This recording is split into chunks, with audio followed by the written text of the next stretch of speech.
Good morning, everyone.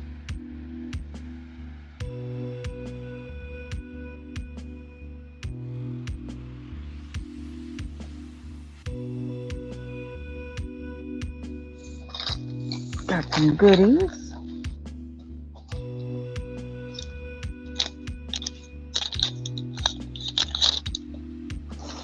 from Flipping Crazy.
Hi, Stace. How are you this morning?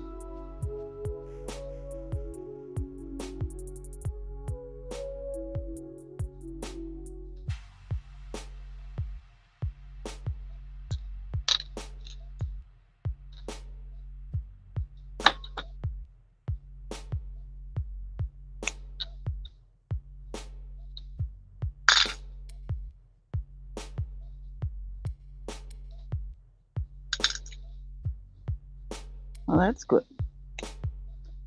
Well, the first time in, I'll explain to you what I do here. Basically, I just do life here. Love crafting and creating. And this room is for that. And it's also a room just to come and relax if you have other things to do besides crafting. I have folks that come in here, hang out, and in the background sometimes and chill, doing their other paperwork or sorting or getting ready for their auctions. And I have folks that come on up here and do those things as well. You can either create, or if you want the company and you're setting up for something, you can come on up. Sorting stuff. I've sorted beads many times on here. So it's basically just a chill, hangout, relaxing environment.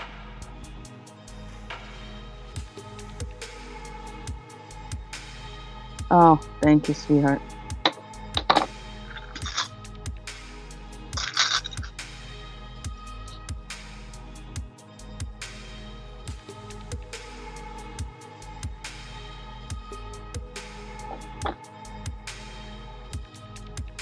Yep.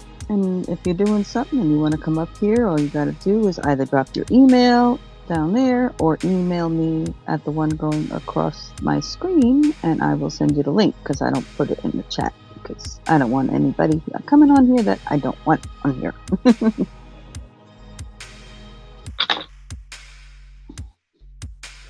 And if you've never been live, that's cool too. And you're afraid about the showing your face thing, it's not required until you are comfortable in it. If you want to do that, you can do that.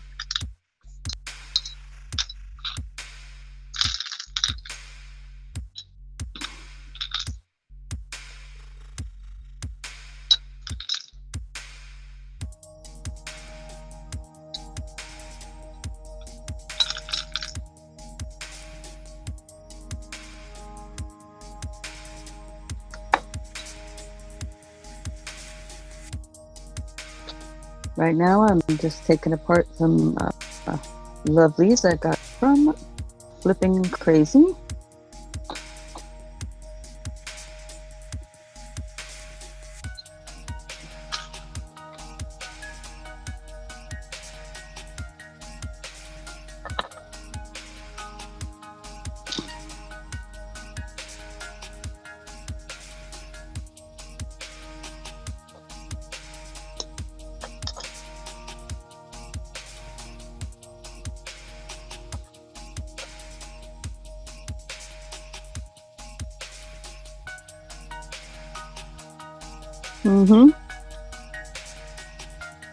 Well, more than welcome to come up here.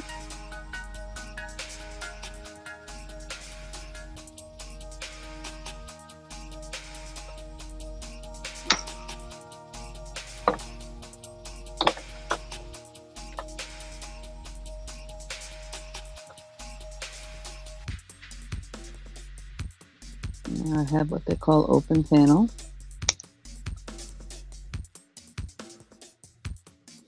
The only thing I ask is that you try to curb your whatever curse words may want to come across your lips during your process.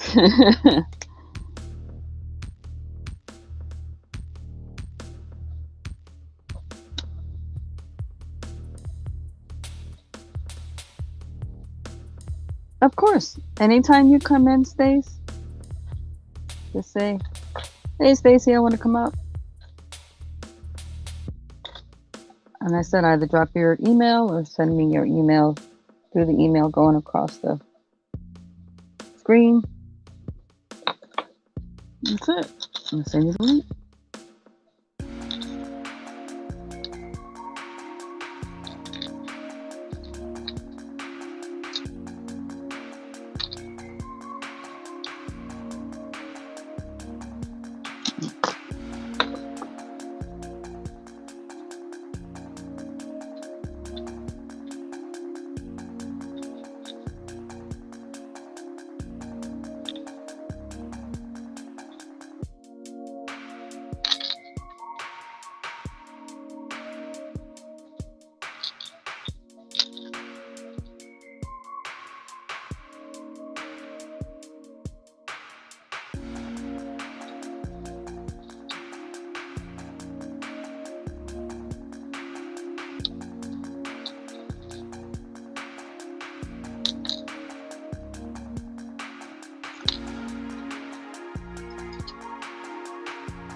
Okay.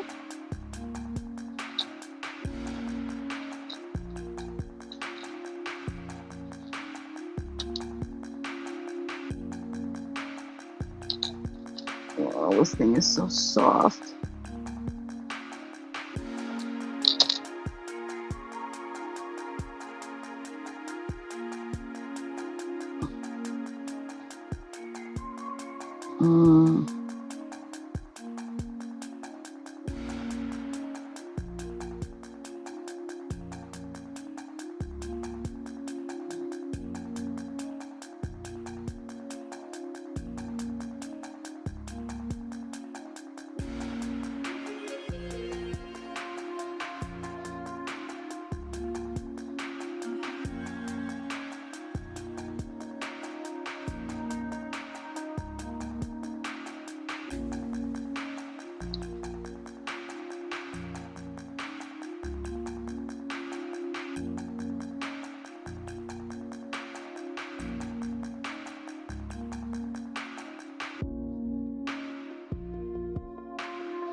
Hi, whoever else came in to join us. You know who's hanging out?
It's like mush.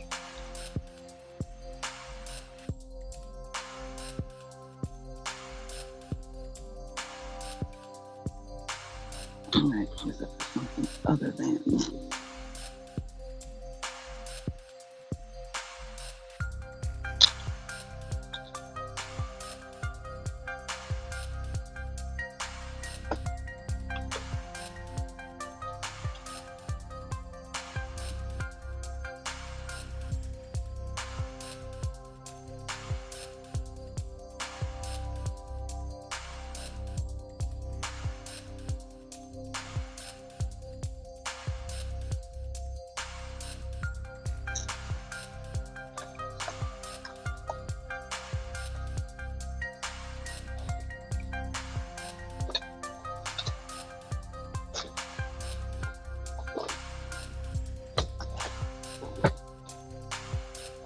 Okay, sis. Glad you came in.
Whoever else came in, join me. Say hello. Let me know who's hanging out.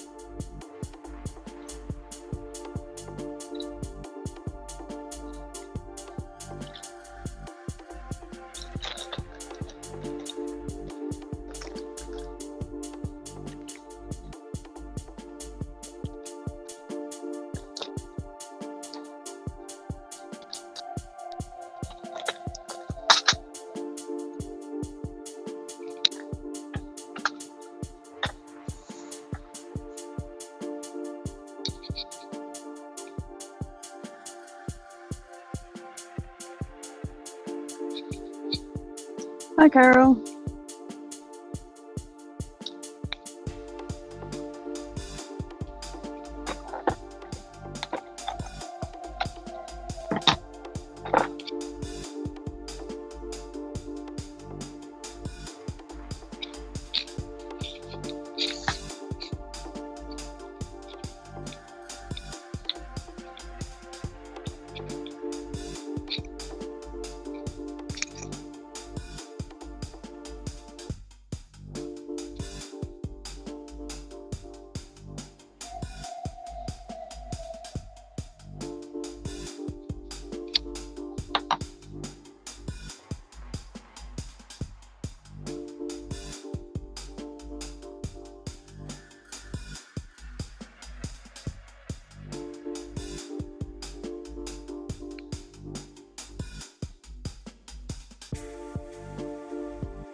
Cool, that's neat.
Ooh,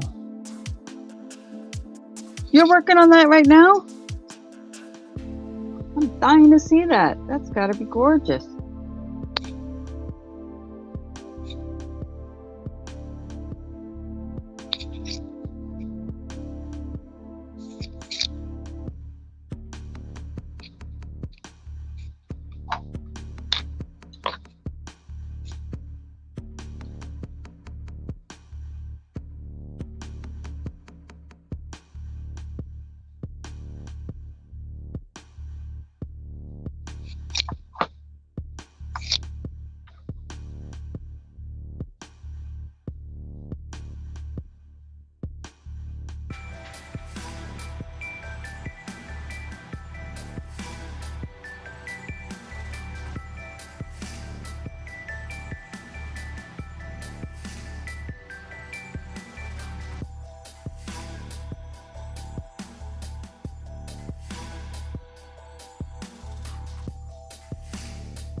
Okay, I'll send you the link.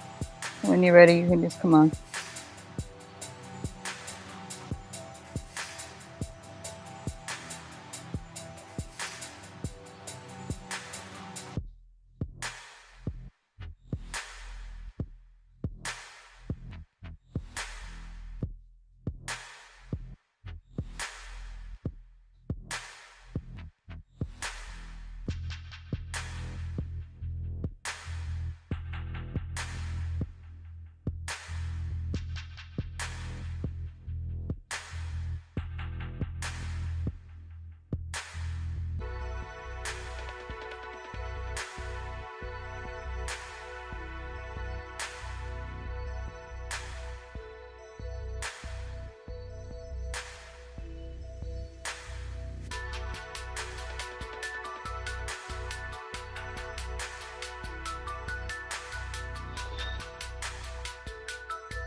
Cattitude. Hi. Morning. How are Morning. you? That was a quick 20 minutes. Just gotta spill some water on the face. And episode where I didn't sleep yesterday. So I was up for almost 24 hours. After I finally went to sleep.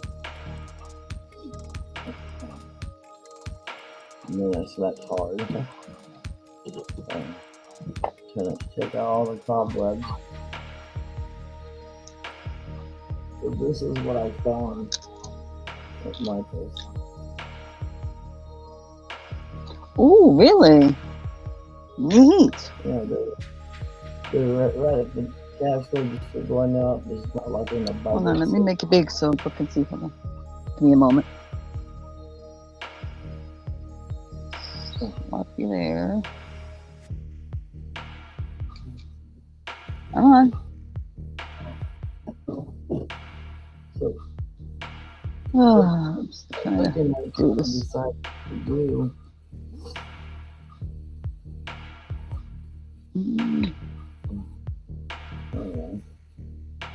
That should work. Ooh, You got it. yes, They were 50 that's amazing. and they sell for like $10.99 at Michael's. If they're like when they're going out the door, they try to get rid of old stock. Hmm. So I can't recommend. I don't know what's up with her unibrow though. Yeah, well, it's on that Spanish style. When you look at the advertisement with the other side, it's more on the Spanish style. But anyways, that's what I. So it's kind of like the essence of a woman, not literal. Right.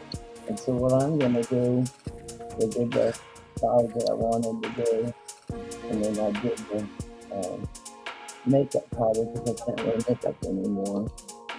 And it's so I didn't want to put paint and all that.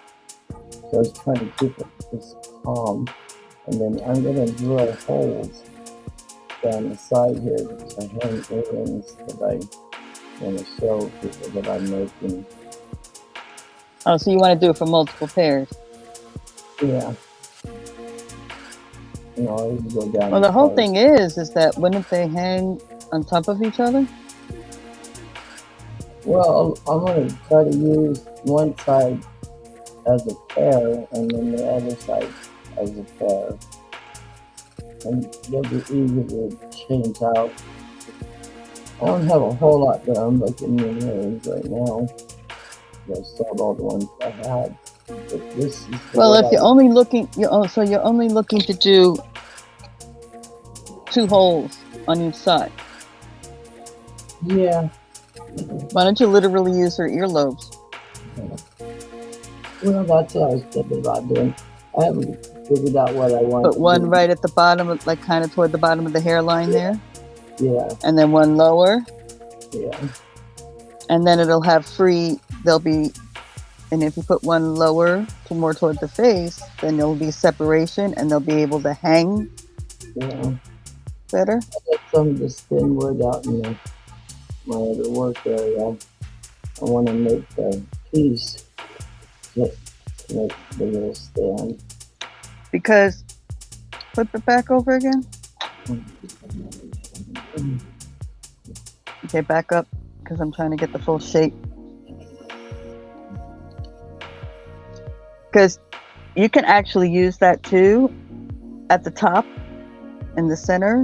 You see how it has the big rose and then there's the scap on each side? Yeah. You could actually use that to hang a necklace with pendant or pendant type necklaces. Yeah. Up in that area. There's things where I wished I would have bought them all. Yeah. Beautiful. Adding for other people. But this is what I was working on with the. But you know what I'm saying about utilizing the top for necklaces? Yeah. It almost looks like it'll be a piece in her hair.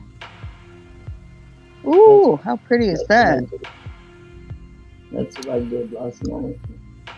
Okay, well, that kills the other idea if you do that, because they'll get And tangled up in that. there's some little beading around right here. Mm-hmm. Just Very pretty. offset it. But this is just powdered makeup. I want to get more of a red. Mm-hmm. I know this doesn't show up, but this is actually brown. No, I see it.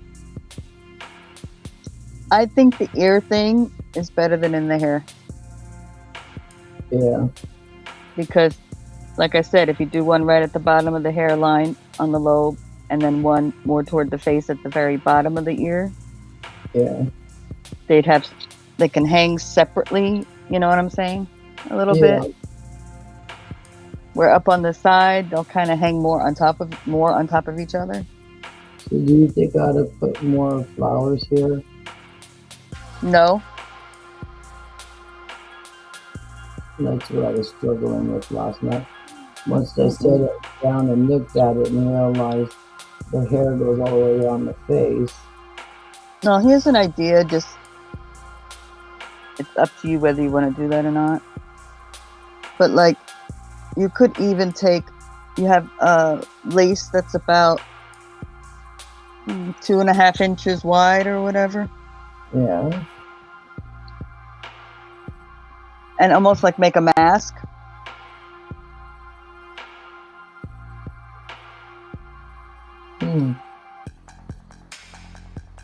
Under the brow. Yeah, I don't like that uniform. That's it. It's just an idea. The other thing you could do is if you have lace trim, just lace trim. If you want to add a little more something up around that hairline, if you got a narrower lace, something pretty, I see what you're saying. Yeah. you can do that. Because I don't think it needs more beading because you like define the line there. Yeah.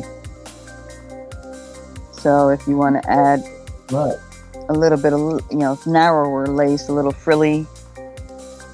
When I got them up to the register, I thought there was two there. But it's not. And I didn't Oh, they're wanna just go- laminated. Yeah.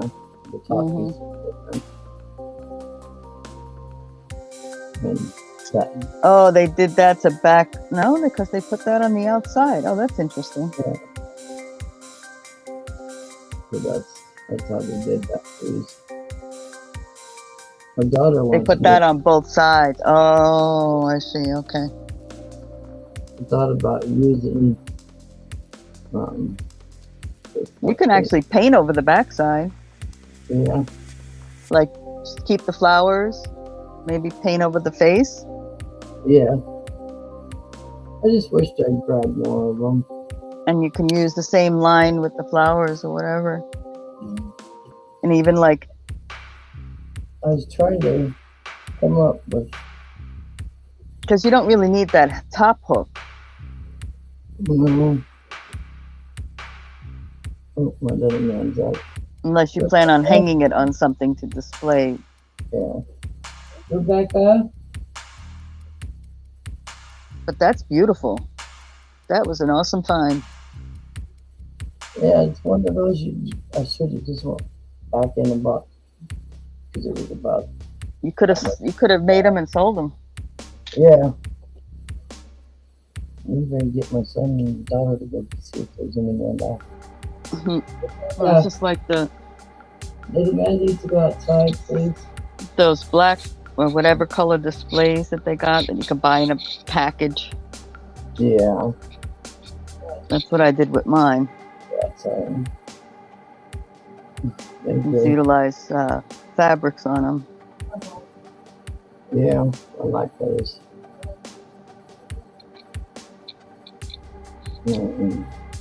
I kicked myself because I just gave all those up. I only had about 50 of those. Delegated them out to people when they sold the necklaces and earring sets that this lady had given me. So she closed her shop in San Francisco. She gave me everything. That's how I got all this craft stuff. Mm-hmm. This is the other project. I put the little things around the eyes, and they're just kind of a sticky, and I'm going to take them back off. Want to do something else around the eyes. But this is the other project I'm working on.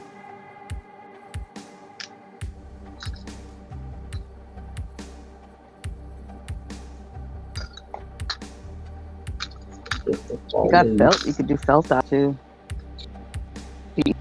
Is it?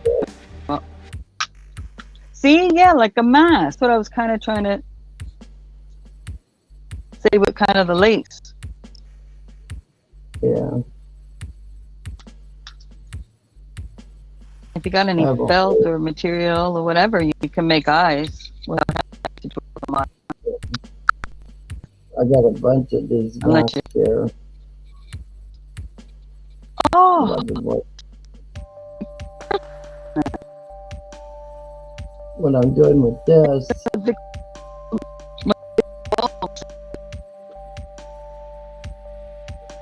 I'm kind of not understanding what you said.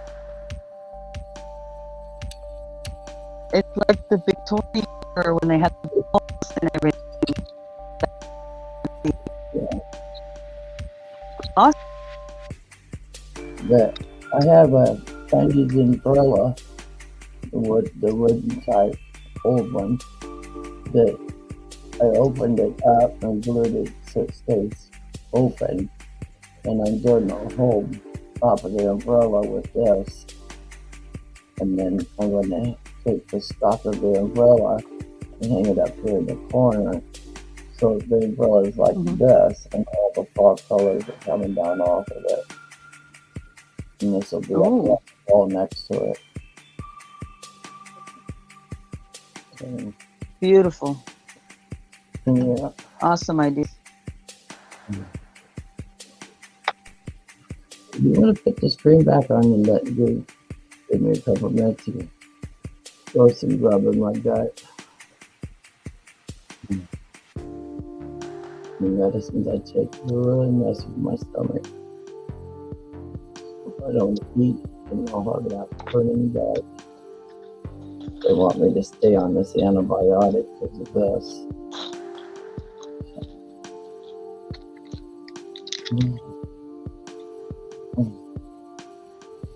I like those little things you're making.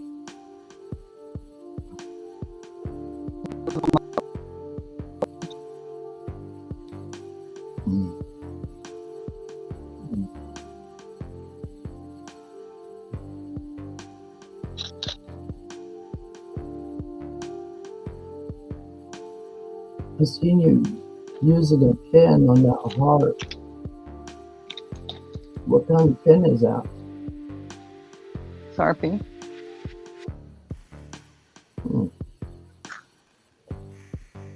Yeah, that's cool. No, because it's not, the coating wasn't perfect on it. And then I'll come back through probably with clear coat. That's cool. Nail polish on top of it. Like it's a good dry on it. Yeah. That's cool.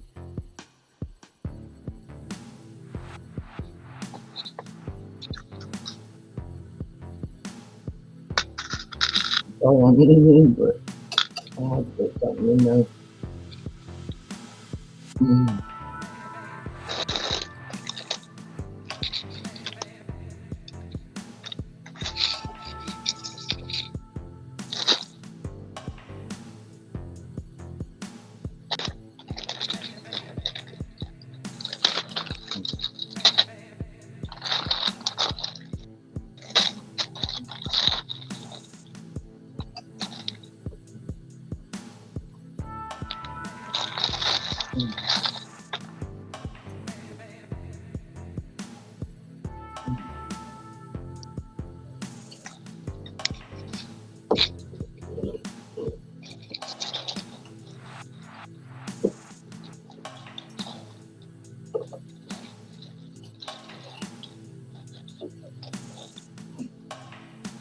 I got these two yesterday. On the clearance. This stuff, those are so cute. Mm-hmm. Very You can pretty. buy one to get one free. I'm not sure what I'm going to do with them yet. I just like that little glassiness of them.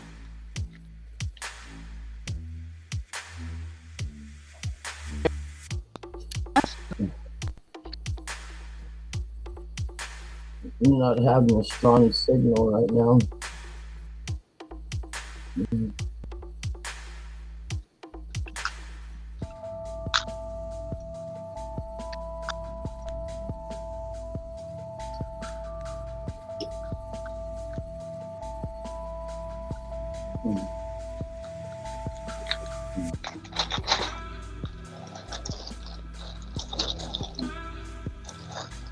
We went out yesterday mainly to get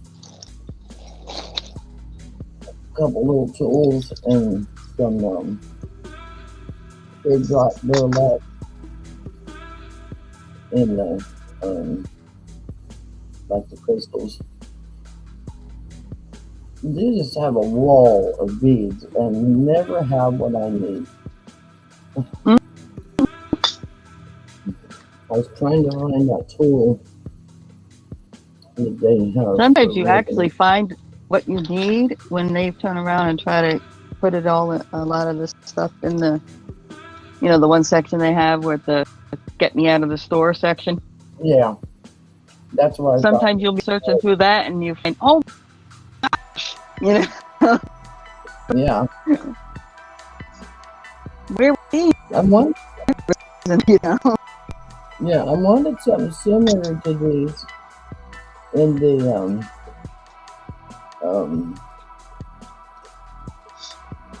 clover.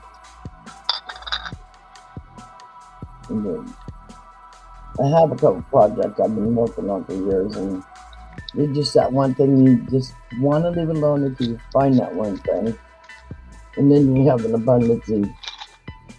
That's usually what happens with me. That's why I have so much stuff. There's tubs back here in the background. That's all my paper flowers. And then the little tub is like with little wood silhouettes and different stuff.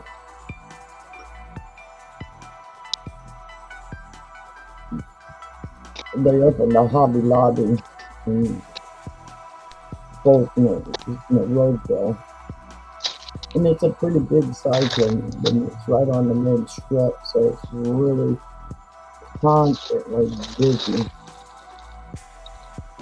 But I walked in there with my daughter and we were shopping and we went up to the register. And the lady in front of me had a necklace on for being Jewish. Mm-hmm. And the girl at the register, she goes, "We don't like people like you here." And I went and I looked at her and went, "You just said what to her?" And just really embarrassed the lady.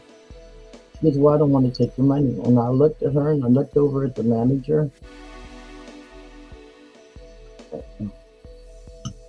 I paid for the lady's stay. I was so mad.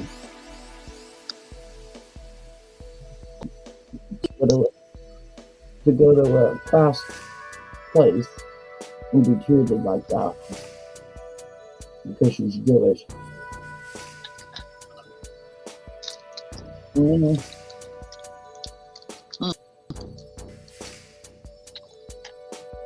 I found out that Hobby Lobby does not hire Jewish. And that's why the lady... Really? Mm-hmm. I don't know about that.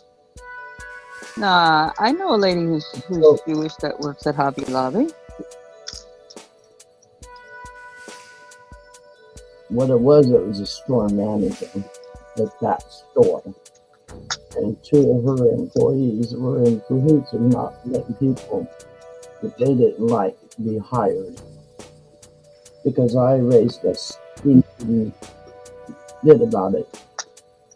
And I wasn't going to leave that store. Everybody knew about it. And it turned out it was the manager of that store and two of her employees. And when I spoke up really loud, everybody could start walking around me and was really upset. And they said that they would turn around too. And the lady only had like $20 worth of stuff. I paid it. And I walked outside with her and we talked and she handed me back the money. But it's just, and then they wonder why society is the way it is. That's why I became such a hermit in the last few years, just to stay away from stuff like that.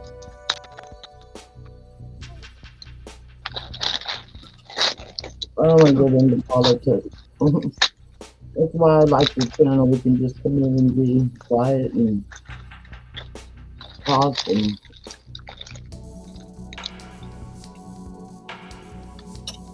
Yep, that's what this is about. It's really not, about all that other nonsense out in the world. This is kind of the relaxing in our meditative crafting or whatever we're doing that makes us happy. Yep.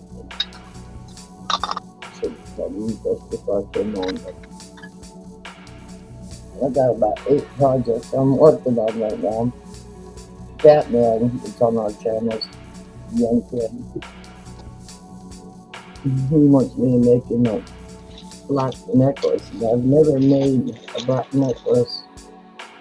I've never made a necklace for a guy anyways, other than my Byzantine basics and stuff that I do. But he wants me to do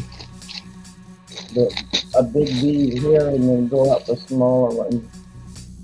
And then he got this little Batman, I don't know what it is, but he wants it, the V here to be big enough that he can do that on. His hero is Batman. And yeah, just, I don't know if you've ever seen Batman on any of the channels with everybody. Everybody kind of takes them under their wings. But he was one of the parents that knew everything about coins, so that's what they taught him. You can just say, hey, I have this coin, this blah blah blah date, and he'll tell you everything about the coin, where it was made. Really smart kid with coins. Yep. Well, folks like him have their things that they become special, and their knowledge just is amazing about certain things, His eyes were so lit up when somebody found him a 925 silver coin with the Batman logo on him. And when you start talking about his coins and stuff, he's so proud when he shows that coin.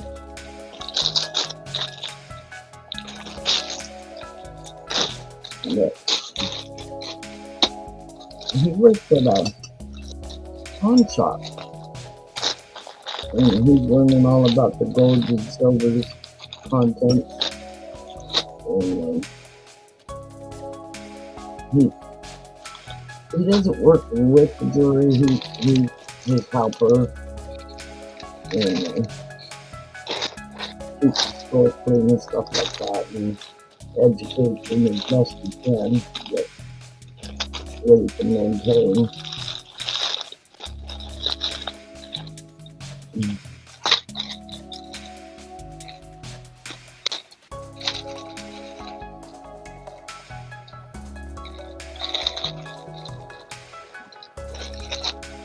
My difficulty I'm having right now is stuff that I want to use is like on the mask,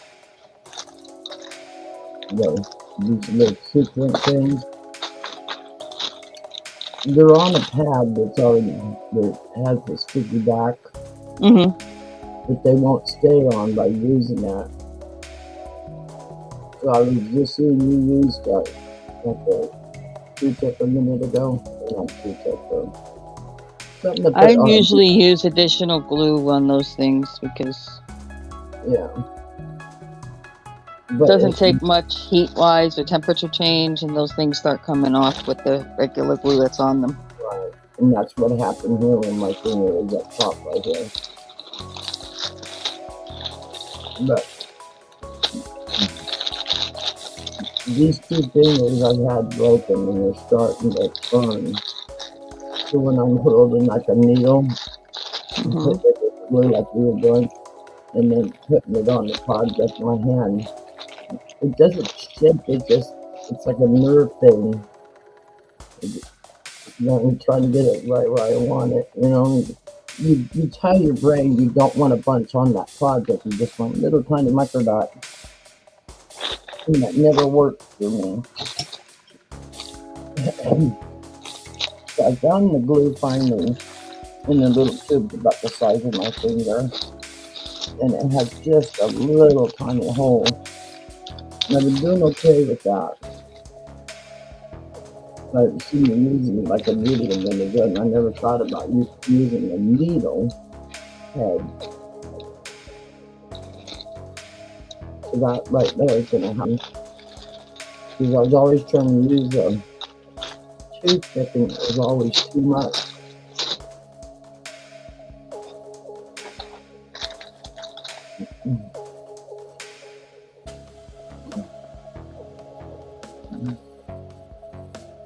My trouble in here is I have two tables, my craft table and this table.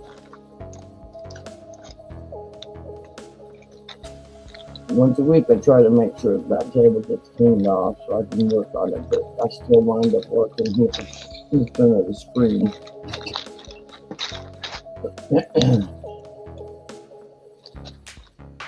But I try to wear makeup powders in my eyes and my face and stuff, and I got this. Everybody says, "Oh, use that LA stuff," and well, it don't work. So all these little powders like this are just the same as micro powders. Me, and that's how I use them. Hmm. Like on that wood thing. I put them on with brushes, but then I went around with my finger to make sure it's gone into the wood.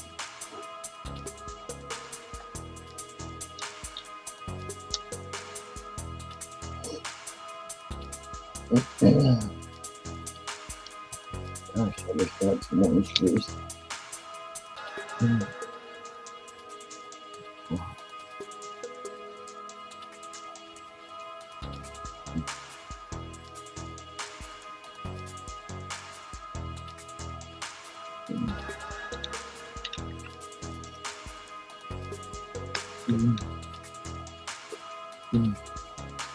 Some lady gave me about 7 bouquets of these flowers. And really racking my Really? neck. Trying to figure out what I want to do with them. Could be a bunch of different things.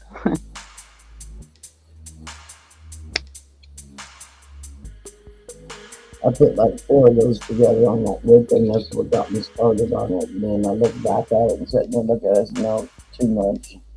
Hmm. And I second guess myself and then I don't do it.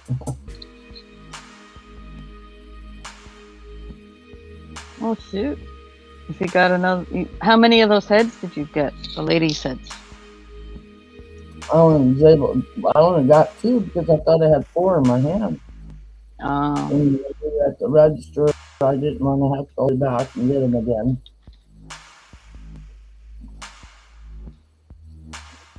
And so I'm going to try to see if I can get my son to take my daughter down, see if we can get some more Hmm. wood settle Yeah, if they're on sale, man, go for it because those are cute. up.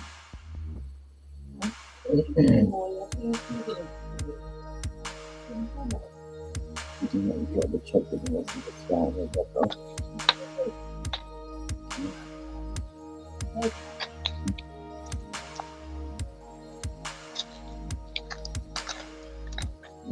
shoulders.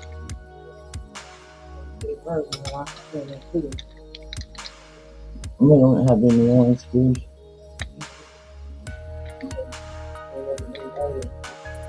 And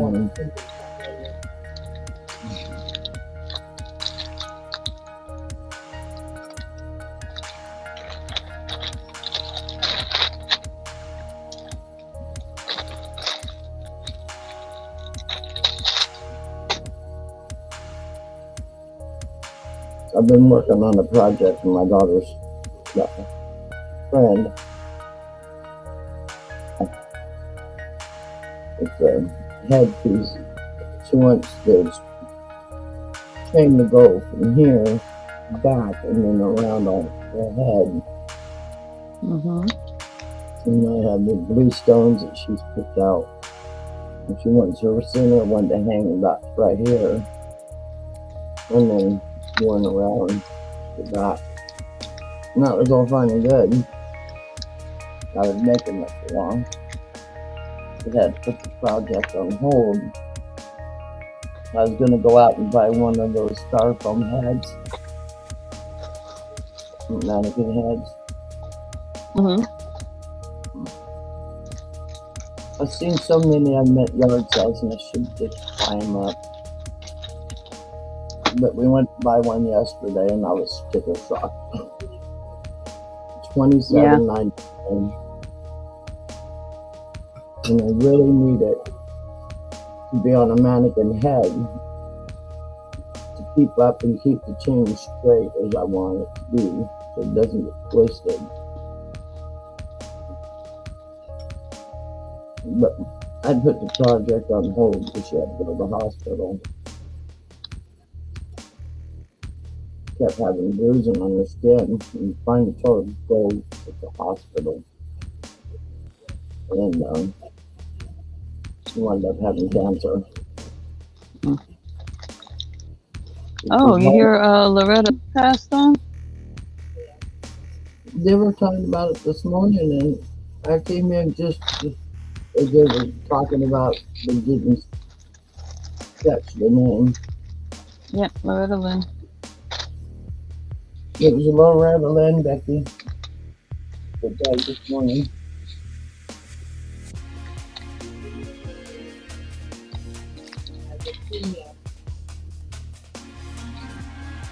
Beth? You said Beth, it's leukemia?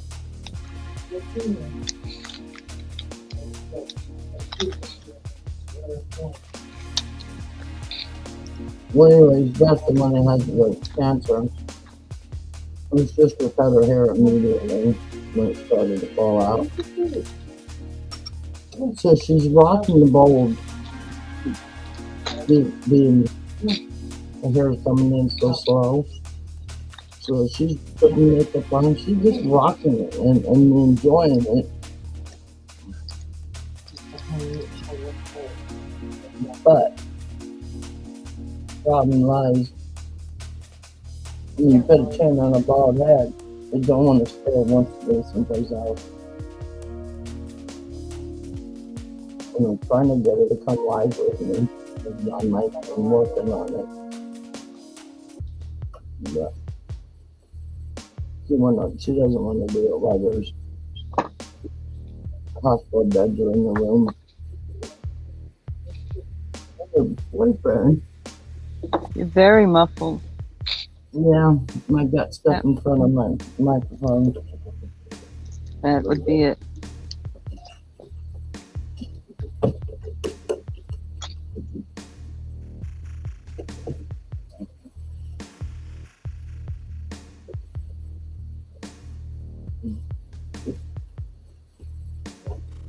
Is that better? Yes.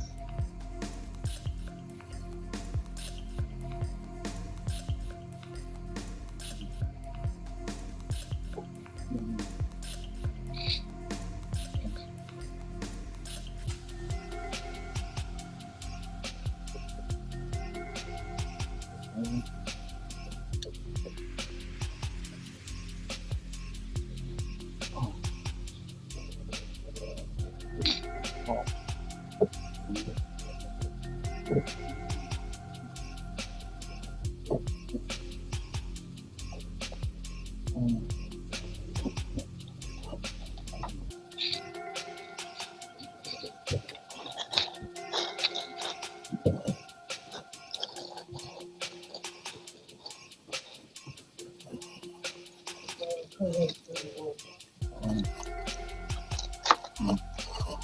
Well,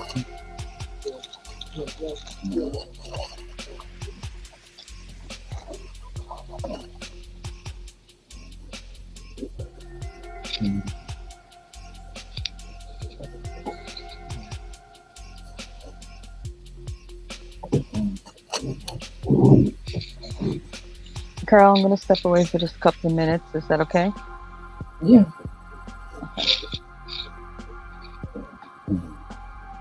Working on pulling the stuff out of this box. Okay, I'll be right back.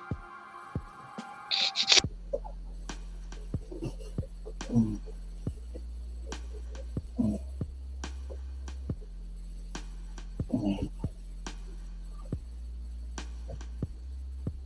Mm. Ah. Mm.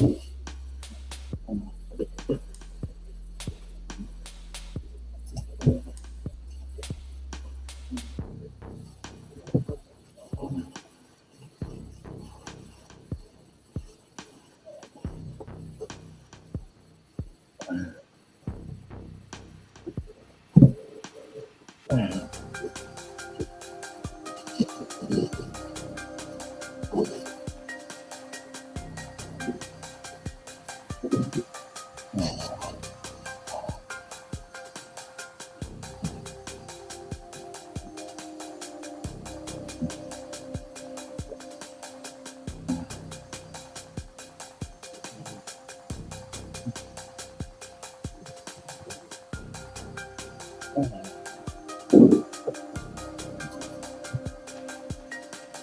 Mm. Mm.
Mm.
I'm back. Hey, Dan.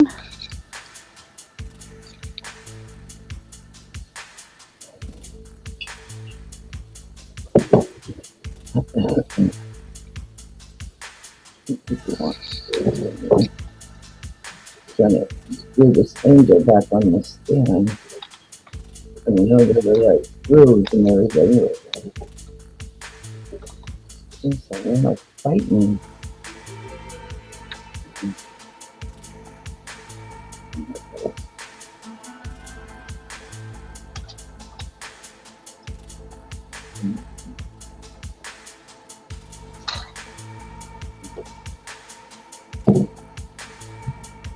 You're all muffled again.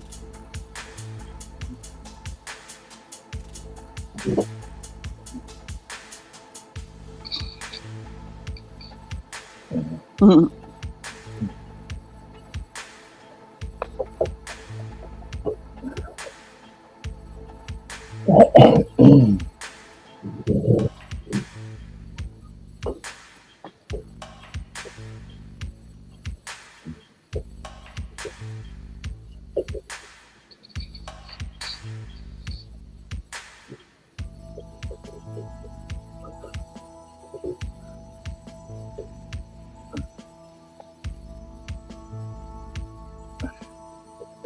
just putting these back together.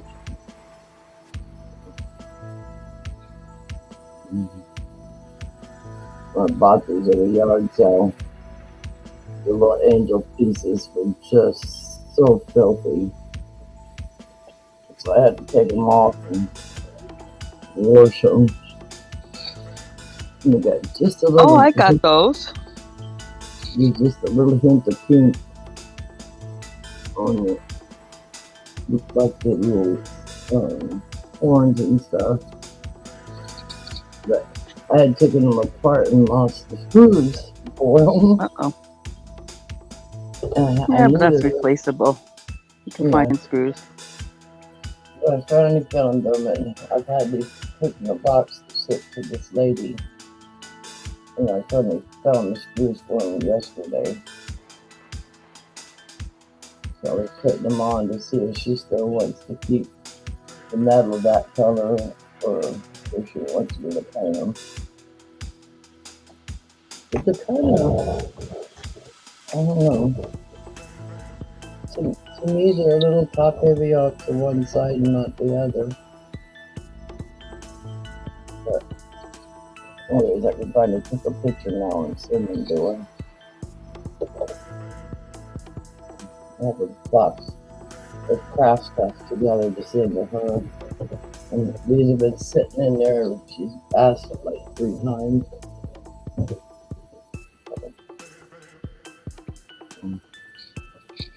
So what are you up to, Dan?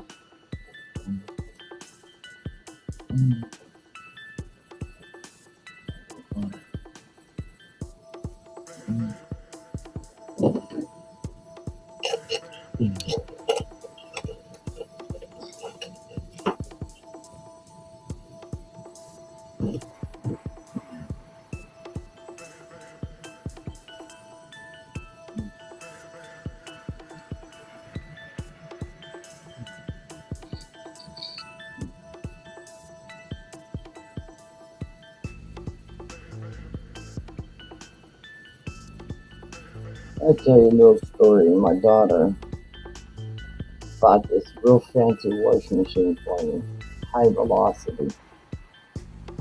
And my husband got it all hooked up. And when that thing spun, it sounded like a jet engine. I'm like, gosh, it was loud. But we kept using it. Come to find out who the base of the washing machine is. They didn't put the piece in there. Oh my goodness. The hum was so loud in it. Well, it was just about out of warranty I was actually a day, but they let us slide on it. And called the repairman out. So the repair guy, it's like $250, have them come out. Because they wanted me to pay something because of being one day out. So I paid for the repair. But when he said that the piece that needed to be replaced, I got sticker shock because I had to buy the part. And the part was $500 and some odd dollars. Because she paid for the washing machine and everything. I thought, well, I'll just move this part. Boy, was I shocked. So it was either buy a new washing machine for what we were putting in it or use one. And so they said they'd honor half of it and I'd pay for the part. So I said, okay. So I had to wait 24 hours for the part to come in for the guy to come back.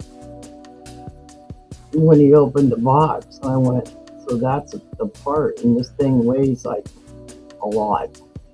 Mm. And you're trying to find a picture to show you, and then I'll explain what I've been doing.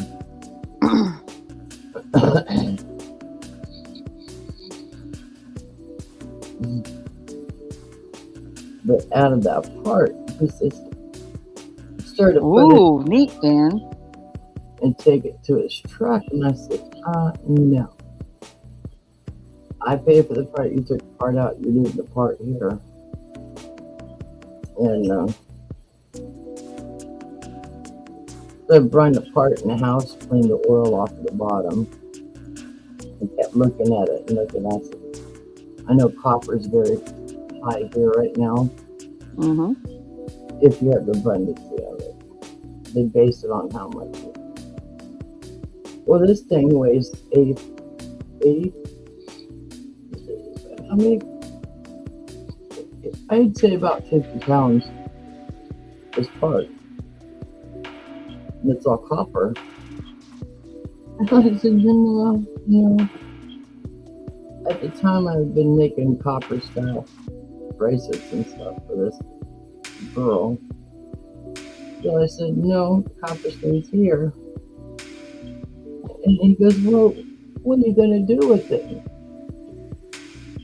He goes, it's just wrapped up copper wire. And I said, yeah, copper wire can be straightened. Mm-hmm.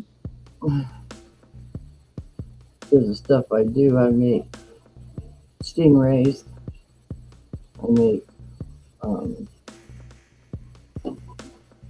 it was sitting here in front of me. That, that little rodent that's in, like out in the Needles, California, the tail comes up and it goes around and it'll sting you. Mm-hmm. God, I'm drawing them blank. But there was that thing that I made with the copper wire. Mm-hmm. I couldn't find this picture. Mm-hmm.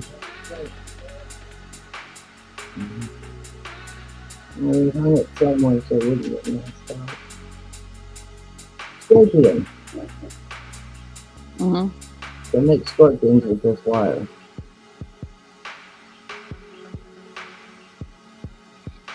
But he wanted to take that whole spool. You found a vintage pewter cake icer? Wow. He's looking through a box of stuff he got. All kinds of vintage goodies in it.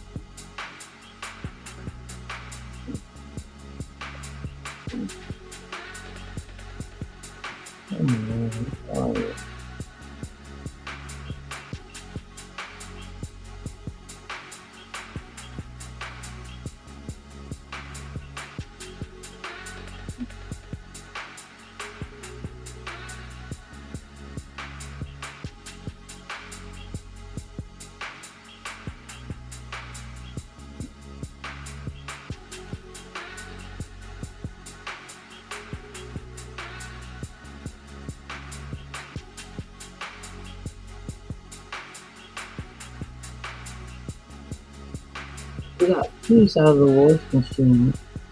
It's round, but it has like cuts all the way around on it, and the wire is wrapped on it.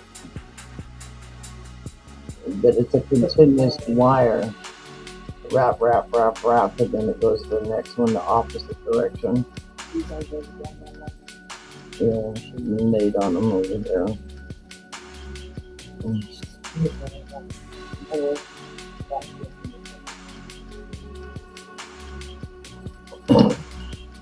It's underneath my desk. This is the part. That thing is huge, and that's all copper. I never say that copper.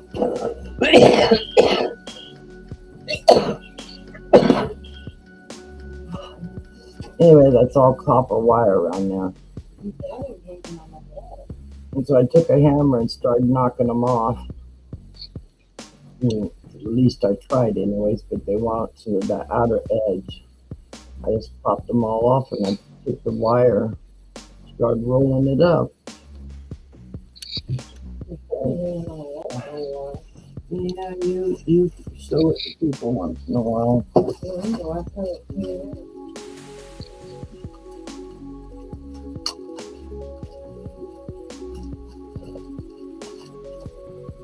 But I took a bunch of these Mm-hmm. with threading and wrapped all that copper wire onto those. And it's easier for me to grab that and then stretch all my pieces up to 18 inches. And then I'm doing them in piles of 6 as I glue them together to make what I make. Yeah, it's out of a washing machine. Yeah, a high velocity washing machine.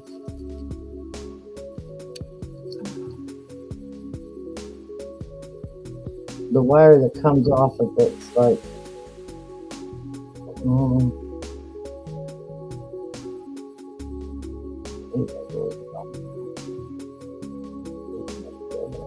but it's workable wire. It's not like really hard, but you can work with it. So what I did is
I saved the video where I learned how to make it.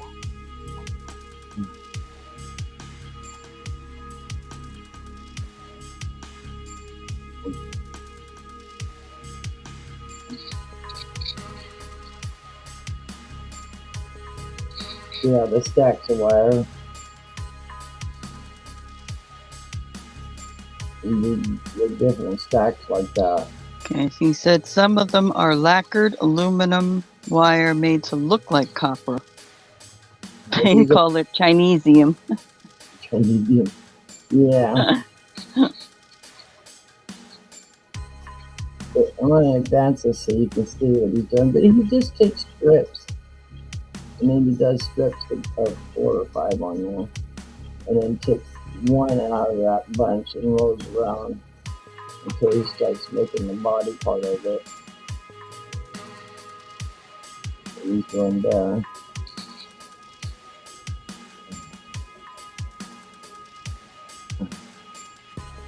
Mm-hmm. And then it kind of drags out from the wire that he's working on. And now he's making the body part of it. I didn't think I could do it, and I just jumped in with both feet, and I was amazed I was able to do it. Come on, I'll work with my phone. Really? Yeah, Dan, but when you cut that wire, you should be able to see that. Yeah.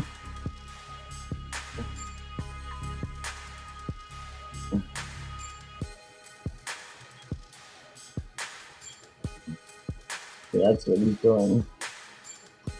She's trying to find mine. Oh, neat. And it's really quite easy.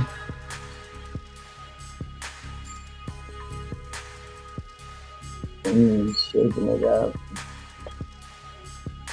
But I use beads for the feeler part of it there. And then I took them Dan back does off. that kind of stuff too. I love doing this stuff. I'm trying to do a stingray. But I keep finding other projects I have to finish. And don't get back to it. What's that? Oh, you smart, let me see. Oh, what a sweetheart daughter you are. And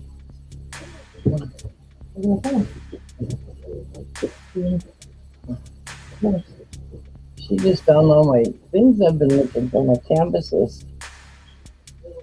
All my little ones. That is such a cool find.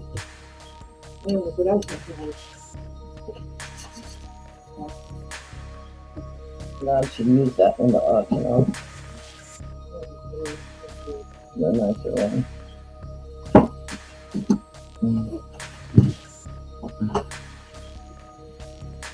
Like, there's a little better picture of it. It's exactly what mine looks like. If you're looking at the other things,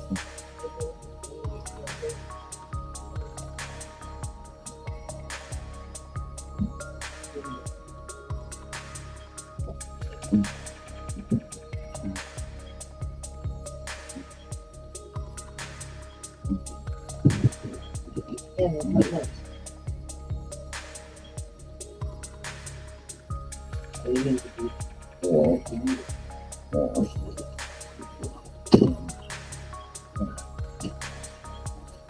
might put it over there where her food bowl is. The water gets jumped over like you guys used to doing.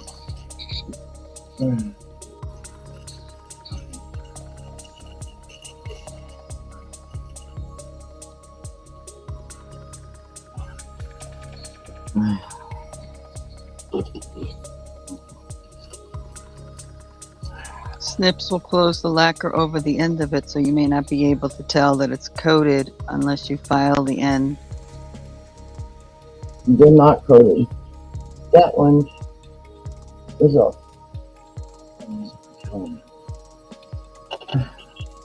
I have my box down here that I'm working out of that has all that wire that I pulled off the spool. Pulled like 8 of those off, and I was surprised to see how much was on there. And then my son bought me a wood spool, made a great big one for him for his Tesla coil stuff he does.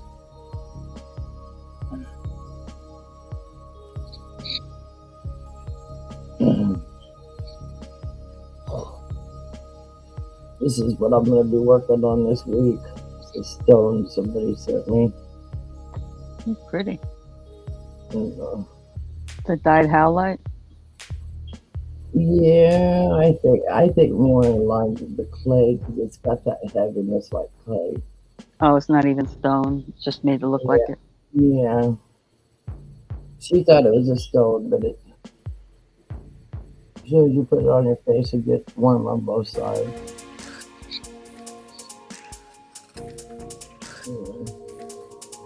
I told her she's still fine with it, but she wants me to wire wrap it. I did one here for somebody the other day and sent it off already. I'll show you. So what I do is I make the bell. I had a half of it done, and she decided she wanted to change the metal on me. So now I need the it's called Parawire. She wants the antique bronze. So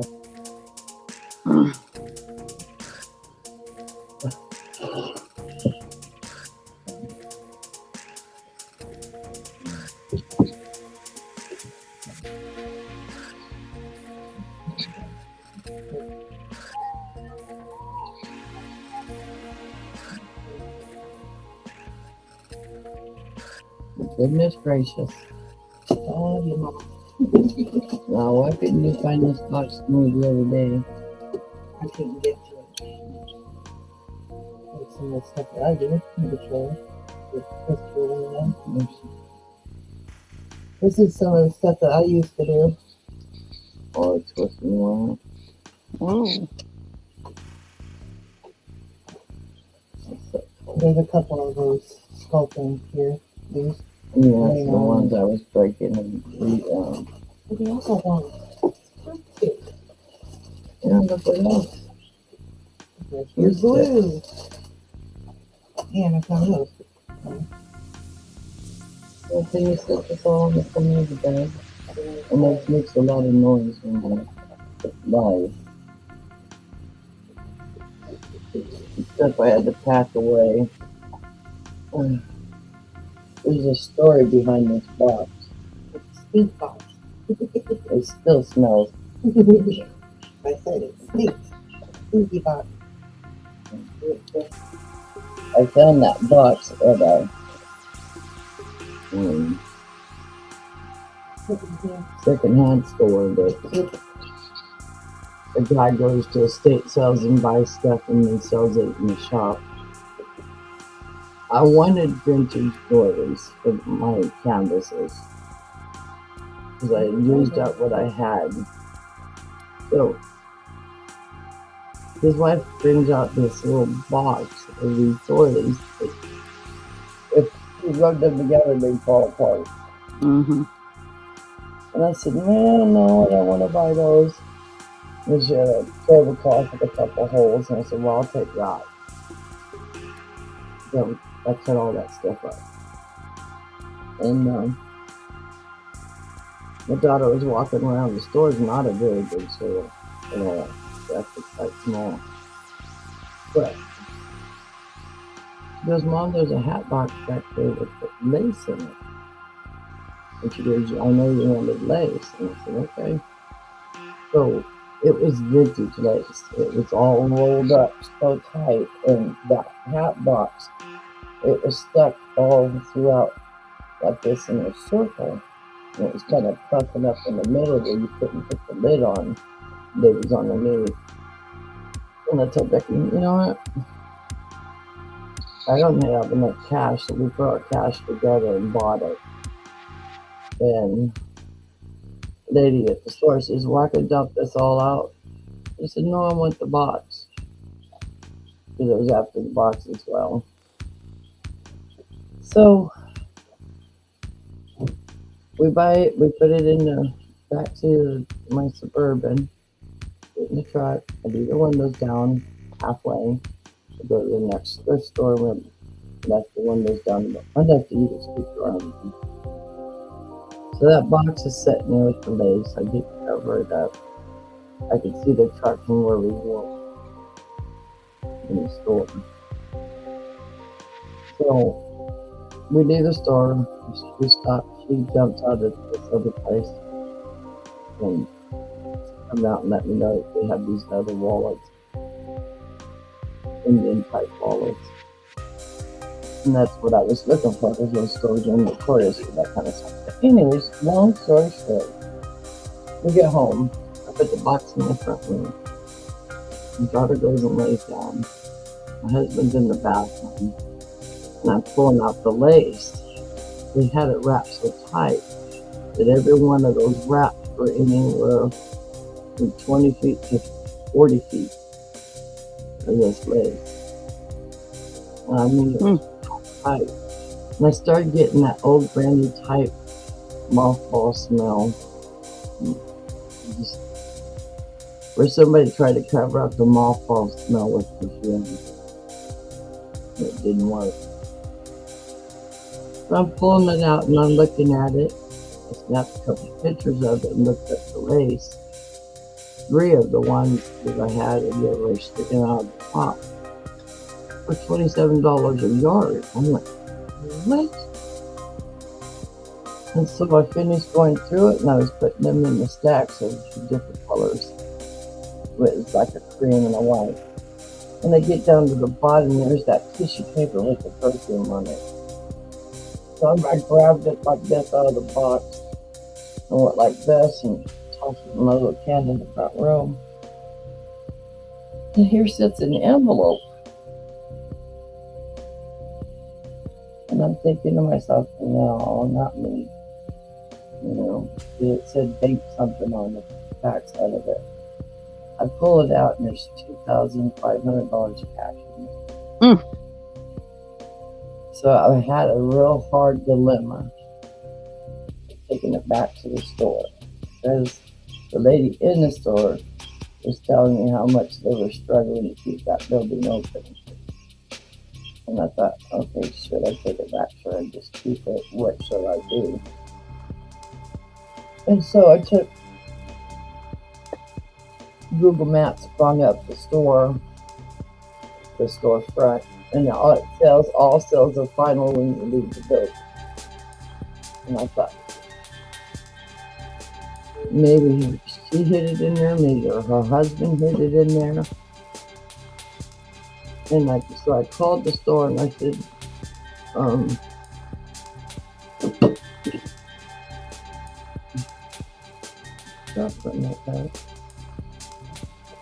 so on the storefront it says all sales fine. And I thought to myself, should I keep it? So what I did is I left the money here and I went back to the store. I'd say 100 with me to buy some stuff in the store so that where I didn't feel so guilty. And so I had said to her, I said, if I buy this, it was a mirror and something else that was created a craft from somebody. She goes, and what if I want to bring it back? And she goes, no. She goes, ain't you the lady that bought that lace and all that? And I said, yeah. She goes, well, me and my husband, he said, that damn thing's been sitting there for 3 years. Like, we are so glad to get rid of it. So apparently they didn't know what was in there either. So that's what I based my card on, was they didn't know anything about it. And that went back and I bought the other stuff, so I didn't feel so guilty, and took the money to the bank. I hadn't checked the numbers, and they said there was nothing. They went by the envelope and looked up the name, and the envelope said estate sale on the envelope. So apparently this lady that owned it, had hid the money in there or something. I don't know. We couldn't figure it out, but when they ran the bill numbers, they said no, it wasn't counterfeit. It wasn't coming up stolen anywhere. So I decided, well, God had blessed me for that year through church and food banks and stuff. We were on a rough patch, and we really didn't even want to spend that money on that, but we did, so I could make money from the lace on the crafts. So it was 2 days for our anniversary. My daughter had bought us these Mexican cards for this Mexican restaurant. So we go over there to eat, and I tell the kid, the waiter, I said, today's a good day for you. And he says, why? I said, because there's $100 sitting right here on the table. It's going to give you a tip as long as you get my food to me hot. Jokingly playing around with the kid, Well, lo and behold, my daughter got her food and my husband got his. I never got my dinner. And I started getting mad because that was part of my blood sugars being low and all that too. And 2 cops come in and we sit down, and I asked the kid, I said, how come you didn't bring me my dinner? Can I see your order slip? He had all the food on there, but he didn't bring me mine. So I picked up that $100 bill and I walked over to the 2 cops. I said, here. And the kids watched me. I said, I took this kid's tip, and I'm going to pay for your guys' dinner tonight. I said, if you choose, give him the tip of it, that's your choice. I said, I was mad. And so the cop, I had told him a story about where I had found the money. And he goes, well, count your blessings. What the cop told me. So what I did, I gave my daughter enough to buy her little drafting table that she wanted, like $150. My husband a little spending money, and my son. So see, the food banks that were helping us out at the time, they were in great need of certain items to feed the homeless people. So I went out and spent $200 on the paper plates, plastic spoons and bowls and cups, stirring sticks and coffee creamers, looking at coffee creamers and things. And so about 2 grocery carts of stuff for them. Took that to one church. They were very thankful for it because we had run out. I was right about the time to tow it yet. And the other church,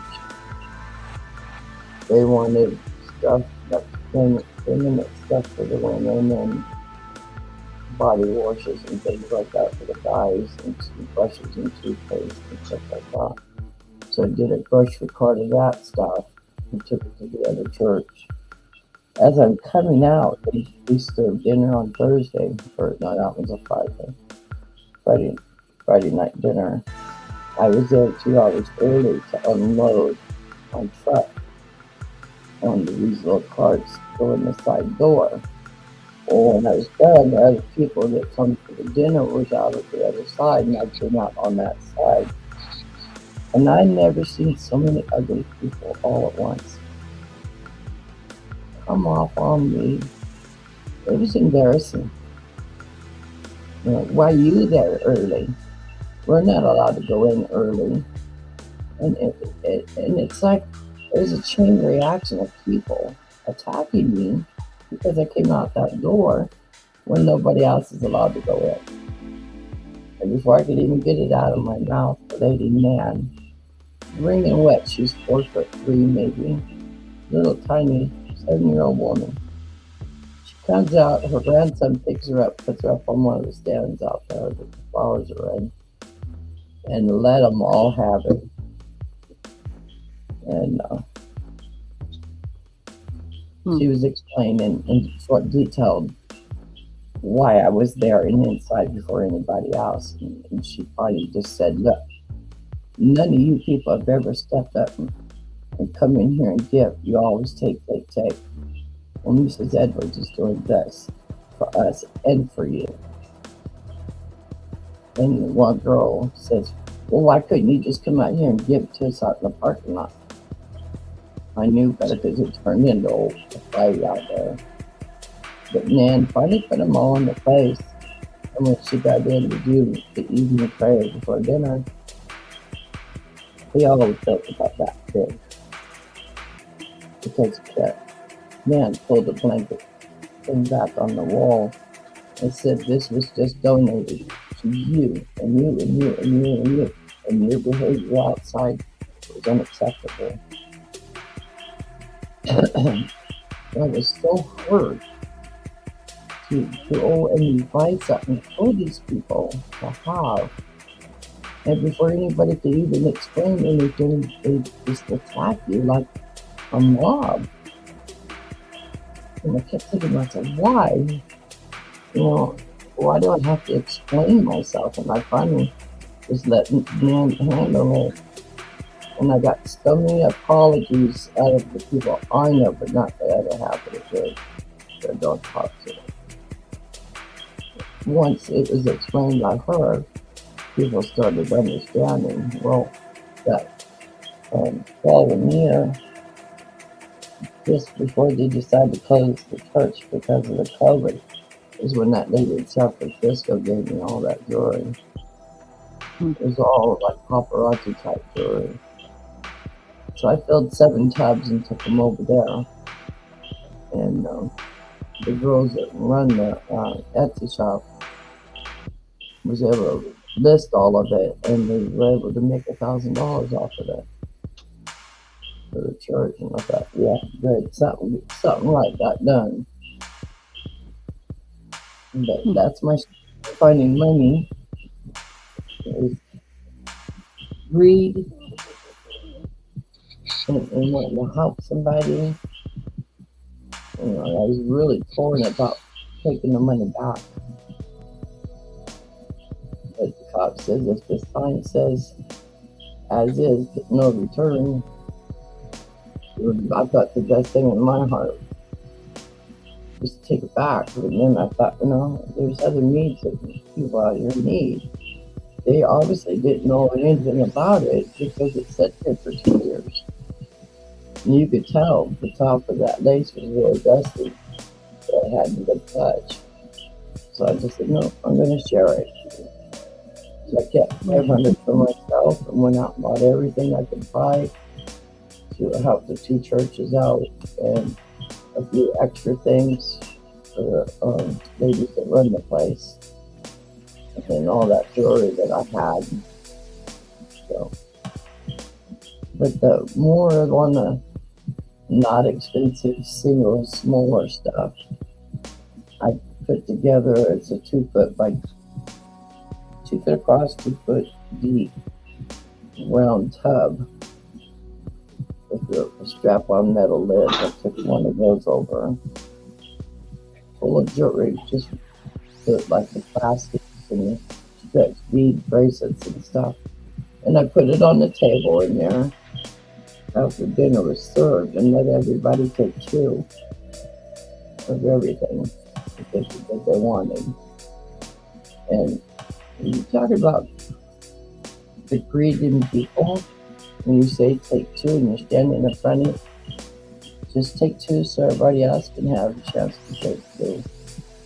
And I was almost mobbed, so I just walked away and let them just do what they wanted. Hi, Barbara. Did you make it okay? What's going on? Should be young now. Have you left yet?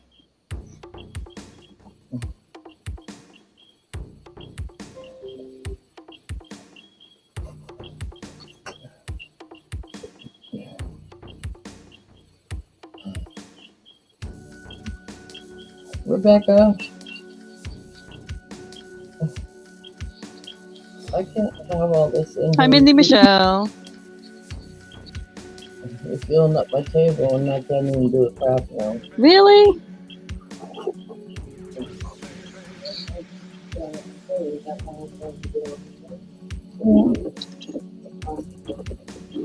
That's one of my very first days. These are the ones that all in the lock, which I like.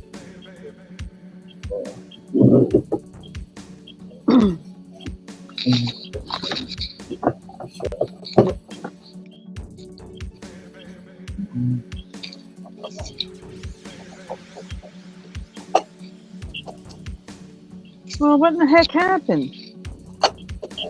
What's going on? Well, I thought Barbara was supposed to leave today to go to Florida. And something obviously happened. Yep, they haven't left. Yeah, sure. No. I can have like 6 people in total, I think, up here. Huh.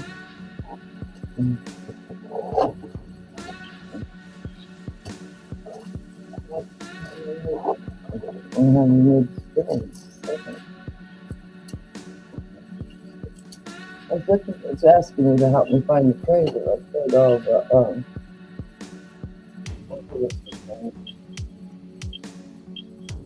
I'm having a brain fart. Hang on a second. Yeah, for Miss Tracy. No, they're in the tray. Oh, she's gonna get run over.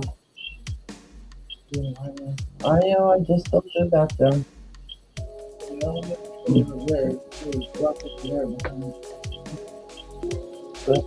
Oh, at least you sit it back over there. You know, it has all the burlap beads in it, the different colors. I probably dumped it into a smaller one back.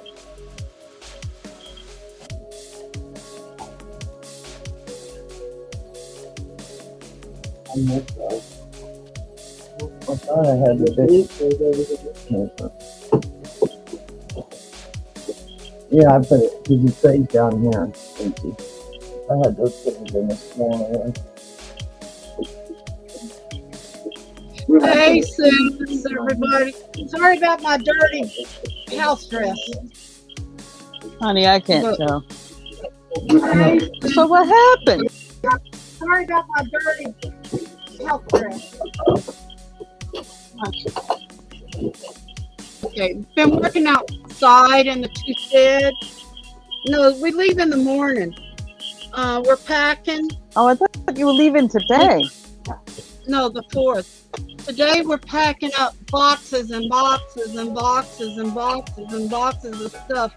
Going through that, making sure it's what we want to bring now that can bring in a lot of money for Raleigh. It's my epoxy dress. It is really full of epoxy and colors, and I use it outside. You know, it says 77 degrees here, but outside it says it's 84 degrees with a heat index of 92. And I have my back burned, and I'm all sunburnt in the back of my neck. I did some skulls yesterday, see? Then I said, you know what, I got these little diamonds, and we're going to glue them in the eyes. Let's see if I can go to you. There you go. Oh, neat. Now, this one, it don't look like it's much, but when you put it up, I don't know where my camera's going even tonight. See, it has a purplish midnight blue color to it. Yeah, I see it. I had the green. This is green with the gold, and the gold looks like it's got teal in it. Let's see it came out. I don't know how I can get it. Comes out kind of brownish looking. So that's the unique one I had done. Then look, the dragons. I was able to get 2 dragons out. That's a nice There's color. one. Yeah, well, you know what? It's got green, it's got brown and black, and a little touch, and you put it on the light, and it does shine through green. Now, this one is purple with a little bit of black and clear, and it was supposed to be blue, but it looks aqua. See, and look, it looks purple, but you put it underneath the light, it comes out blue. And I got another set of these to take out.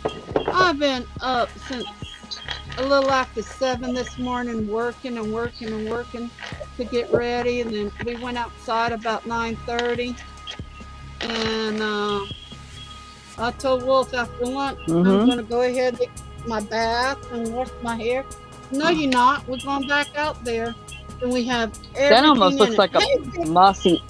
a mossy agate kind of color. That last Yeah. Yeah, kind of does. See this one? Can't see the top real good. Not in the light. But see, it's you can't see it. It has like a teal. This is that chameleon powder. You never know what color it's going to come out until it's done. And what happens is the skulls are poured this way, upside down. So when you put it in the pressure pot, the bubbles come up, and that's what gives it all the lines on the top. But you turn it this way, it looks green. And then if you put it in light, this is aqua and purple, and it's just neat. Beautiful though. And thank goodness to Els, this was poured out of the epoxy she gave me, the money she gave me for epoxy.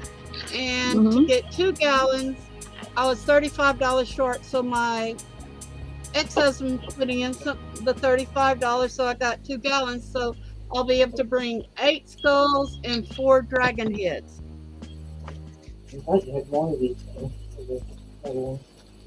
That's good. Yeah, I'm just tired. Wolf is gonna get us something to eat. And I lost, Is this Going what on, you Wolf? made? Yeah, that's what I made. Did you make that? No, you did. Yeah, that's the white with the white or the white and the pink marble. It's white and it has that one Rosie pointed out. It has a little bit of a heart on the back.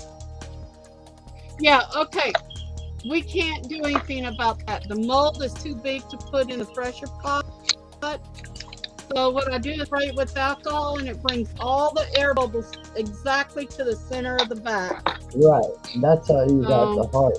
That's neat, So- Yeah, though. that's how you got the heart. Yeah. Your micas and your paint. Oh, look, I'm sunburnt even in my face. Mhm. It draws from the outside to the inside, and to Right. show you. Okay, I don't know if you can see this. Yeah, there you go. See, it came from the outside and it draws to the inside. Yeah. So And this you is my even little get it on the project. lighter ones, you see? Now, on the clear ones, the alcohol, you don't. Now, you get a little bit of bubble stays here that we sand off. And I don't know why it does it like that, but it does. But that's the underneath. It's neat, though. Yeah. See, here's the one. Look at the dragon. Yeah. It goes right down the center. And there's nothing we can do about it. I've contacted the epoxy people, everything, and that's what it does us. On the bottom, you can't control. On the top, you kind of can. So, but I had my finger stuck this morning with super glue again. Now, see in the mold, when you pour it, they say you put a little bit of epoxy where the eyes go, and then you pour it. Well, I've noticed my first one I lost because the eye shifted. So what I do is I just super glue them. Yeah. And they say, and then I put some clear nail polish around it. Now, some of the mold colors come out. See, you see it shiny, but here it's a little dull. Not like the difference in the two. You see, this is alcohol ink. It don't shine as much. This has the chameleon. On these, the bottoms are shiny, but the tops are dull, dull, dull. I have to go back and either put a coat of epoxy on it or super high gloss, clear lacquer nail polish on it to make them shine. These molds are great. These are the white clear. So your mold color, changes. And they say, well, you're asking the same price. I said, well, I'm sorry because I got to do this extra to it, Now, sometimes they'll ask me to take, like, the purple one. I have this glitter paint, nail polish, and I'll just put it on the tip ends, It makes a difference, but I'm not doing that right now. I don't have the time. I don't have the energy, really. My sugar was really, really low this morning. I had to eat a candy bar to make it come up. And I didn't take but one shot last night. I didn't have nothing for, a snack, either popcorn or muffin or something. I didn't have that either. And I can imagine I'm hurting a lot right now, though, what my sugar would be. Over here. Come on. Over here. Okay, Will said we're going to do like we did last time. We're going to take some shorts. 109. Yeah. I'm glad you took it for fries and Everyone's not running over you. We're going to take shorty shorts and just post them. Like on Instagram or something like that while we're going. Yeah. Did you see what I've been working on? This is the raw form of it. Barbara. Huh? Oh, This is the okay. raw, That's and nice. that's what I'm doing with it. Oh, you're using the rib. I got some boxes I need to bring to Stacey, and we're going to try to put them in the back. Rick says, want me to ask you got any family a little bit closer to Robbie where we can drop them off and can get them to you, Stacey? We got 6 boxes for you, and 2 of them are big. Stacey, do you hear her? Stacey. Well, my mic's on. Look, see how I welt when I get in the sun? I better put some lotion. He may be counting. So I did some molds here with the mica Oh powder. yeah, I got that mold. I just haven't poured it. Well, we did them so they glow, so it actually looks pink. I don't have anybody but me. They turn yellow.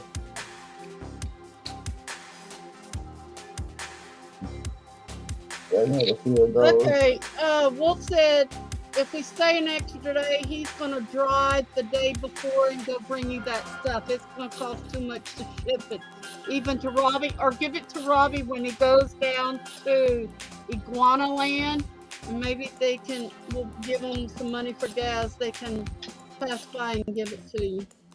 Whew, my face is burning. I told Wolf we're waiting until the sun hits the shade back there. My medicine just does not like the sun and heat. You can tell I look crafty.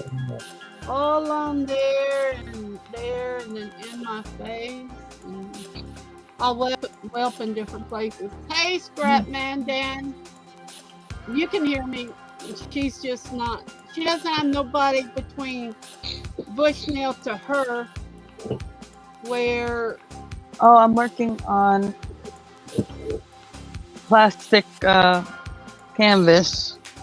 I changed the color, but and now I'm working on her. I'm not putting the words in it either.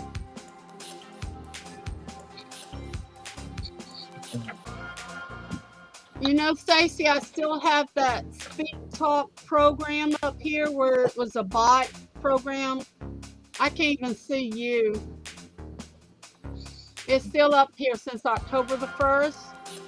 And I've reached out to the team, take it off my screen. They said it should be off, close out, come back in. I said, I have 4 or 5 times. So I don't see what you do. That's why I have a split screen where I see you on YouTube, and then but the thing about YouTube is about 15 seconds delay. So if I need to see what you're doing, I have to go back to YouTube. Well, we had an auction last night. We did pretty good, about $100. I'm not going to do no auction until the first part of December, if not the 1st of January. I'm a little aggravated. I got 7 people that owes me money. I sent them invoices. They didn't pay me. And this is from the last part of August. So September, I sent another reminder. And another reminder. And the 1st of this month, which was yesterday, the first day, I sent a reminder, and I got 3 of them that canceled the request for money. So I got all their stuff boxed up, taped up, ready to ship out. So I'm gonna get with Pirate Shipping. Look, they canceled out. Can I get my money back on this shipment label? That gives me over $600 owing to me right now. All right. People. I'm going to wait and see what happens when we get back. The realty lady has 5 houses for me to see, plus that trailer house. But the trailer house is the one I want. That's right by, not behind Robbie's, because it flooded and the old trailer leaked like a sieve, they said. And you can't get an inspection on it. But the one 2 rows before you get to Robbie. And any house in an old trailer, we're going to fix it up and use it as storage. We've already, if we can get the land, we've already got the design for the handicap trailer for myself. And it'll be a double line. I'll be right back. That's the mail lady. What?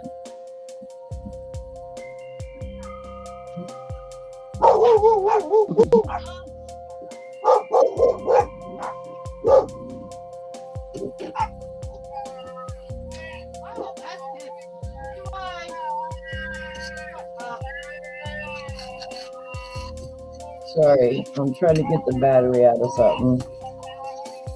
That's okay. Okay.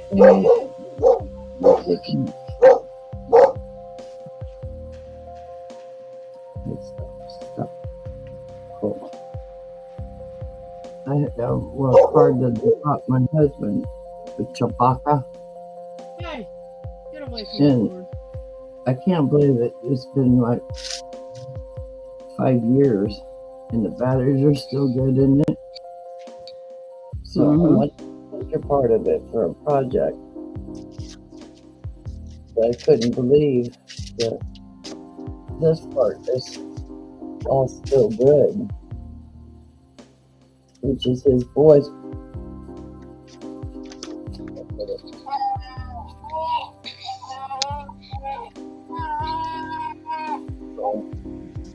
I want to save the sound effects from it and still have my picture. Yep. There it is. I like it because it's got that hologram thing on it. Oh, I got to call Amazon too. Darn it, I forgot this one. I started my stuff. My elastic is the wrong size they sent me. Oh no. Alright. Alright, it'll stop in just a second. It'll stop. It's my bedroom stop. Hey, sis. Ta-da! Somebody's millimeter for Robbie. And that goes in Robbie's box. Good. Everybody should clean that. Yep, there we go. And see, they had back-ordered my plastic canvas. So there's another box I can put Robbie's stuff in, and my plastic canvas over here. And hopefully this time they sent me the right size beads.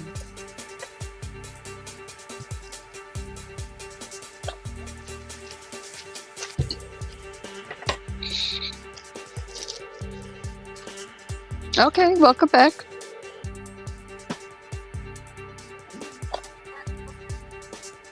It's not. Dang.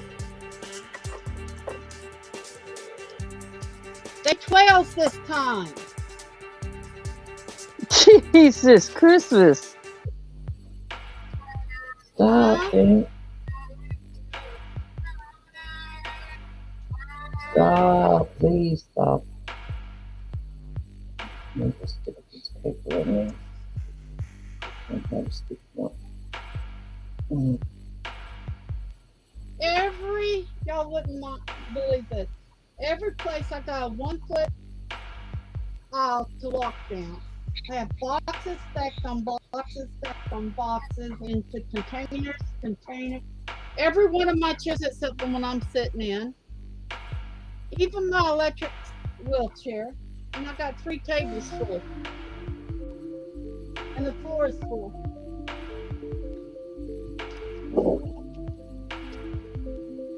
I'll be right back.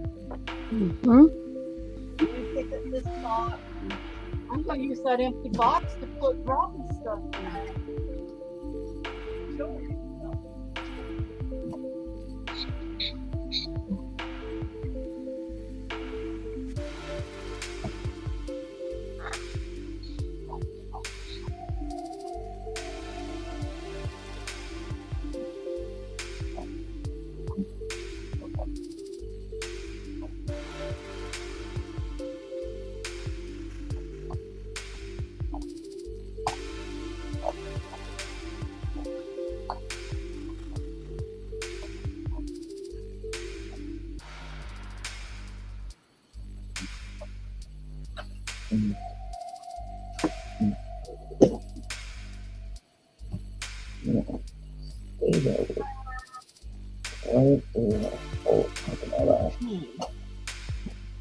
Sorry about that. I had to go.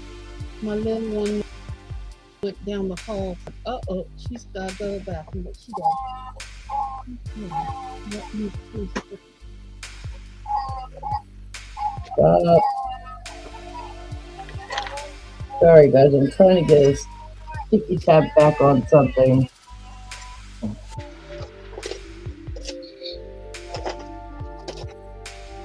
Wait, you don't have that. Stop.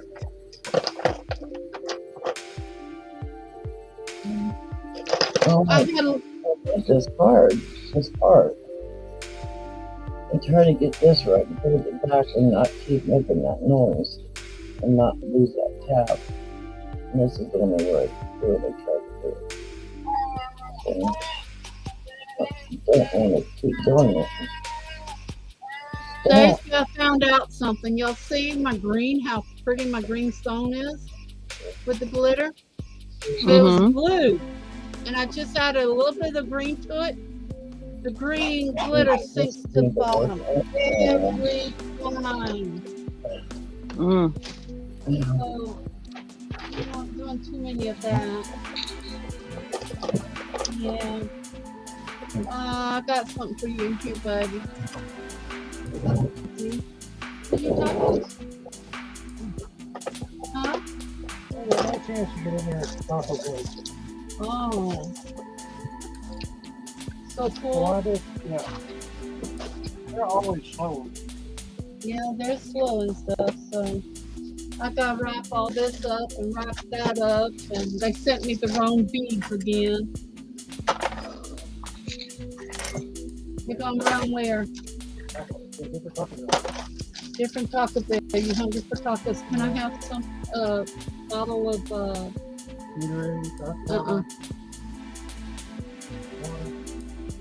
water and Dr. Pepper, please, diet. So now I can take this and I'm gonna put it on the canvas.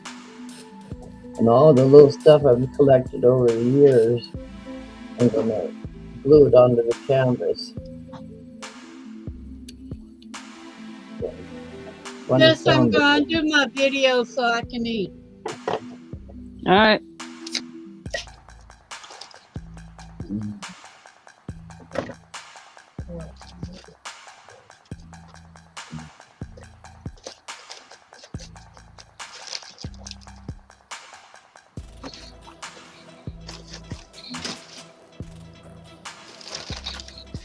I think I better get off here. I just wanted to be able to show you that. Yeah, it was awesome. Great find.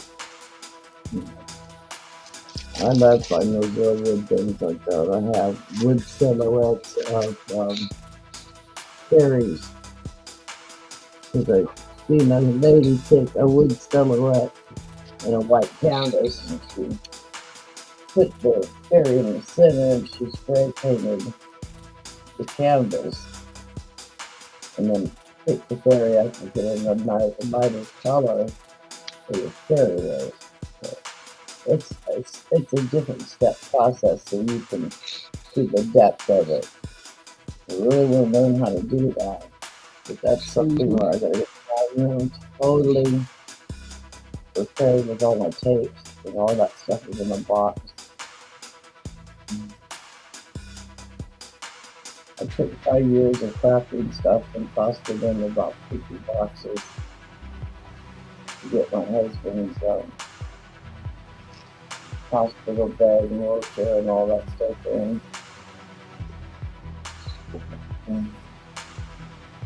Yeah. I think I'm gonna sign off for now and get this stuff going. Okay. Thank you for coming up. I wanted to show you something real quick for you.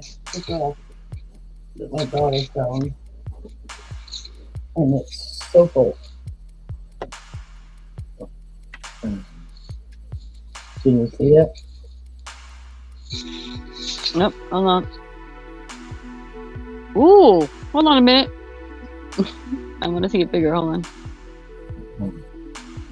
We have our Halloween store here. And like 5 lines of it. It's all the steampunk.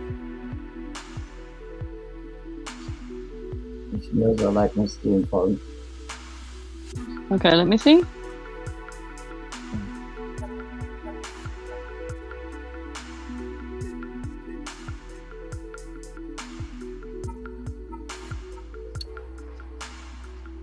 Oh, that is awesome.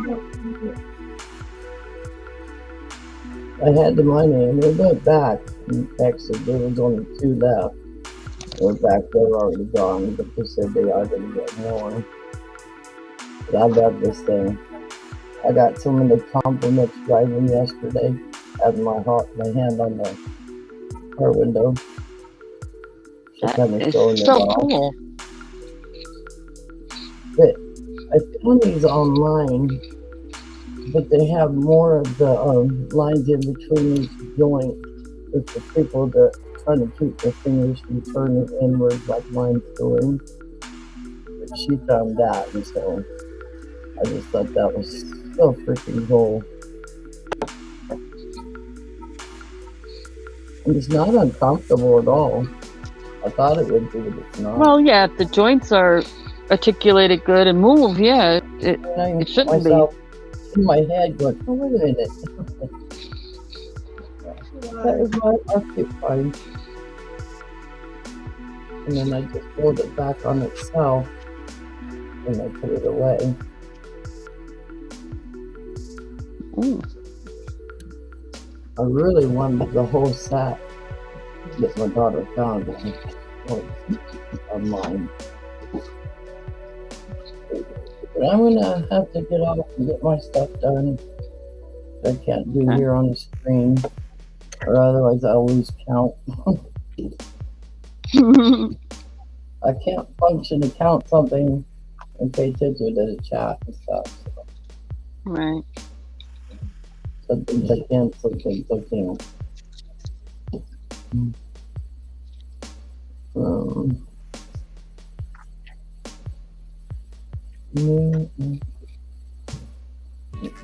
Okay. Alright, sweetie, I'm gonna hit this button, and thanks for letting me on, and I'm really struggling to get this treasure chest thing done. Because the daughter and I have to sit down together. I have them as on my list for mailing this and receiving stuff.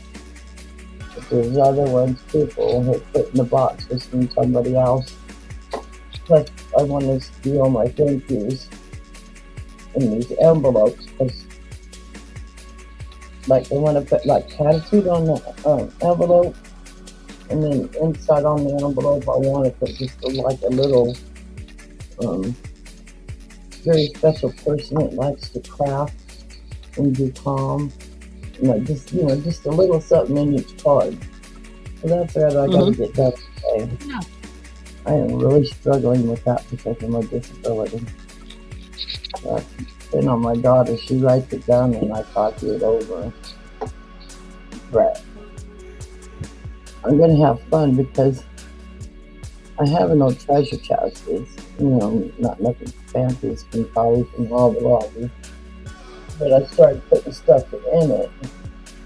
And then I happened to look up on the shelf. I have my little miniature one.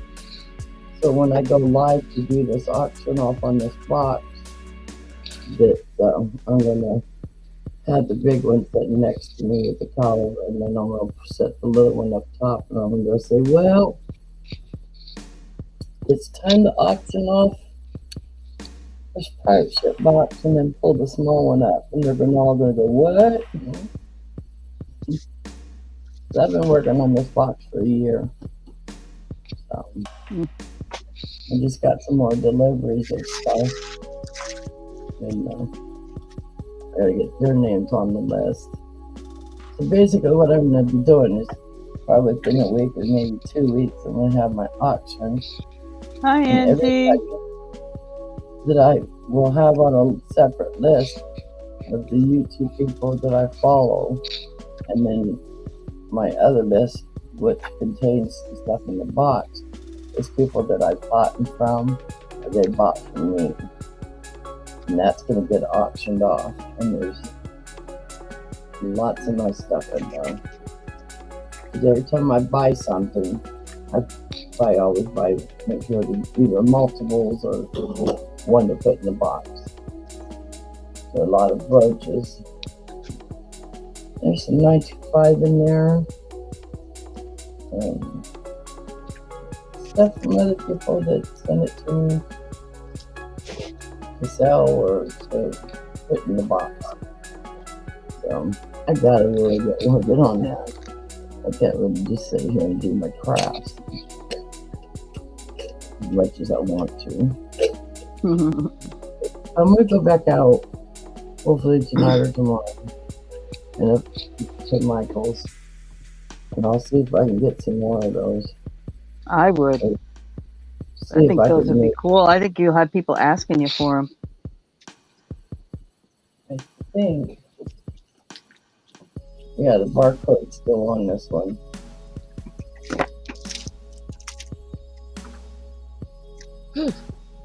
Yeah, maybe I can use the barcode and see if we can find them online at Michael's. We have an online account with them in the pandemic, so see if we can get. If I can get them, I'll just order a box of them.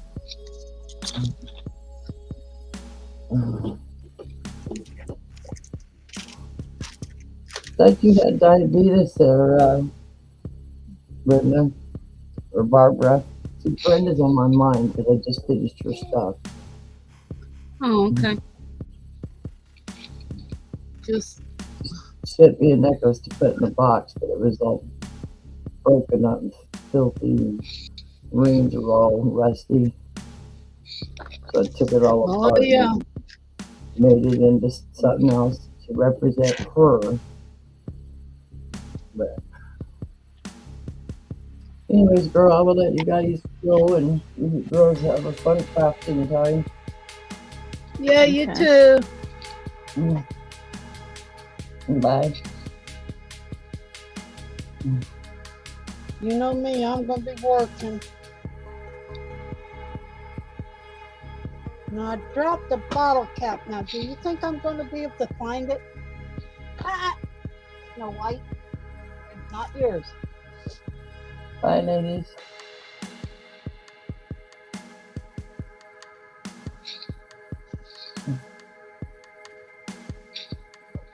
Well, I'm not in your nail file. Where is it? I'm closing out.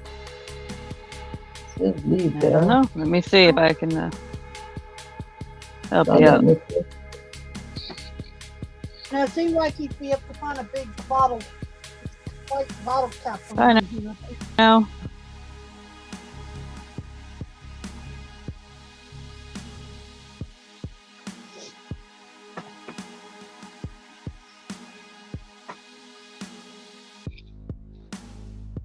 Oh, there it is.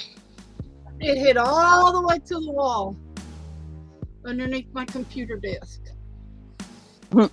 And about 3 inches too short. Grabbing it. There it is. I'm forever dropping things around here. You know what? I'm looking at that purple and blue dragon head, and it's like a strip of blue, a strip of purple, then it has on each side blue and purple, and in the middle, in between the scales, has some black, and there's no black in it. Not supposed to be, put it that way. well, probably the colors blended a little bit at that point. Well, with that mica, that chameleon, you don't know what color is in it, because the teal blue is along the side here, purple here, purple. Then you have a little bit of teal blue on the ends here, and then there's like some streaks of black there. Weird. I can see these 2000 rings going flying out of here, so I'm trying to get them into a bottle. You know what? I'm going to make my dress into.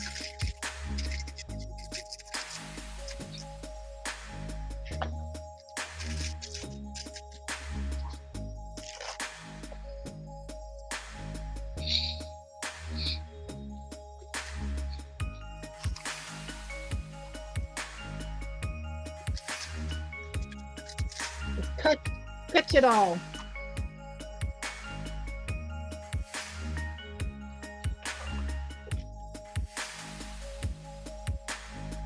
And that'll be easier to put in a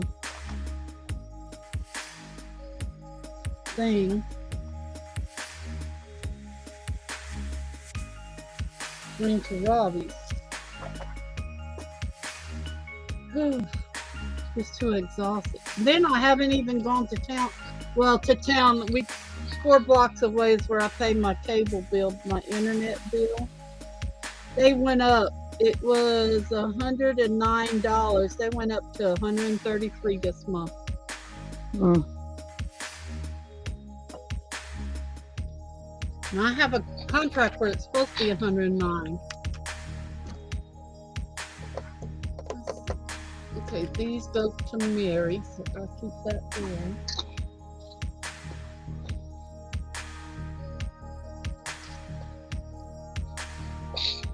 I thought I'd really sell some of those cancer bracelets last night, and I didn't sell none of them. Then Kimberly got with me this morning, and she wants the rest of the glass bracelets I have made. This great bracelet. But I told her, I said, okay. She said, put them in my box. I'll pay you when I get there. I said, you're going to get there after me. I need some payment now. If I can get that. That's the right version. Donate. A little pink necklace. I made about 6 more bracelets last night while waiting on the epoxy to bubble up so I could spray it and put it in the thing.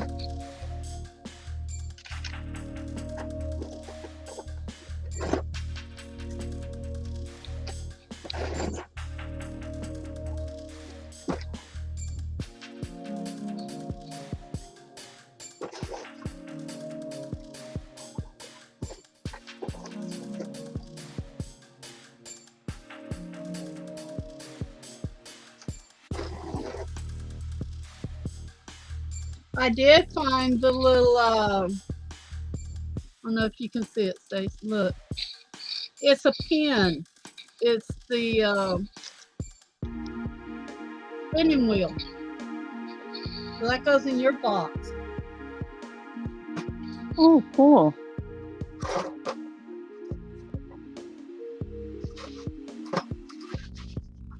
This I have to put in.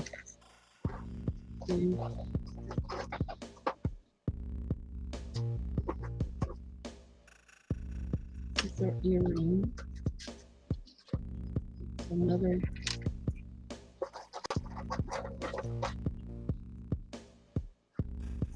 You're gonna have some antique keys. Some of them are real, some of them aren't. In your box.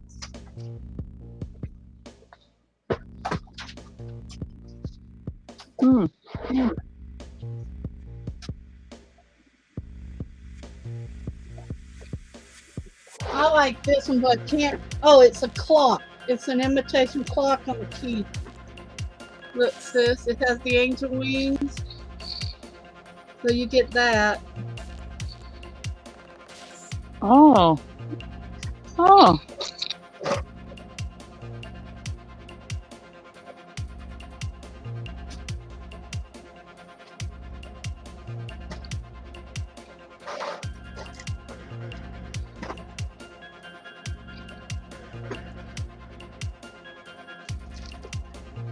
Goes to Robbie.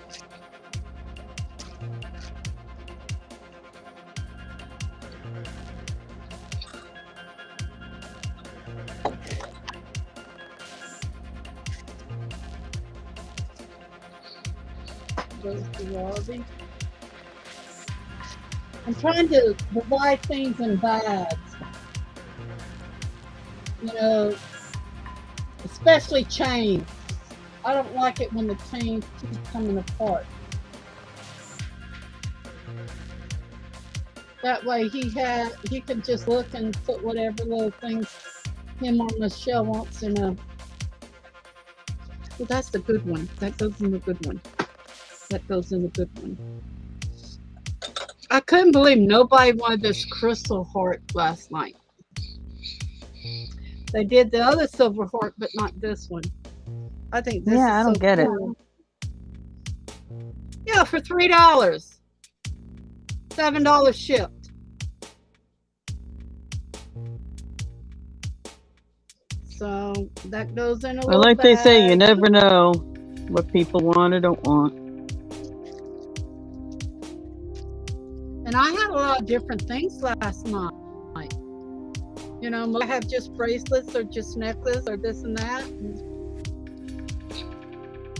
I have to tell Robbie, you're going to have to kind of look. Some of this is better jewelry. You don't want to put it in something really, you know, cheap.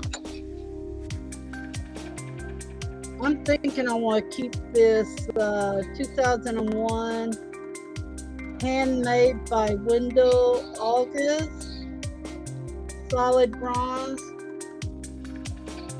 There you go, sis. It's an ornament. I think I'm going to keep that. Now the NASCAR thing he can have. And these two are things he can have. Oh, that's cute. Yeah. It's I think I'm going to keep it. And then there, I'm putting these two necklaces in there. I don't know. That's a pretty abalone shell, though. Both of them. Paint it on something else and use them on our dream catchers. Not dream catchers.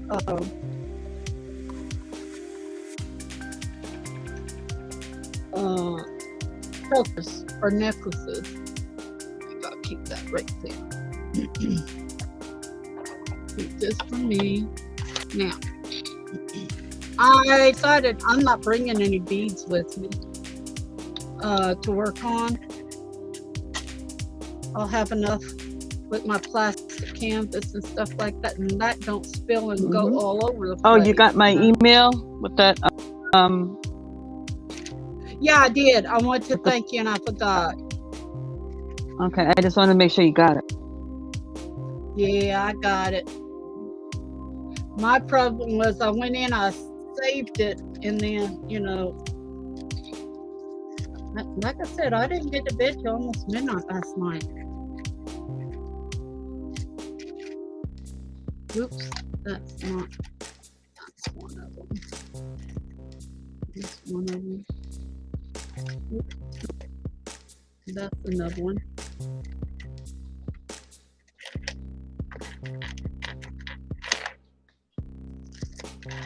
Yeah, I sold one. No, I sold two of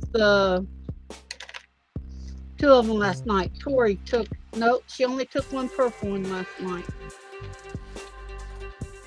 So,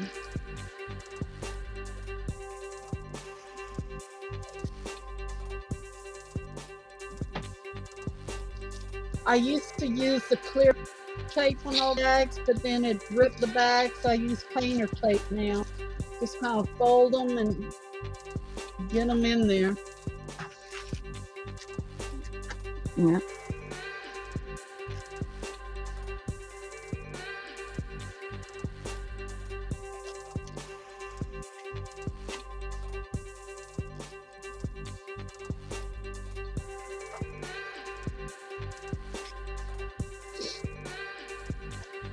You mess up? Me? No. Yeah. Looks like you're backtracking. Or you just... No. Just going the other way. Yeah, I go right to left, and I'll put it in the top right, bottom left. And I put my needle like that, then I pull. That way I don't have to go in and out, in and out, in and out because of my hands. I prefer the in and out. Yeah. Just the way I like to do everybody's it. different, you know, that's what I said. I'm doing it the same way. I'm going top right, bottom left. Yeah.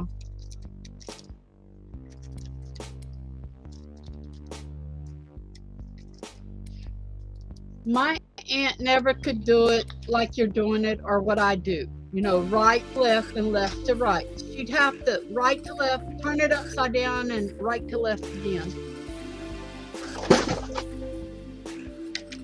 I'm trying to tack as fast as I can, Rick. That's what I'm doing right now. There's some more fries up there. I didn't know if you'd want them or if the dogs or.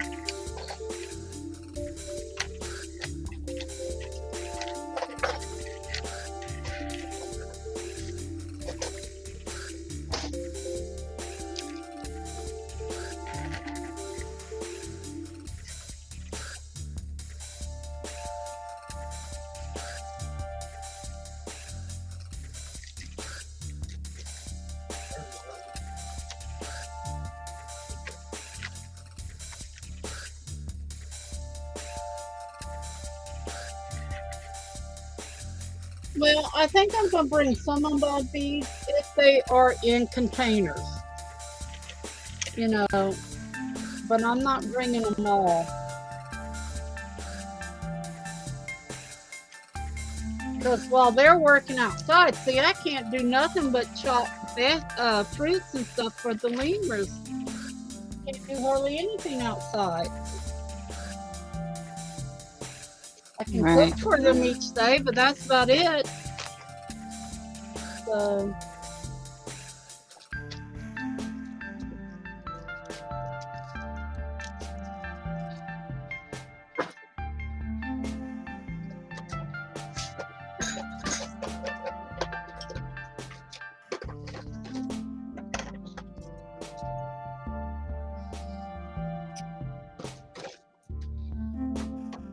When we get over there, we're just going to have to look through this stuff and see what's what.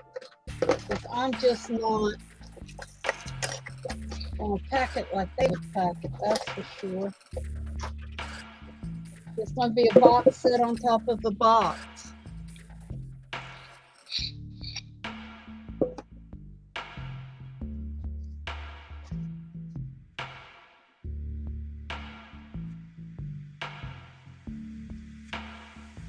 Goes in there.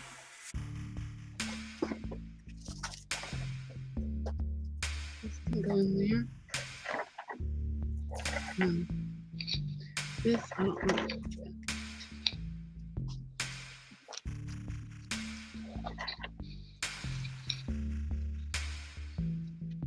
Fit in there? Nope.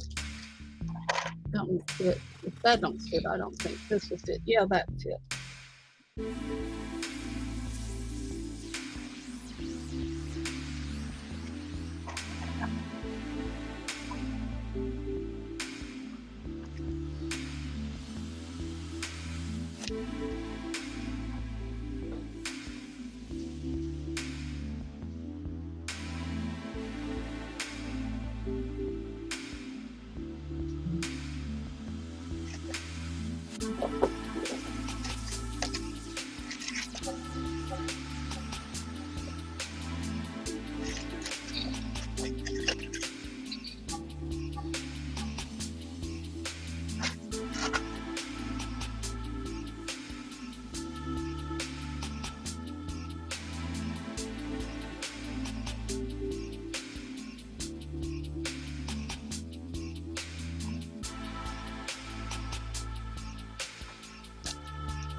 You know, when people are in good health and they can move around and do what they need to do, it's good.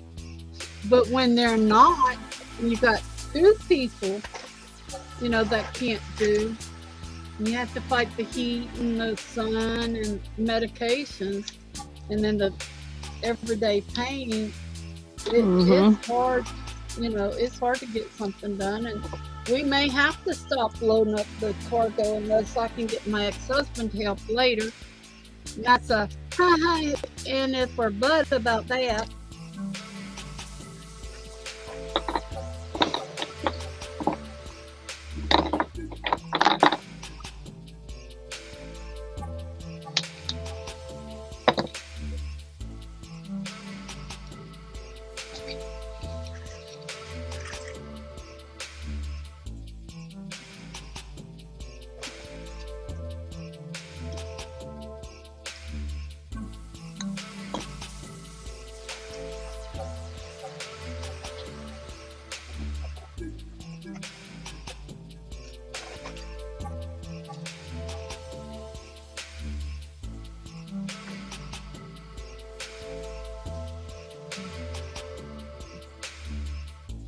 twisted.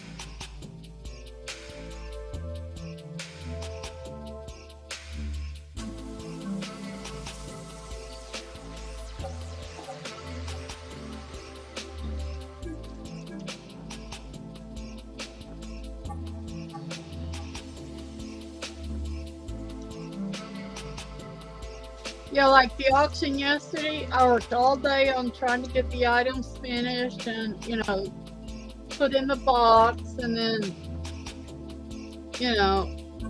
let's say 4 hours of work. You sell $100, you know how much you're getting?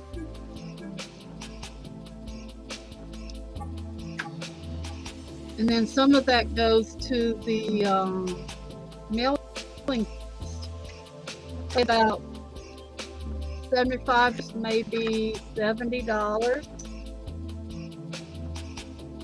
I made, I think I figured out like 505 or something like that. Which is not very much an hour. Mm-hmm.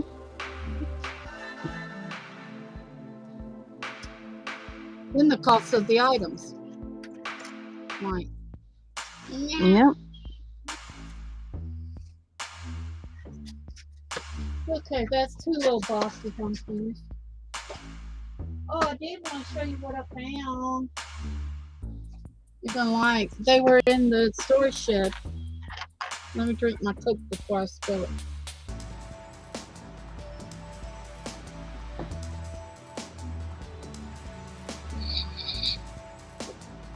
Uh-oh.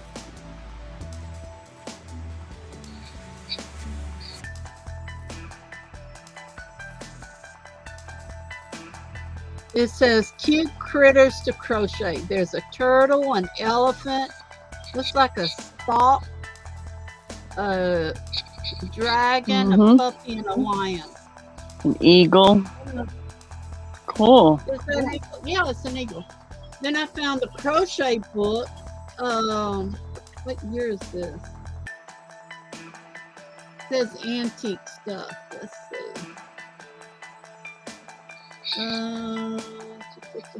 1994, so that's not as antique, but it has the big table dollies on them. So I got that.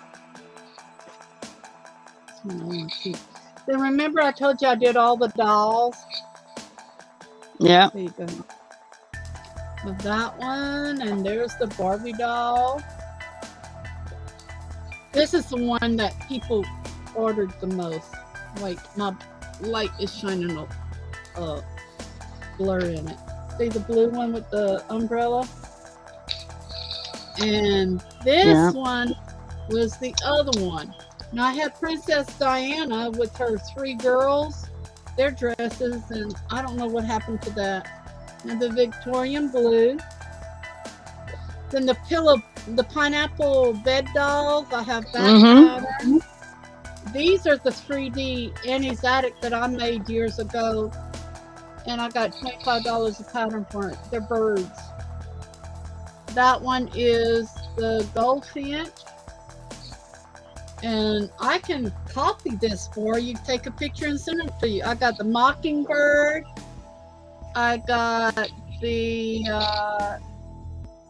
nuthatch.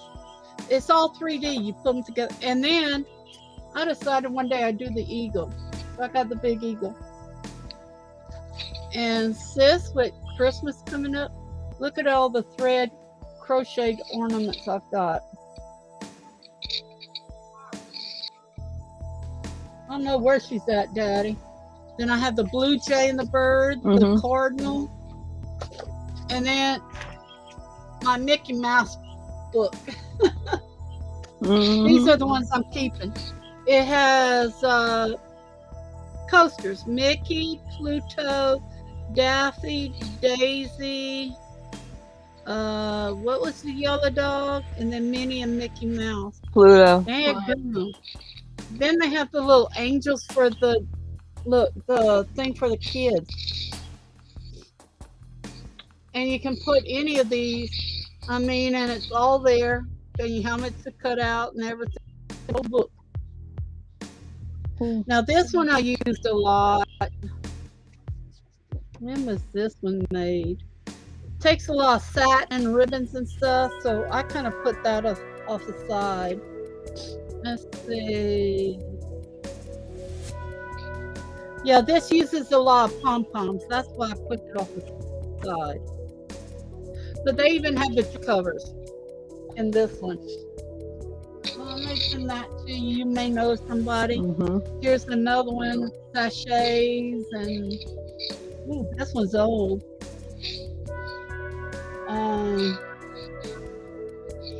1989. And then there's another. I'm trying to keep on my doll ones. I made so many dolls. Then I made the little angel dolls. Set them on pillows or on top of the toilet papers for Christmas. See? We had that one. Then here's candy cane, Disney candy canes. They had Pooh Bear, Eeyore, Tigger, and Piglet. Or you can Those are make the cute. little Christmas ornament. See, here's the Christmas ornaments. And then there's the candy canes with them on it. Then I also have the Christmas Looney Tune ornaments with Bugs, Taz, Tweety, and Sylvester on that side. Then on the back has beep beep, the Roadrunner. I like the candy cane one. I do too. They're cute. I may go ahead and take a picture of the pattern and send it to you. Take it up close. Oh yeah, the patterns will be easy to read. Look. See? Let's see which way I have to move it. They're really nice size. They're not the little ones. So, and they even have the little round ones that you can stitch. Some of these are cross stitch, so you remember when you do a cross stitch pattern, you add one up and one down. I'm gonna keep those, and I'm gonna keep that one. See if I can get the rest of them off the floor. And I have a lot of books for knitting and crocheting and stuff. Okay, this one is the napkin. I only crochet. Huh? You don't crochet? I only crochet. No, I crochet. I don't knit. Oh, I don't knit either. They have all the Looney Tune ones. Now this one I made back in 2005, and I loved it. I sold the whole set for $200. Look, Mickey and Minnie Mouse. This shows it better. And you know what? I got mine for $50. I can make it for family, but I can't sell it. Right. And I have the big book. Why do they let you buy the big book and everything, and then they say, oh, you can't do this, you can't do that with it? They got all kinds of stuff in here. Most of it's for cross stitching. I always add got 2 or 3 extra rows up and down, and I go to the thickest one. Some more dolls, some more dolls, some more dolls, more of the little bitty dolls. Like I said, I had a fortune in books. Oh, this is cute, sis. Wait, okay, another bird. That's a hummingbird. With the snowman in plastic canvas that you can stand up. Oh yeah. And then on the back, they have the tissue covers and the thing. But here's the Santa Claus. I made this one a couple of times. You break in the back, or you put a little bag of sand or something, and it's the doorstop. Then they have the magnets with all the Looney Tunes and Tiggers and Winnie the Pooh. See, my mom and dad worked at Sears, so I had done a lot of that for different people. They have even the little frames that you can put kids' pictures in. I'm gonna get that teeth. So I can copy some, and they're big. The patterns are huge.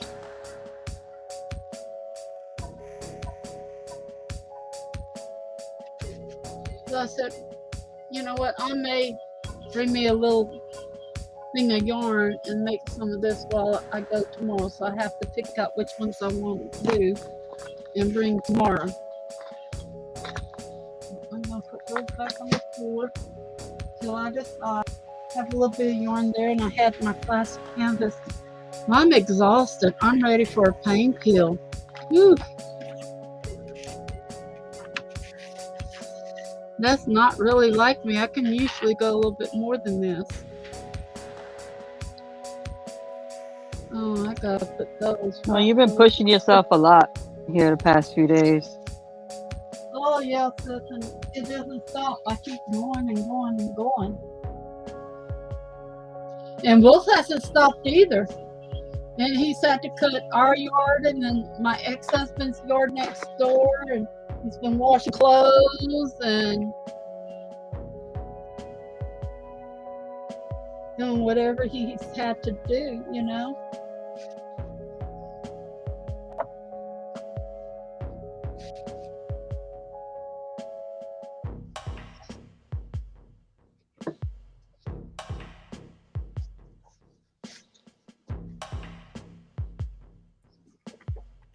People says, well, you need to stop. I said, well, I can't stop right now. Baby, can you hand me that box over there? This is ready for Robbie. That's the beads. The beads. That one, please. Thank you. And you can take this one. Saran wrap it. Stay on the bed. We'll saran wrap it. Okay. Thank you, my love.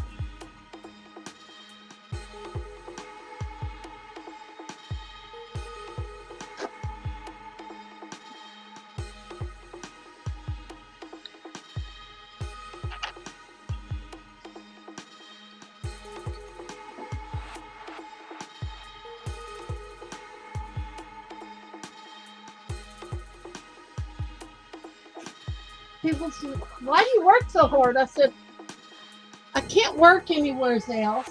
I have to work sitting down. Well, why are you doing all that? I said, well, when people donate money for epoxy or whatever, I feel like I'm obliged. They're giving up their own money to help the animals, to help Robbie, you know. Or sometimes I do it for the handicap, you know. Like I did for Shadowrunner when they needed money when her husband was in the hospital, you know.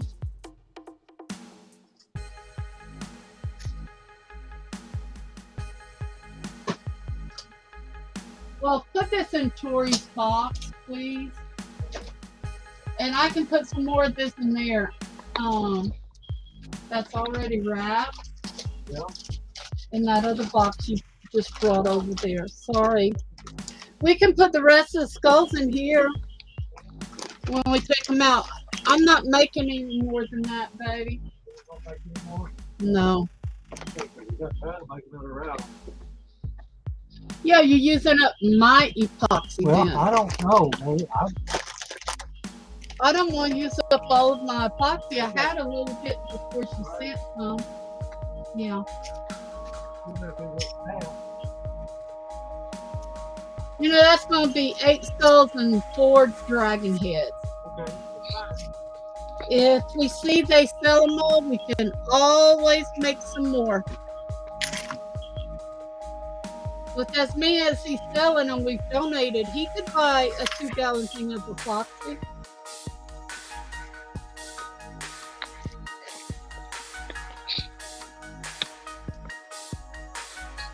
I was doing some on Booker. I cannot believe how much we have donated this past year, since January. You want to sit on Christmas tree? I think we could. You want to wrap them? Yeah, you send it. Yeah. Okay.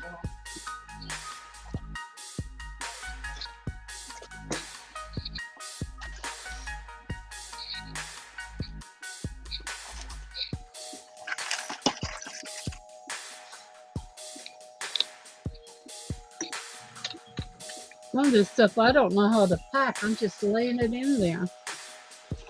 I couldn't believe nobody picked that dolphin or that heart yesterday. Especially with Christmas coming up. Or the little monkey, you know. Mm-hmm. No, monkey was cute. Maybe yeah, it was cute. Even the little pet with the cat, you know. Mm-hmm. I thought Shadow would pick it because they had 3 cats, and I would have put David's picture in it. All right, I'm gonna step away for a few moments. Okay, you want me to watch the room for you? Please do. I'll see Okay. you. It won't be that long. I just gotta move around. Yeah, that's like me. Sometimes I gotta get up, sis. Go do what you need to do. I'll be right here.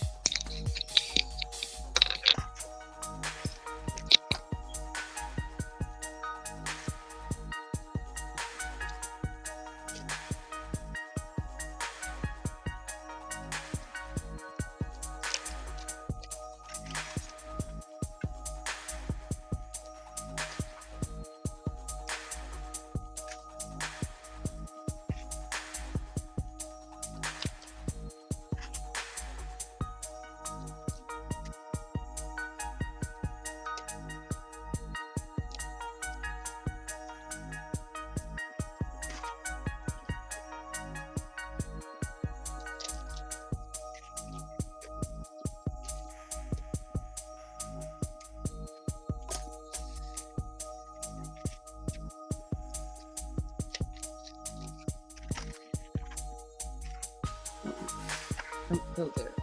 I guess does.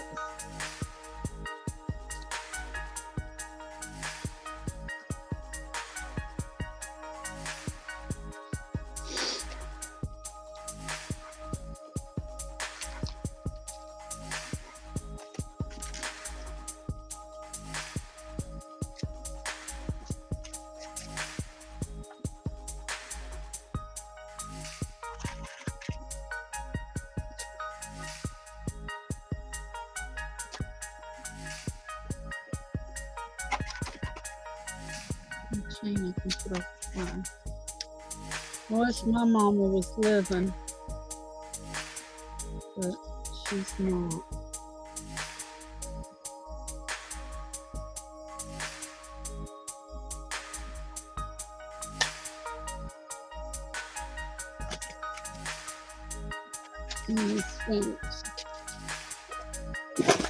Oh, that takes care of that. Another one that no one bites itself. I guess that's fun.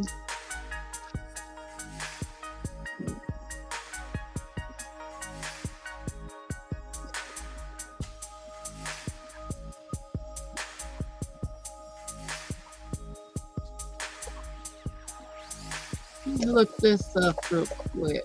While she's out. I'll watch some. This is BOUTIQUELOVIN.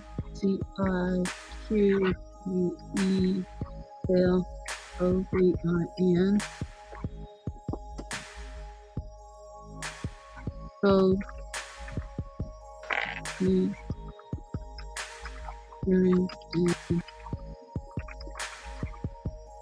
necklace. Oh my gosh.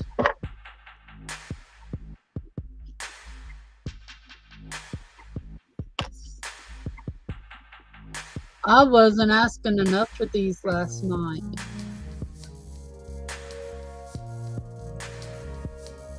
Oh shoot.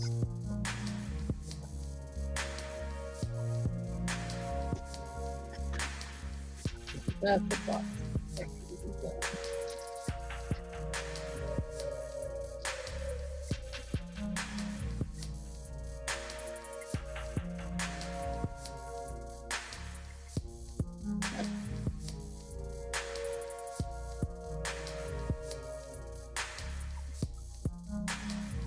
Oh, Moving straight to not doing anything else. Let's stick that in.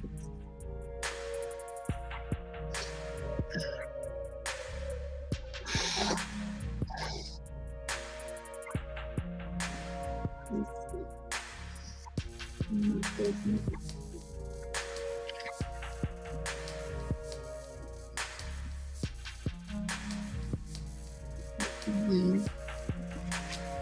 I'm gonna keep that. I'm not gonna call Amazon.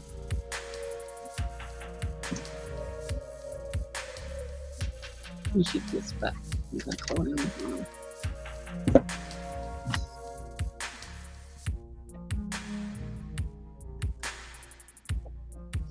That's my other little one. I'm gonna go in the shop now.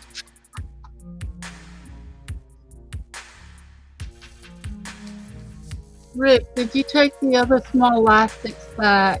Yeah. Okay. I need it because I gotta call Amazon. They boo-booed again.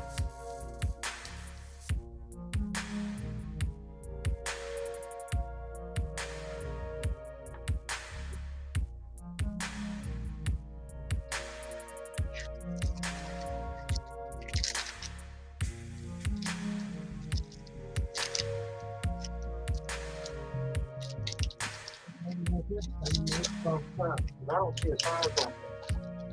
Well, this one is the same thing, but this one has a tag on it. Okay. See, they all the same. Well, And when I went in, I went they into might buy the previous same orders. people. No, when I went to previous order, Yeah. I went down to where I bought this and just reordered from there. Okay. You want one of these? Yeah. Oh yeah, I'll force you. I'm bending your hand backwards. Hey sis. Okay, I'm gonna step out a little bit. I'm just turning my voice off and my camera off. I Okay. gotta call Amazon. They sent me the Okay. wrong size elastic. Okay.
Hey, sis, I'm back.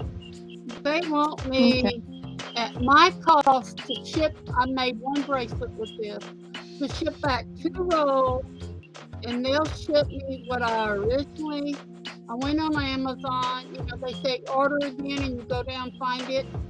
This is a this is a 1.2. I found out, and this was a point 0.6 or point 0.8. I forgot just now.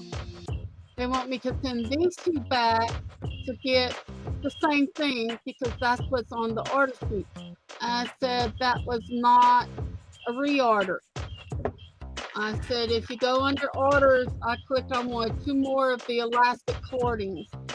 And they said, well, you need to ship this back, then it'll take 30 days. I'm like, no, thank you. I'll keep it and I'll stretch it until I can stretch some of the thickness out of it.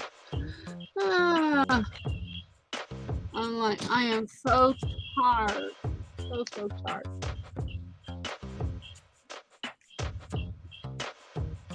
Mm.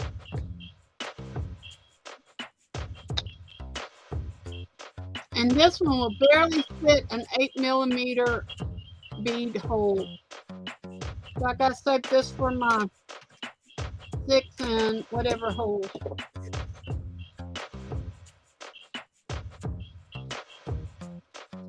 Now I could put the clasp on the end of it, but then that's more money.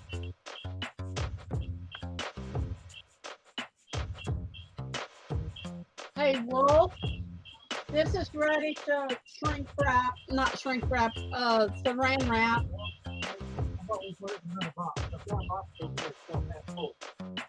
This is a better item.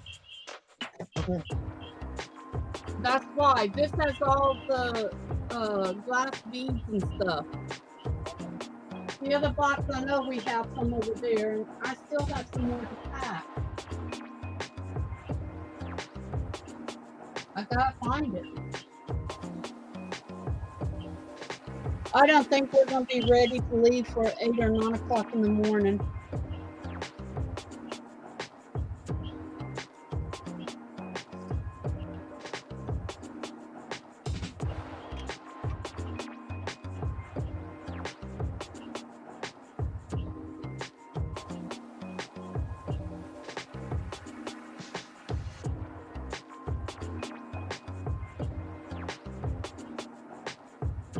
Wolf, are we putting the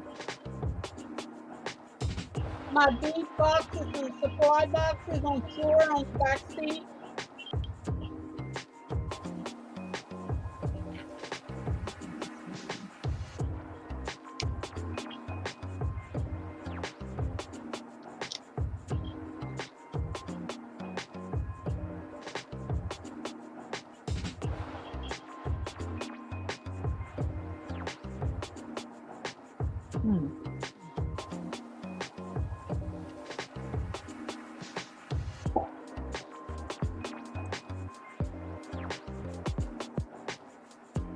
Did you just pop something, sis? Mm-mm. What was that big old pow? Not here. I didn't feel me pop anything on me. Nothing fell.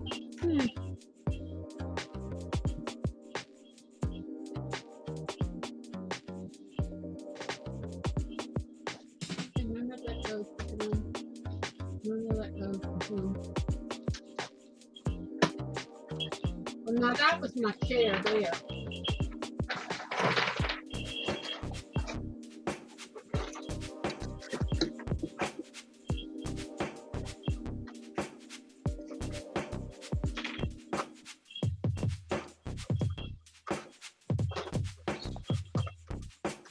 I may put jump rings on all this and just put it in the deal. If he wants to put them on a cord, he can.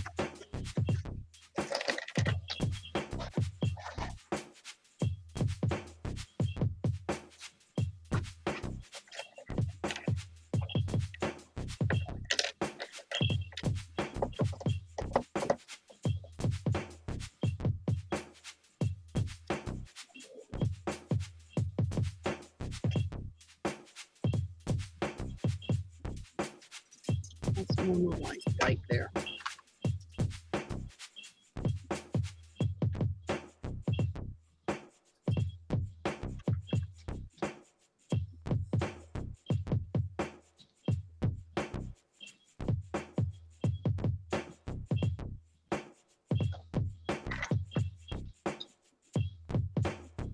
You know me, I'm not one to just sit and do nothing. Mm.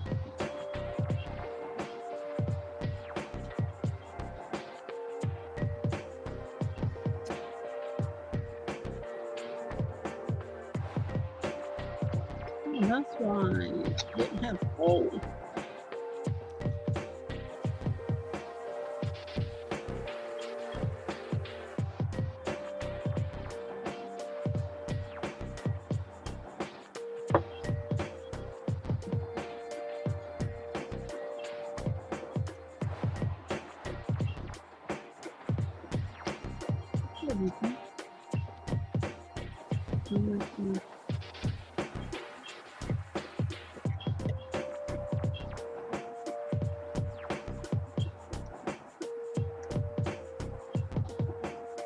I have a friend that called me this morning, and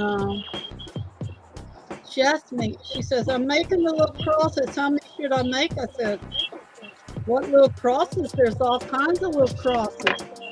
What do you know the little crosses I make? I said, you make 3 different kinds, sis. What do you mean? She said, the plastic canvas one. I said, I know that's the ones you make. What size? Small, medium, large? Well, I'm making them all. I said, has someone asked you to make them for something? No, I'm just making them. Trying to get ahead of myself. I said, I wouldn't make too many. There's a lot of people are making them for bookmarks and stuff now. She says, well, if I do something, I'm going to go crazy. I said, go sit by the pool. She said, it's too cold. I said, it's 80 degrees outside. It can't be too cold. So I said, why don't you make about 20 of them? She says, well, I've got over 100 of them cut out. I said, and what color yarn you have? She said, well, I was hoping you'd give me some yarn. I said, I'm leaving in the morning. Unless you can come this afternoon. Well, I'm not going to town today. She said, can you drop it tomorrow? Because it's the city next to us, the little town next to us. I said, when we start, we ain't stopping until it's a definitely must. Oh, come on.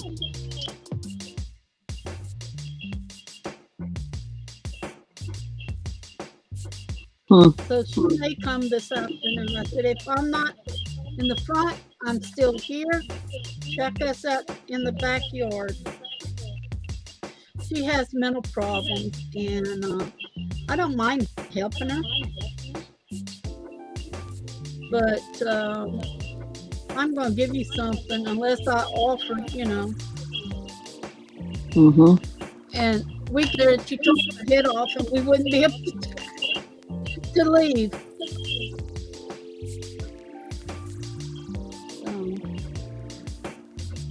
Hiya. Hi, Wendy. Hi, Wendy. What's up to? And that was me. And that was me. And that was me. I guess I'll bring them all.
Mm.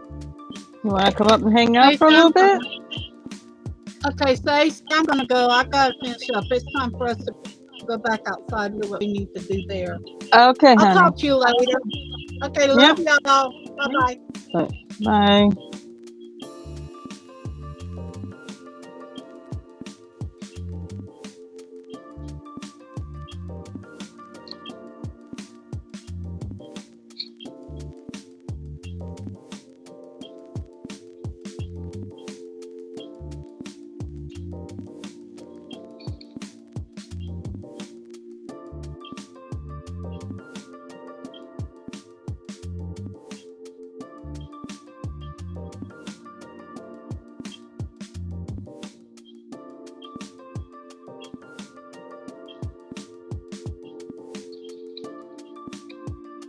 Okay.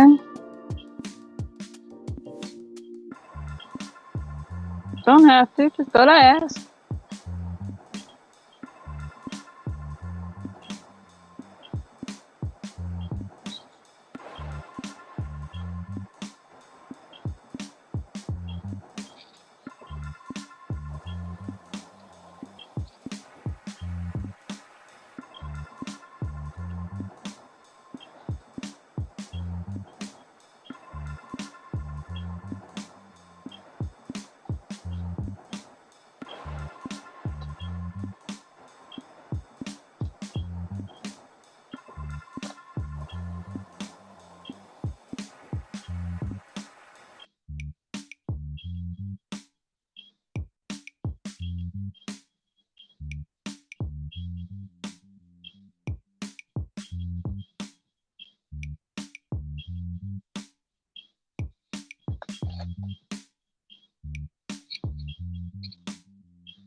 Hey, Cheryl.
It's the mama. I just changed the color.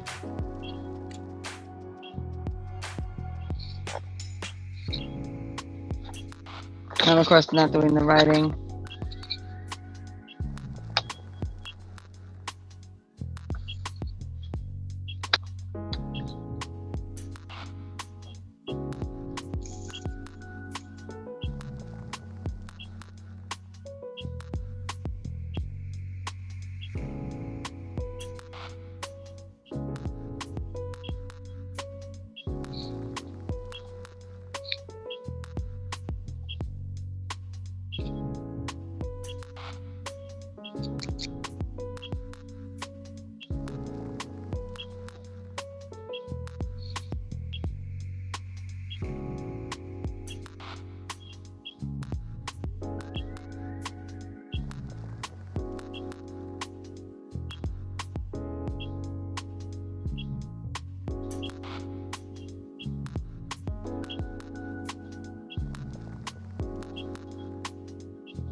Hey, you.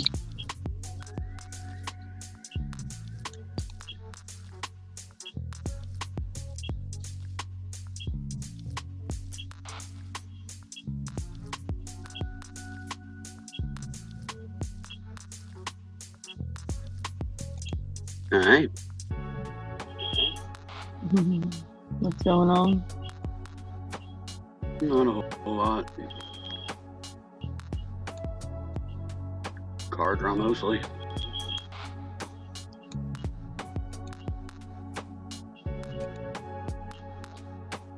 You hear from Tina? Yeah. She okay? Yeah, she's okay. She's just, Okay. Well, you know. that's all I'm worried about. Yeah, life. Yeah. But yeah, I have spoke with her, so. Good.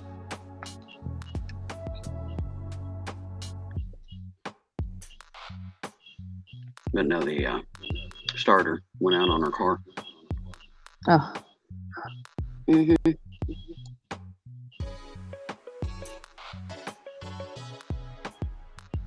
But she's got rides to work Thursday, and I've got the starter ordered. It'll arrive Thursday or Friday, and my brother is coming Saturday, and hopefully he'll be able to put it on.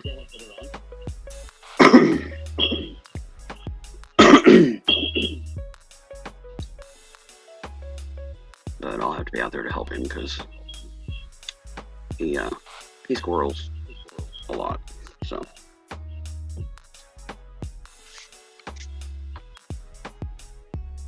yeah. You're gonna have to be the brains, and he's gonna have to be the brawn. pretty much. Because yeah, I can't do the contorting or the elongated period of time leaning over the hood kind of stuff. So, and there's no way I can get under that pickle jar car. Too much boobage to get under that puppy.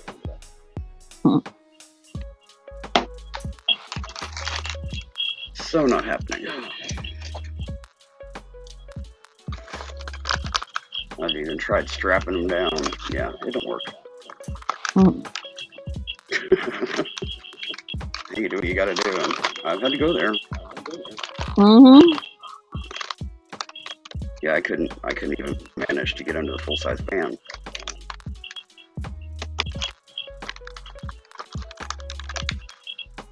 Yeah, getting under a car has just not ever worked for me.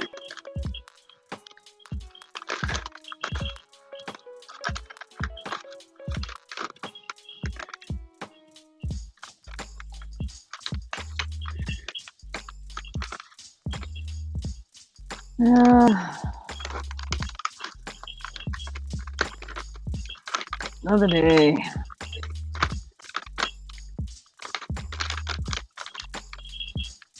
Another crazy day.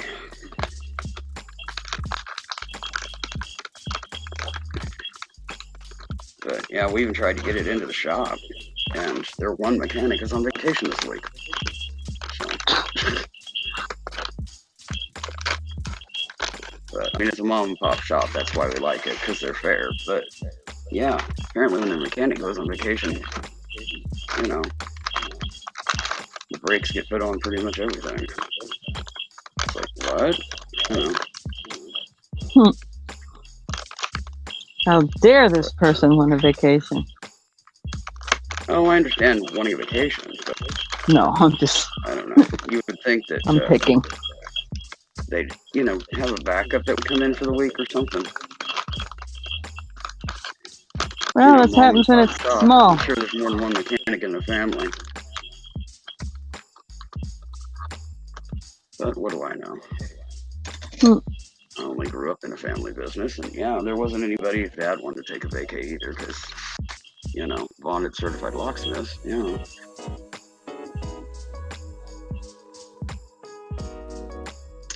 There's limits. And they're both, you know, they're both trades, so you have to know what the hell you're doing.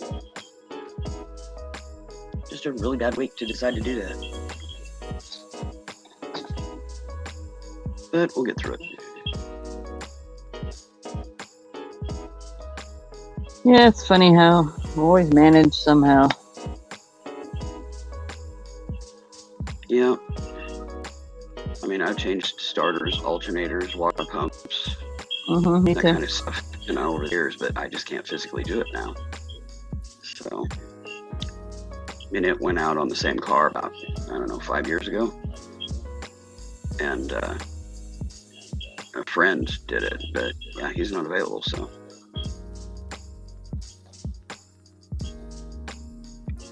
Yeah, I've done everything in a car except ripping apart the inside of the transmission or the inside of a motor. Everything on the exterior of those two items, I've touched, I've done. Oh yeah, plugs, wires, blah, blah, blahs, yeah. Everything. Solenoids. Whole entire AC systems, spring fans, blah, blah, struts, yeah, everything except the inside of the transmission. The I haven't done pumpkin, everything on you the know. outside, but I've done a good bit.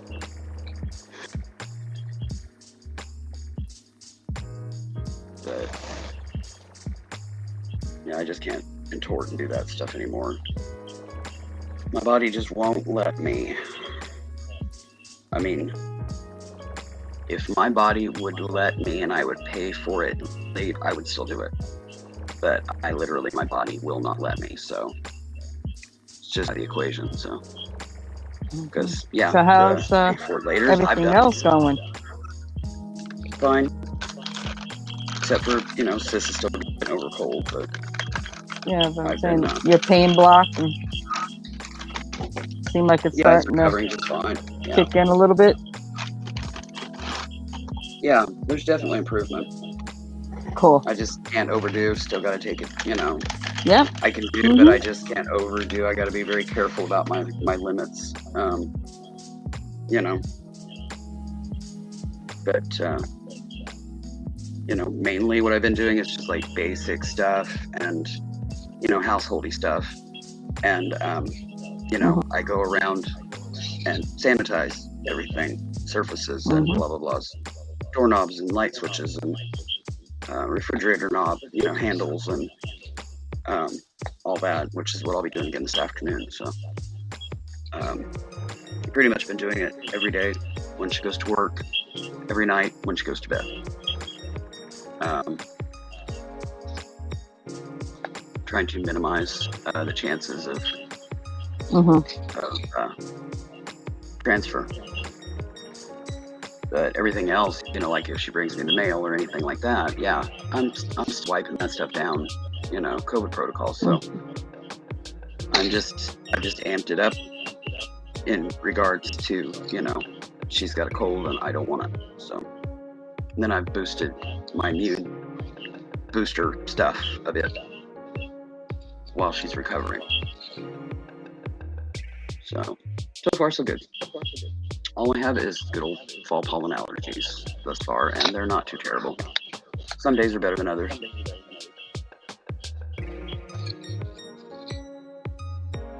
And that'll stop as soon as we have the first hard freeze, just whammo. It'll just be done. So Yep. that hasn't happened yet. It's usually last half of October, the first part of November is usually when we have our first hard freeze. So we've got, a few weeks yet.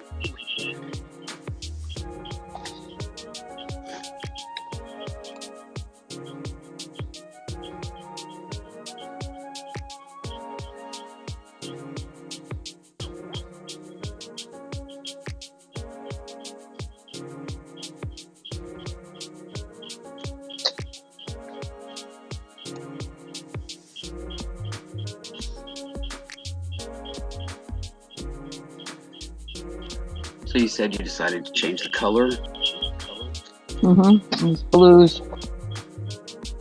Went with a different palette, yeah. Was there enough in the kit, or did you have to? Oh, this is my stuff. Yeah. Yarn I had. Yeah. That's what I was asking. I just wasn't finding the wordage to finish the sentence kind of deal. Brain fart. Hey, they happen.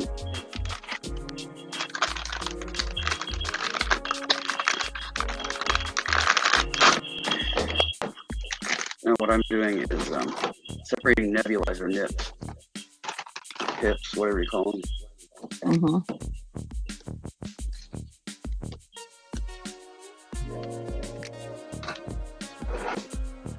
The pharmacy always goes with the best deal, and as of late, I've been getting the ones that I have to separate. Sometimes I get them that are individual packaged, it just varies.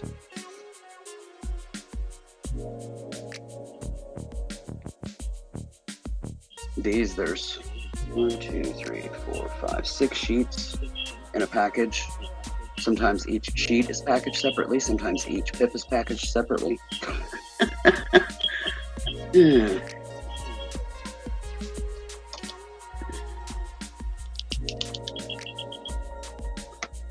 I do keep some of the individually packaged ones in with a portable nebulizer that I have, and then rotate them, to keep them current. But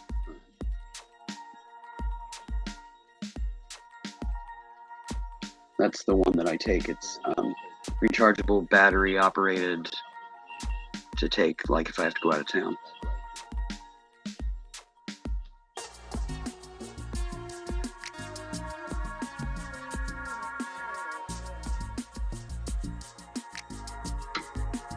But I haven't had to do any of that lately because, I haven't been able to afford to, for one. But yeah, I had to reschedule one of my doctor's appointments again because of the car. I had confirmed the appointment and everything, and poof, there went the starter. So.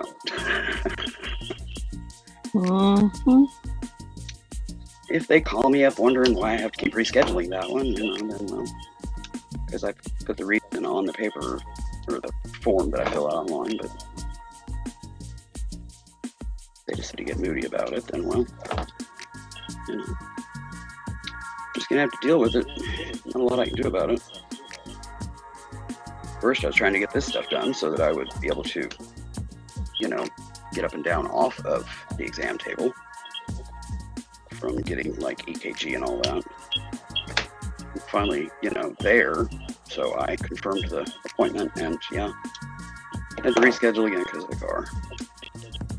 But before that, I had to reschedule it 2 other times to, because of scheduling and timeline issues with, this procedure stuff. Hey, Yankee Kyle, how you doing? Hi, Kyle. And TJ Giggles and Drones came in earlier, just a quick pop in to say hello and have a great stream. Oh, I missed him. Oops. Sorry, TJ. I said hi in the chat, so. Yeah, it was just on YouTube. It was right before me when I said hello. So Yeah. We're doing okay. How are you doing?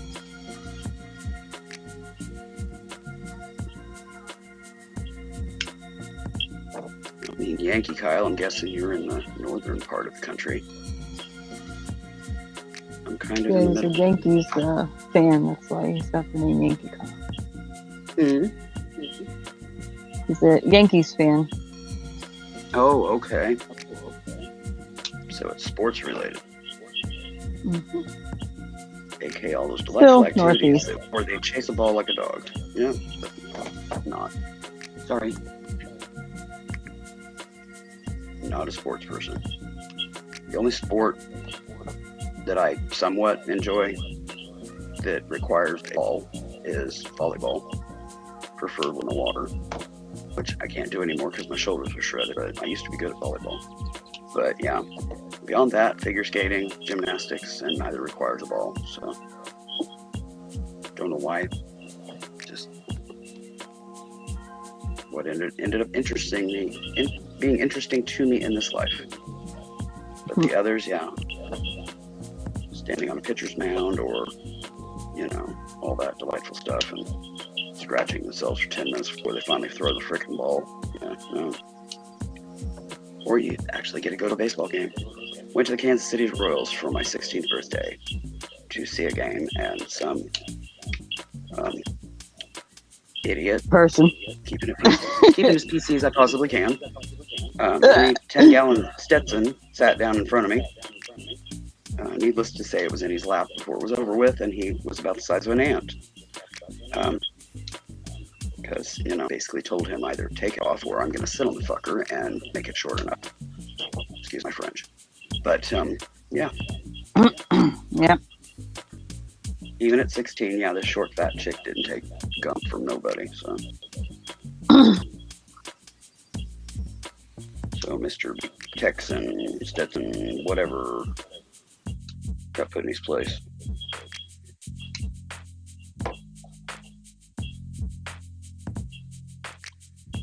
Well, I paid for this seat. I'm like, well, so did I. And I reminded him of cowboy hospitality, respect a woman, and pointed at a pair of Grand Tetons on my chest and said, show some respect, or I'm going to show your hat. Respect like it's never seen before, and it will be unrecognizable after. So. And then it was the boringest game ever, and yeah, I was good.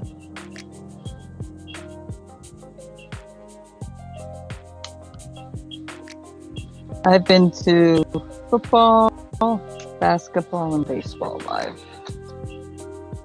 I've only ever been to that one baseball game that was anything remotely professional. Otherwise, yeah. I would play water volleyball.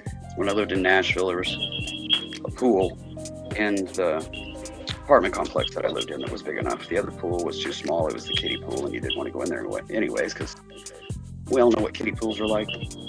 But but that one, yeah, we could play some mean volleyball in that one. We had a net up and everything. A bunch of us, either singles or young married couples, would go down there in the evenings and play some volleyball.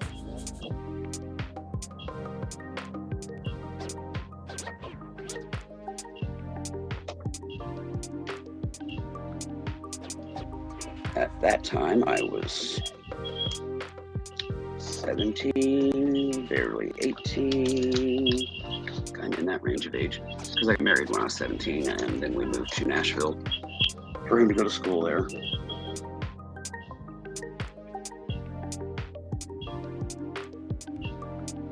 We were there for 2 years, and then we moved back. to Kansas. I'm in Kansas. But,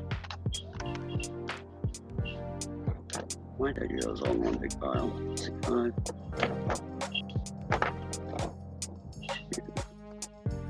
3. 4. 5.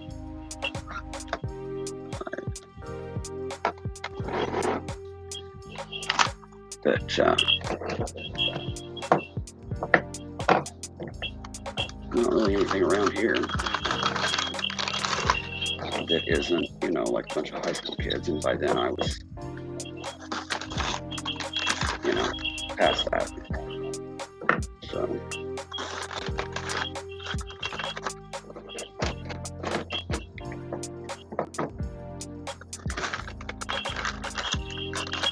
Yeah, I used to play Little League softball. I tried playing baseball. A bunch of neighbor kids would get together and we'd play.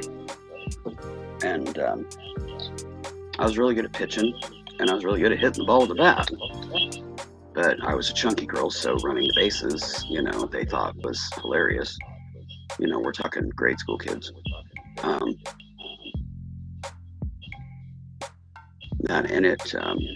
It hurt my joints. That's why I liked the water volleyball, because it didn't affect my joints so much. Mm-hmm. But yeah, even in grade school, I had pain issues with joints.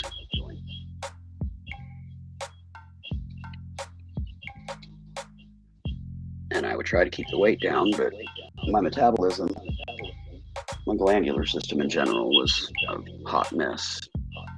So, and they weren't figuring that out, you know, back in the 70s. They were connecting the dots, you know. I mean, you know, they were like checking my room to make sure I hadn't like stashed food. Mom knew I wasn't, but she did, just because the doctor wanted it done. And I told her, I said, go up and check. There's nothing there. I don't even take food upstairs. There's nothing up there. You know, there's nothing anywhere else. The kitchen where it belongs, and you know what I eat. Because I wasn't that good kid, you know. But I still played what sports I could here or there, but wasn't the easiest thing to do physically, because of, you know, degenerative joint disease that started in grade school, and you know, being a shy kid that you know, you get the Mickey taken out of you no matter what you do. I hadn't reached that point in life yet where, you know, I was like, screw it, I'm gonna do it anyways. You know, it would affect me, you know, emotionally. So I pretty much you know, just tried to not be noticed.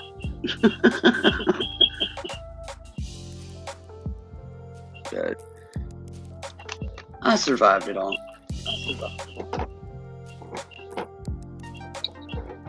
Yes, you did. And I'm And not it the made only you one. I the mean, there's a wonderful, gazillion kids out there sarcastic, that went lovely through it. person you are. Yeah. 1, 3, 4, 5. 1, 2, 3, 4, 5. 5. Okay, so they're extra. Okay. Trying to get these things repackaged.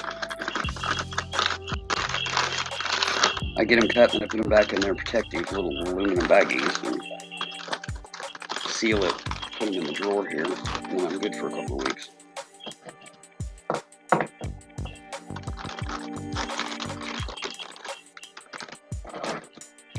That way, if I'm having a bad day and not able to manage it, you know, I'm not doing without nebulizer treatments because I can't get the freaking nips From the apart. darn package.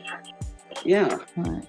Get them apart, right? So if I have a day that my hands are behaving, I nip it in the bud.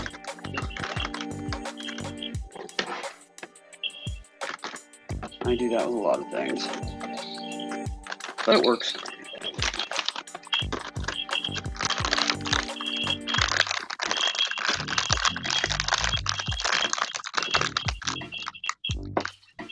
Take that shit.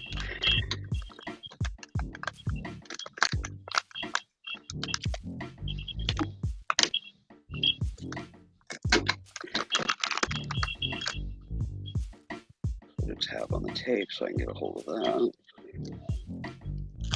Okay. Sealer up.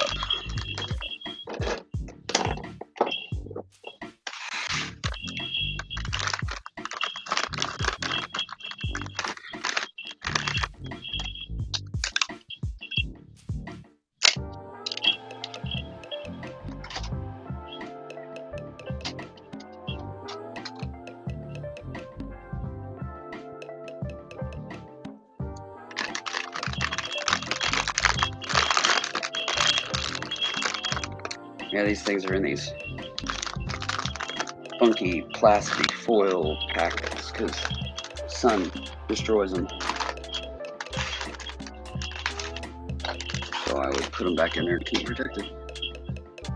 Even though they're in a dark drawer still. Got that done.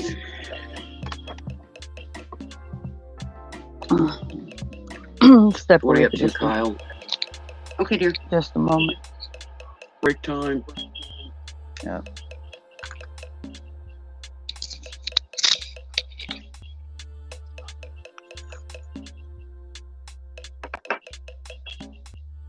I don't know if anybody else is here still. I don't know. I don't have YouTube open now, so I don't know how many people. It's alright. I can talk to myself, too.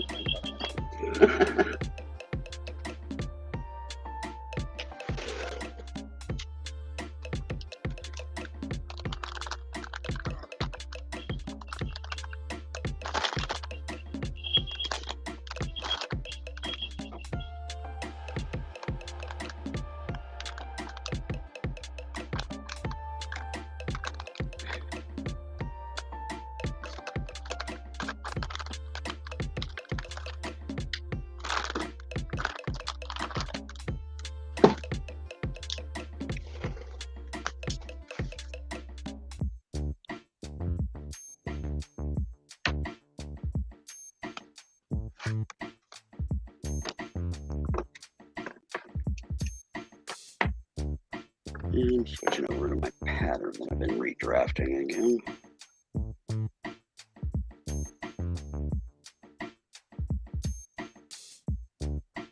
Dawned on me the other day that it wasn't centered. That I'd started with one sheet and realized I had to add another, so it wasn't centered. So I'm doing it again.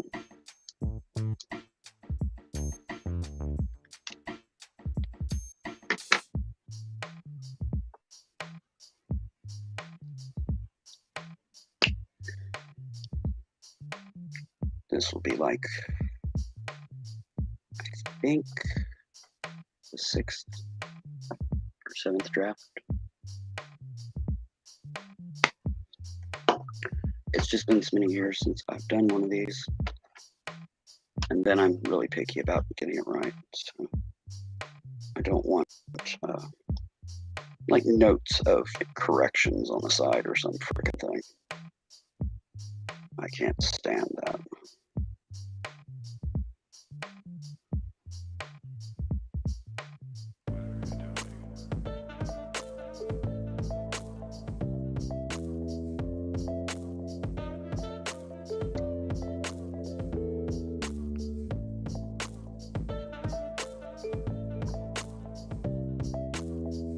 Including on gridding the sheet out and everything, I'm about a quarter of the way in now.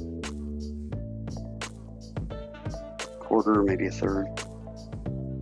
Somewhere in there. And now they're just coloring in the little spots. It's moving pretty fast.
Let's see, down this way.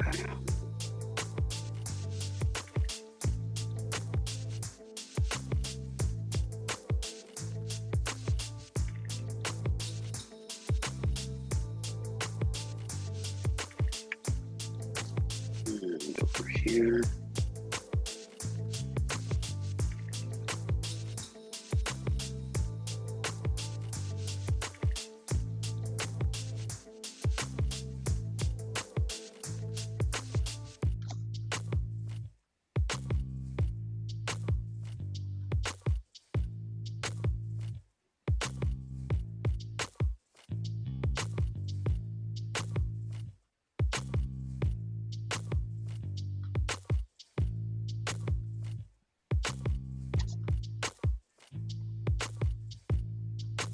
This side.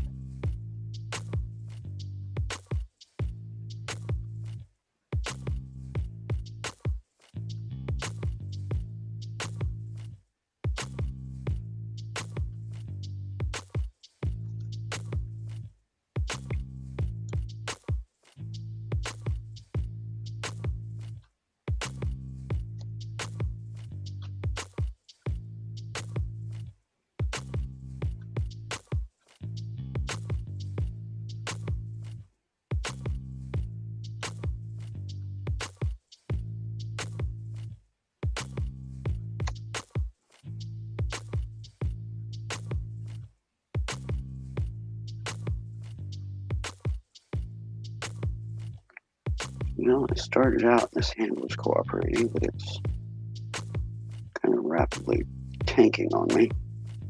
I started doing, like PT stuff on that hand to bring it back. Squeezing the ball and twiddling a pen between my fingers and stuff like that. It's still, the pen twiddling is still pretty clumsy, but just keep at it.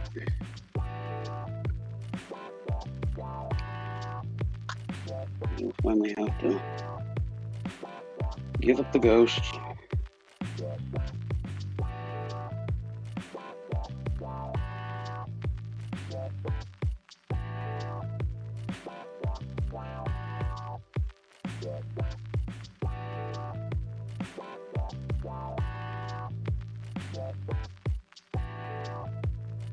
But yeah, I knew it wasn't going to do any good to do anything with it until after the second procedure was done. But that's done now, and it's been a week today. So I started rehabbing that hand.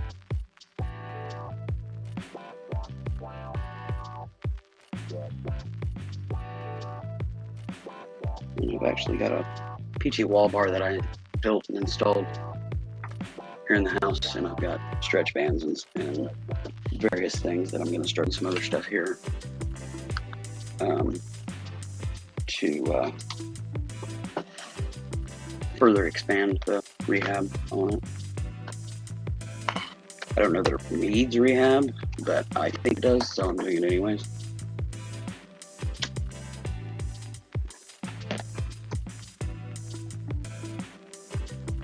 I kind of have an idea what to do with it because, we went through that with my mom after she had a stroke, and seen, a lot of the PT stuff that they do. And I'm just basically replicating it, and any equipment that I bought for her at that time, I still have in my equipment stash. So, I've been able to pull that stuff out of my cabinet and, use that stuff. I mean, that my hand isn't that bad, but still, I want to, where it's been weak, I want to build it back up good and strong because it's my primary hand. So.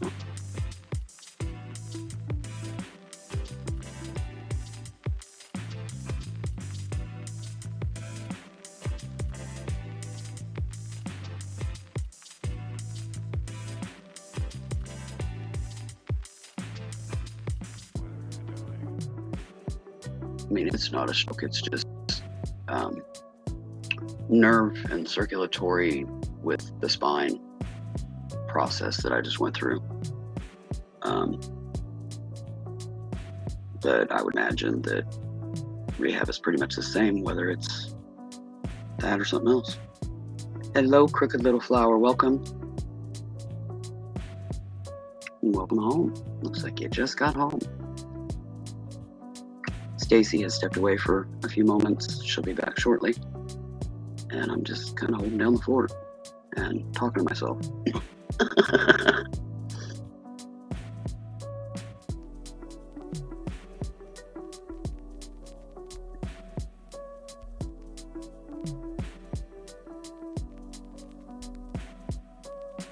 So what have you been up to? Said you just got home, so you must have been, what, sourcing or hitting the craft store or, you know, doing groceries and home mundane stuff, or...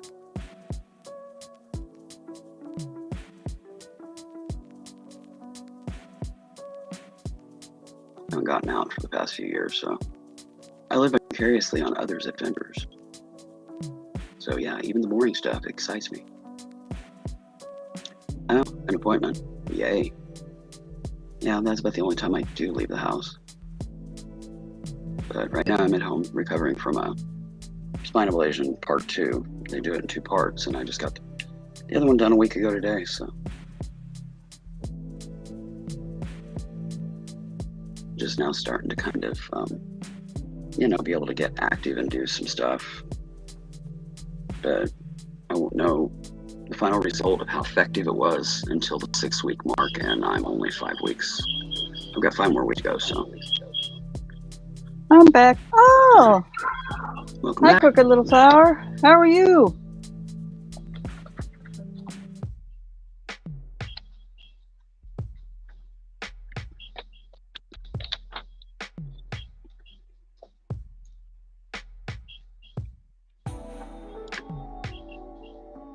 Well, kind of. I mean, the procedure wasn't enjoyable per se, but if it'll help me, you know, have a bit overall pain management, you know, I'll take it. I don't blame you. Anything's better than nothing. What was your first name again, crooked little flower? Because in here I like to get to know people, not channel names.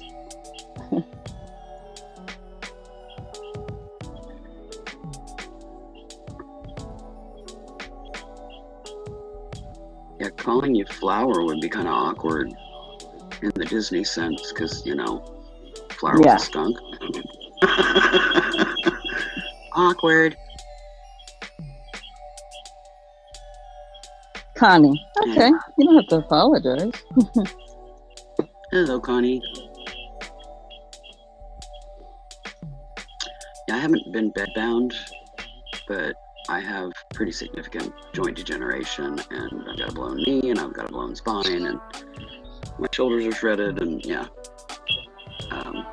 But the spine kind of tipped me over the edge of my pain tolerance. The other stuff, I can function and, you know, like install partition walls and stuff like that, you know, rearrange furniture. But yeah, the spine, ugh. No, lower spine I've had for 22 years. But yeah, I blew a disc in my upper spine, and oh my God, that was just too much. And the injections don't work anymore, so we did the nerve ablation of the medial branch nerve bundle in my spine to see if that would help. If that doesn't do enough, then I have to actually have a surgery for them to go in and shave the disc that is protruding into my spinal cord.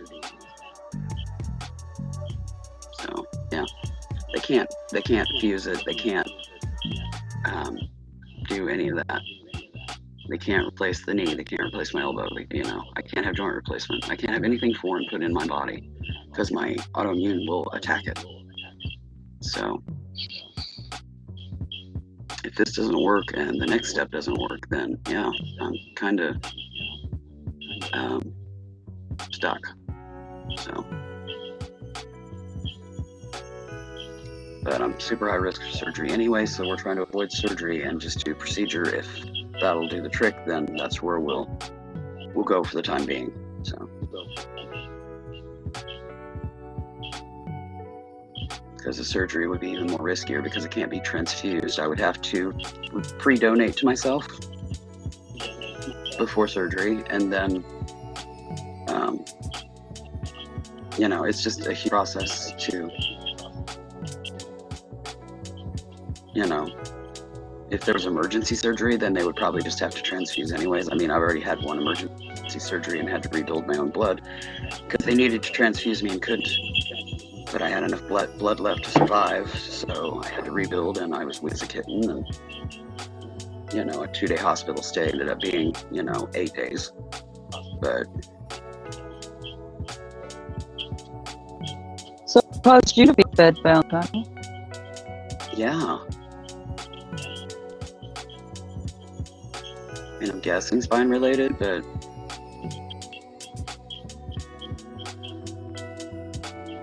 there's a lot of things that can cause that.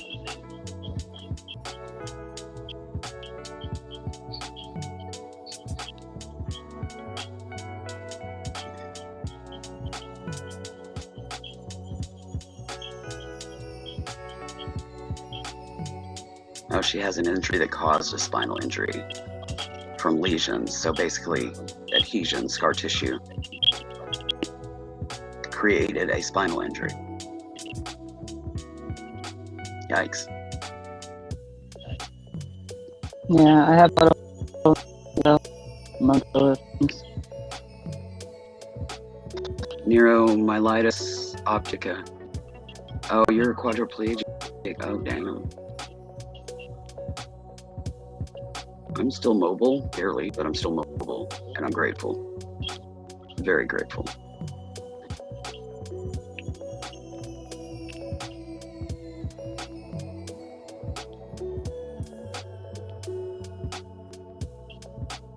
Yeah, that's some aggressive stuff.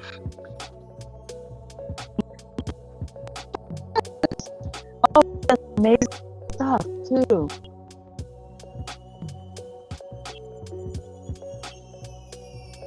Yeah, sometimes just, the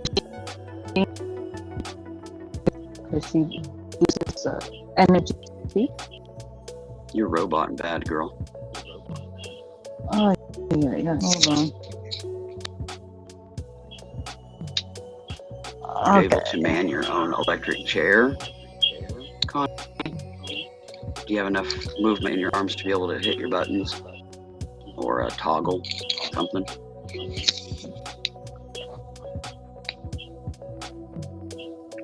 Yeah. Okay, hopefully this comes out clear now. She also she was on a live I popped into, and she uses a machine when it's too much for her to a lot to for her. Oh, cool. Yeah.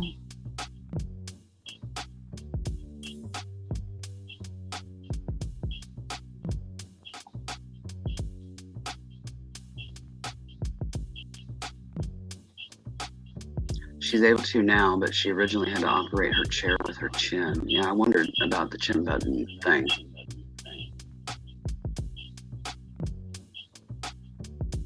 And she uses her eyes to operate a computer. Wow. That I didn't know you could do. Mm-hmm. Pretty cool. Technology's awesome for people with physical disability that, you know, yeah, so am I.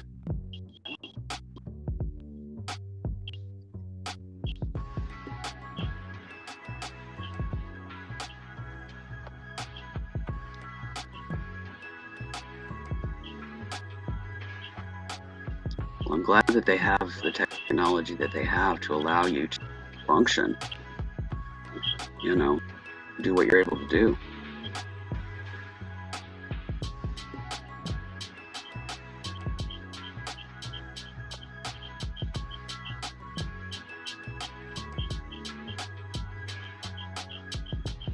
And thank you for being willing to share your story.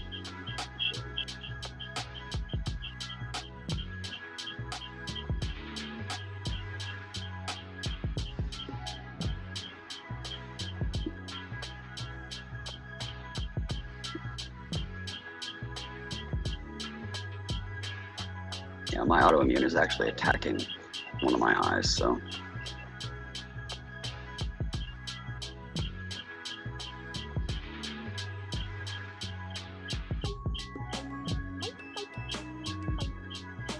Well, since you're new and you popped in,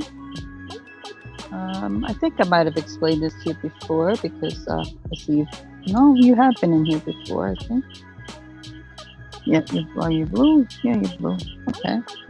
So I've explained it to you what goes on in here.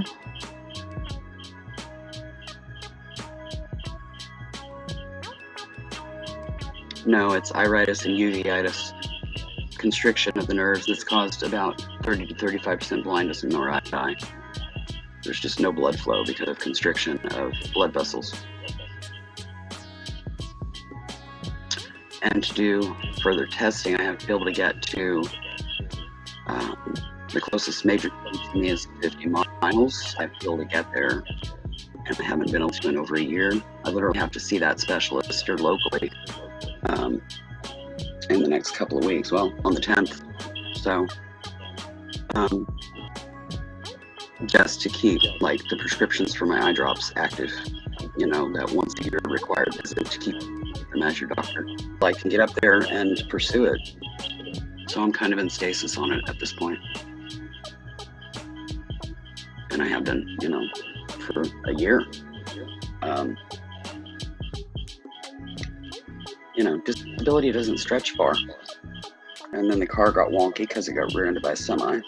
That happened to us August 3rd of 2020, which also made the shots ineffective with me, my spine, which is why I've been on this, the rest of this journey with all these procedures and stuff on my spine to try to get pain management. And yeah, it's taken this long. I mean, I literally had the second part of this last week. You know, all these delays and stuff due to the old Rona stuff and the COVID lazies that hit the medical field. I don't let it stop me though. I'm too stubborn and tenacious to.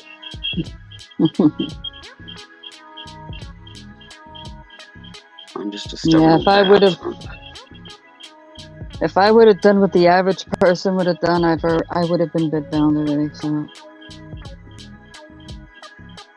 yeah. Well, I had to be careful with what I do so that I don't exacerbate the spine, and you know, which is a lot more inactivity. But I have been able to not put weight back on. I lost 120 pounds, 2014, 2015, and I've kept that off in spite of inactivity by just being very careful with my diet. But I do have some atrophy now that I'm gonna have to rebuild. But you know, I can do that. But we're just kind of waiting to see how effective this procedure is, as to whether or not I'm gonna be able to go there, or if I'm gonna have to stay kind of dormant until we do the next phase. You know, I don't know, but I mean, even 50% improvement would be huge for me. So it would allow me to do what I need to do. It'd be slower than I would like it to go, but at least it'd be going.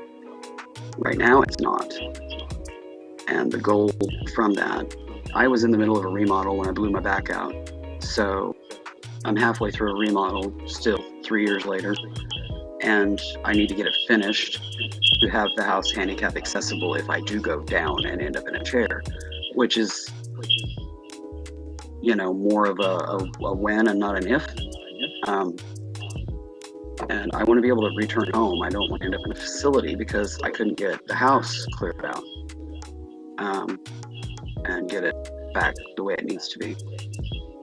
So that's my goal, is to get enough to allow me to do that, so that when I do go down, I can come home.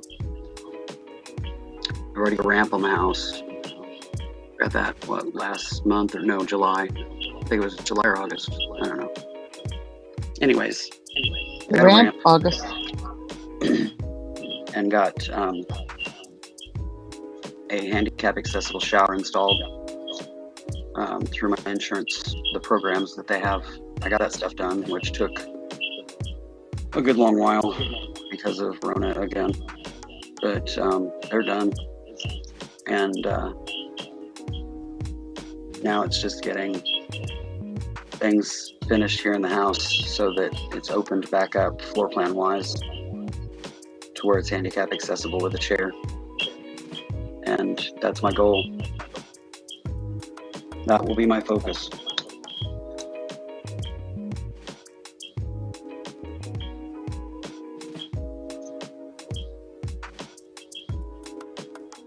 Because when I do that, my craft room will be handicap accessible, my bathroom, my everything that I will need to function will be handicap accessible. And it's not going to take a crap to that. It's just going to take me a little bit to it because of my limitations. But, you know, because I'll get so far and then have to stop point until the weekend when my siblings can help me move furniture around or something like that, you know, that kind of thing. But I've got so many projects that need to be done in the house. It's not going to stop me from Yes, Connie. throughout the week. Sorry. Yes, that's what we do. We work on things. We hang out. It's a nice and easy environment. Yeah, no drama.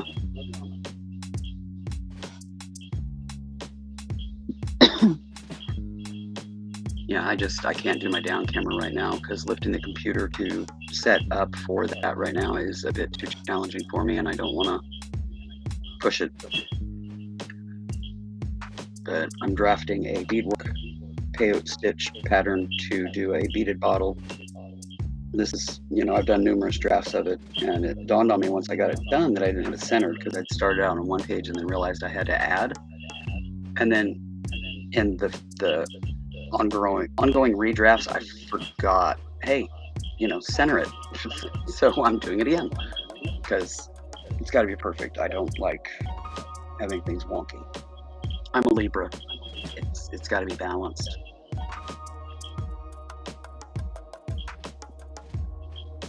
But it's keeping me busy and it gives me something to do until I am able to get up and start getting busy on, you know, moving stuff, shuffling stuff, sorting stuff. I've got a couple partition walls to put in and, you know, some culling and rearranging. And because like with my craft room, there's certain crafts that I just don't do anymore, that the stuff is still here. It just needs to go. To, you know, give me a better organized space with what I do. I've got some floor to replace, and I need to take my front door out and remove what that was added on the bottom, move it to the top. Yeah, that was a dumb movement of my brother's, which he'll help me do that, but so that the doodads that you put down to allow a wheelchair to clear the threshold will work and not be that extra 3/4 of an inch higher than they need to be. You know, in my eyes, he put it there. He can help me take it back out and move it up to the top where it should have been in the first place. But first, we want to get my sister's bathroom finished, which is some trim, changing the plumbing fixtures on the tub shower, and you know, just kind of a finish out, basically. All the heavy duty stuff's already done, because we were doing that when my back blew. But he was, he's unfortunately a drug addict, and he was off the wagon at the time, and he's back on the wagon, so now he has a brain and can help me with this stuff, whereas before, yeah, I wouldn't even let him in the house. Because, you know, being a major medical that I am, there's things here that I don't need him helping himself to, so.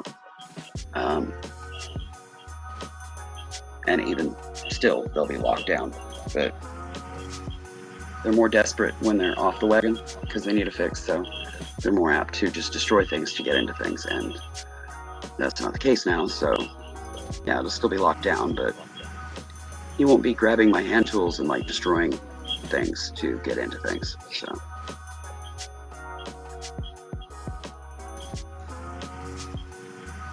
but, I mean, he doesn't even know what's here, but that wouldn't stop him when he's off the wagon to wanting to aggressively find out. Do you get my meaning? So yeah, we're past that again. So see what we can get done here before he falls off the wagon again. I mean, hopefully he won't, but yeah, not hold my breath.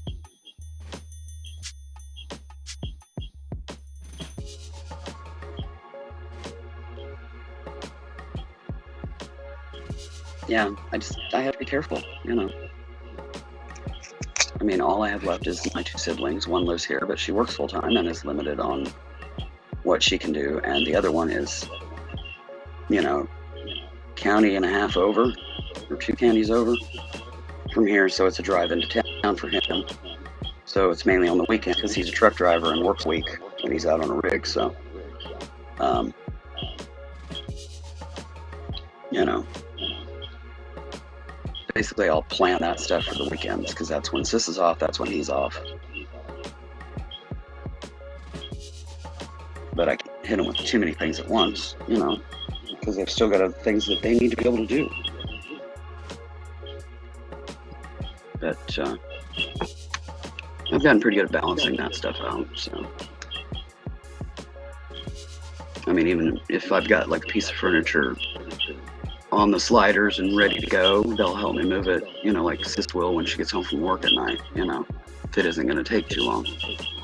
So, which if that step keeps things moving in that regard, you know, for the rest of the week, then I'm good, you know.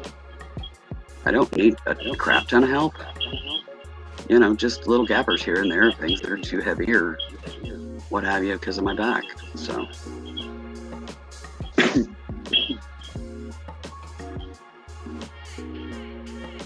I'm pretty good at navigating that kind of thing. I mean, for one thing, I insist on dependence as much as possible, so. And I insisted on that for everybody that I cared. I was a caregiver for over 30 years, so, you know, I wanted them to be able to maintain as much independence as possible. And I'm the same way, you know. So don't hover. When they start hovering, I let them know, don't hover. You know, because they don't know. They're clueless.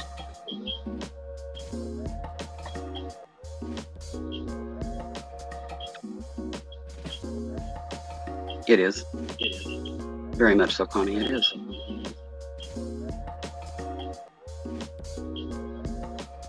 And, you know, the worst patient is the caregiver or the doctor. You know too much from good kind of thing. But, you know, it's my choice. They aren't taking my choices away, so. I'm the alpha female of the family, even over the brother. He's not an alpha. He thinks he is, and he finds out very rapidly. Gets reminded that baby Sis knows what she's talking about and go muck with me. So.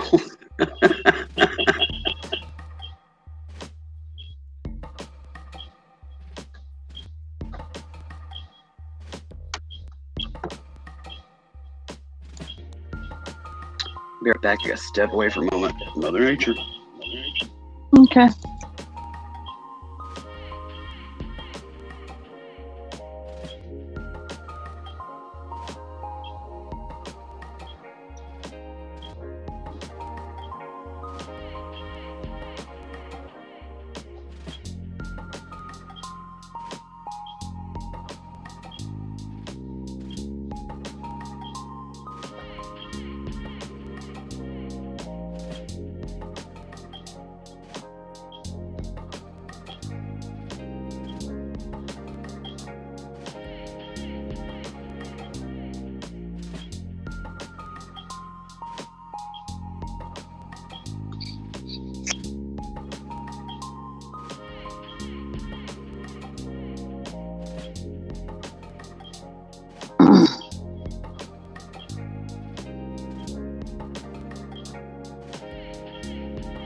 Yeah, also, in my room, if you're working on a project or whatever and you want to come up and hang out up here, I'm open forum for that. And it doesn't matter what type of art or whatever you're doing. You could be up here doing invoices if you're a reseller, whatever.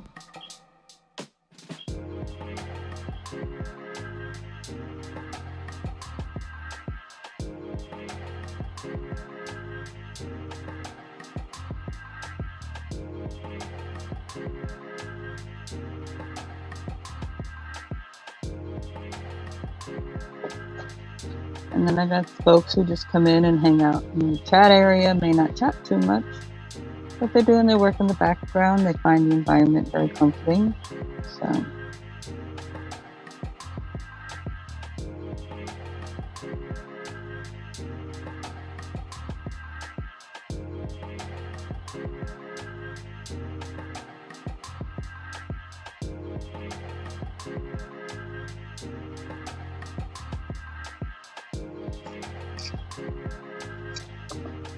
Yep. And you come in, and if you want to come up here, all you gotta do is say, send me the link.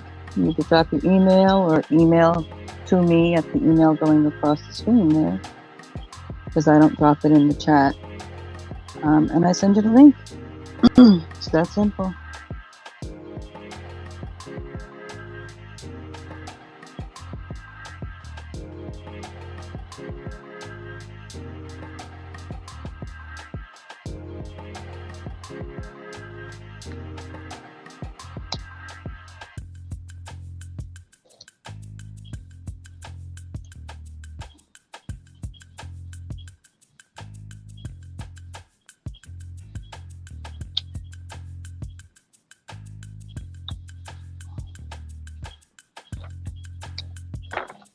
Well, this is what I'm adapting.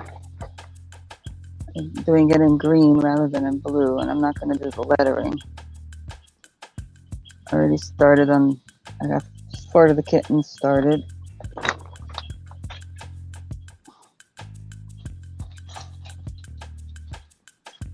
Just haven't done all the fine detail on them yet.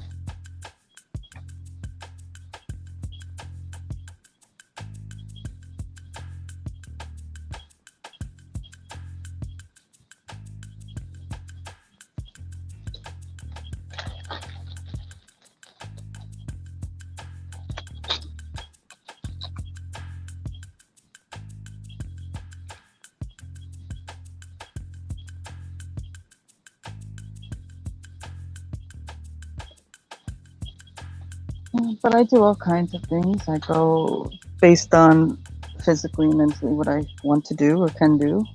I make jewelry. Also from basically unwanted or broken jewelry. Yeah, I don't just repair. The chains and the jewelry are crocheted with cotton yarn. And I just put out a bunch of shorts here yesterday and today, starting to show all that stuff.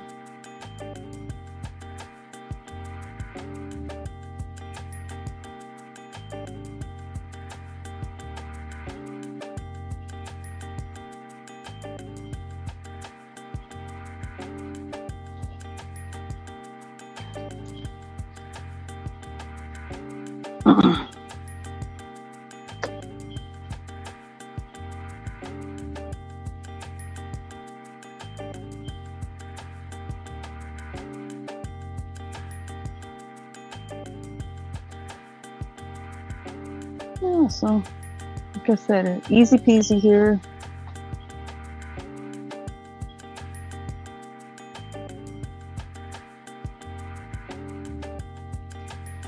Place for you to be you. Not any persona like some people put on to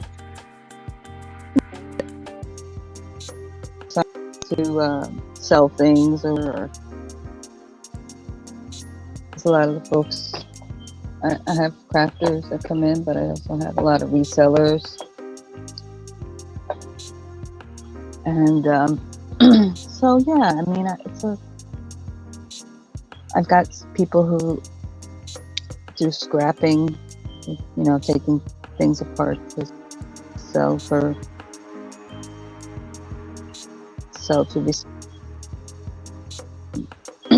I got a lady who comes in who's her main thing is the stock exchange and gardening. So I got a diverse group of people that pop in and out here.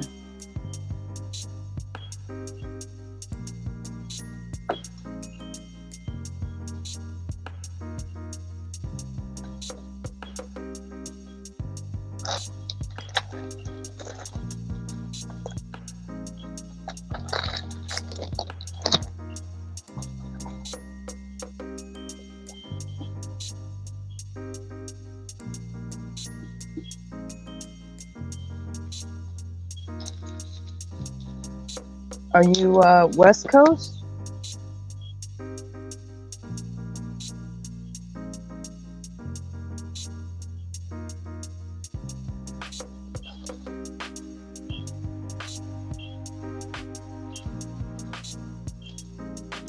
Hi, where else?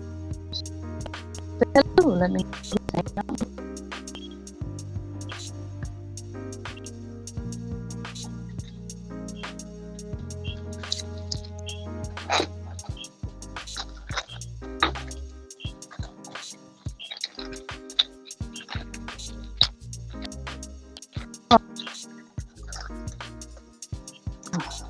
Yeah, my audio is horrible because I'm not going to waste any more on inexpensive mics and stuff. I need to save up enough to get a decent mic. So I apologize for that.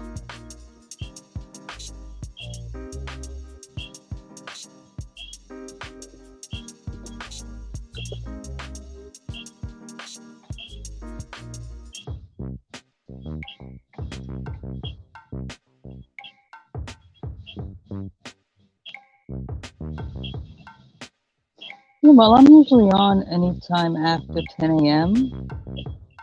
East Coast time. I go as long as I can. Sometimes it's only, 2.5 hours. Sometimes, like right now, I'm just going to hit the 5-hour mark.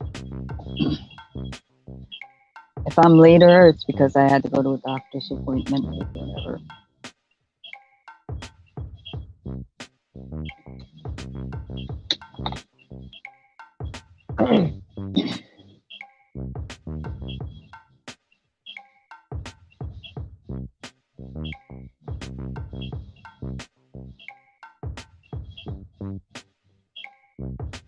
Oh yeah, you don't have to worry about it if it's gold tone, changing colors, or even silver.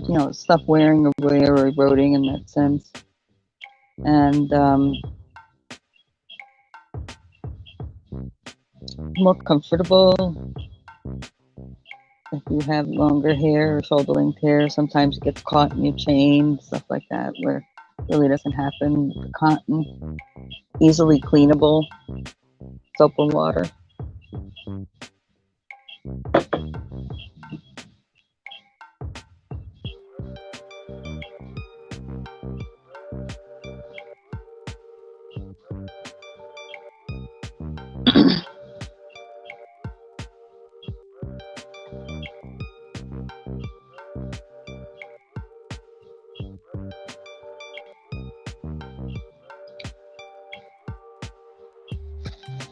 Plus, I make magnets. They can also be, people have asked me to put pins on them so I can wear them like brooches, things like that. Some people use them in their scrap journal, junk journal.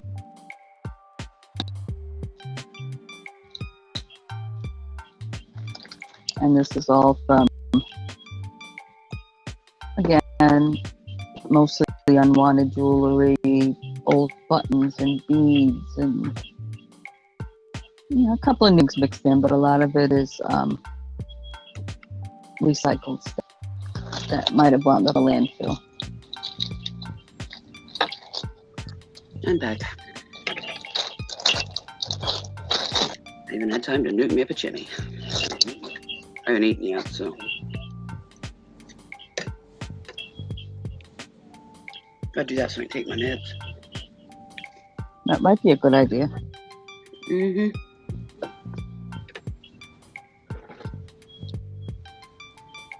I didn't even wake up until at least 1:30, and maybe even later than that.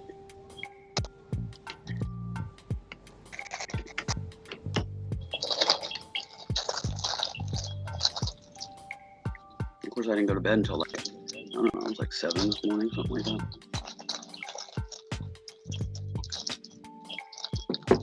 The sun was just up, I remember that.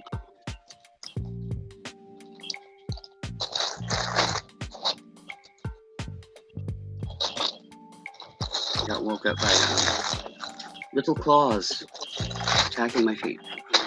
Again? I have two kittens in the house, Connie, that I've been raising over the summer.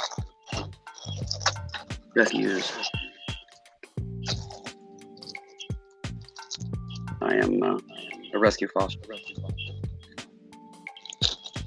These two, however, are staying in the family.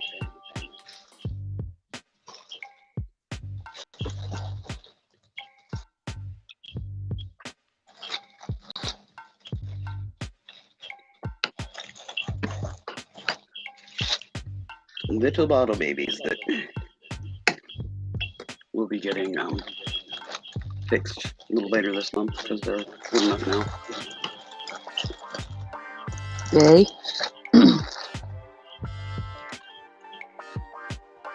Little girl Jasmine, little boy Miles.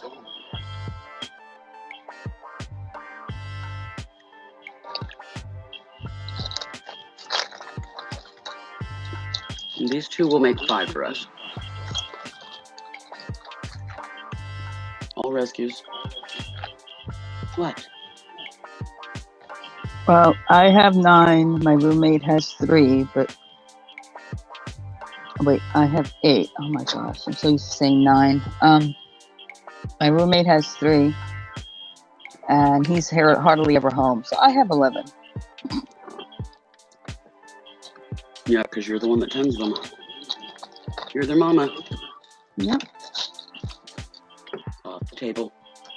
Off the table. Good girl. Thank you.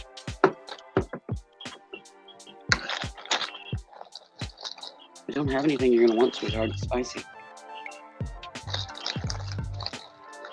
You know they got to figure that out. Oh, I know.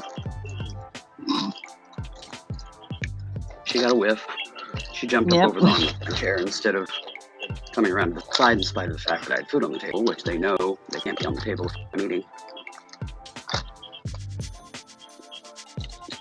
But she does that. Oh, it's passing through and gives it a good whiff on the way by. Mm-hmm.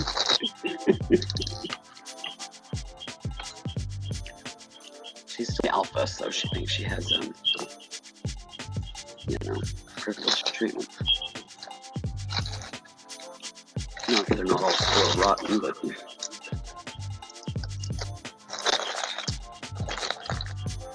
still got to push those limits. They're cats. It's just what they do.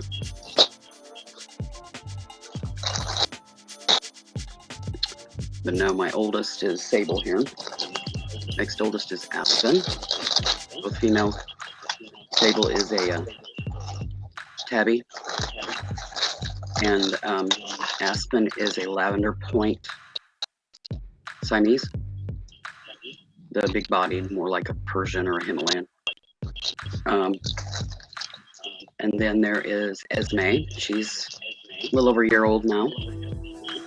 She was my rescue last summer. She is a long-haired orangey.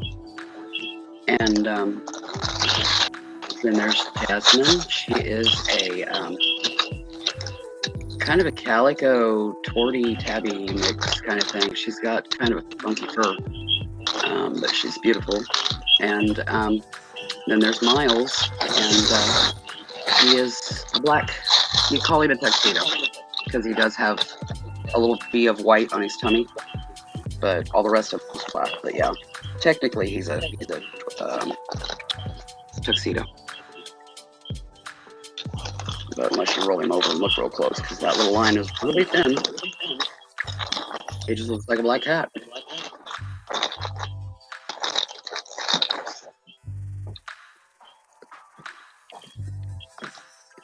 And Jasmine and Miles are the two that will be getting spayed and neutered later this month. Because all of my animals are fixed, always.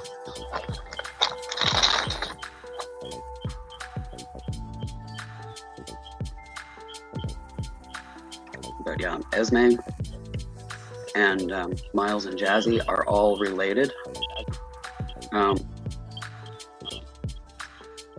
Either litter siblings or cousins, because it's two siblings that are loose here in the park and not fixed that keep pumping out babies.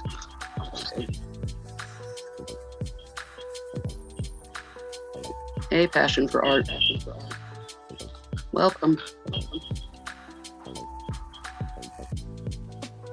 Hi, Jesse. But yeah, all three came to me in one way, shape, or form as bottle babies. Either abandoned by the mom, or in Miles' instance, the mom literally brought him to me. He was flat out, could barely raise his head. He was anemic, infested, underweight, dehydrated, you know.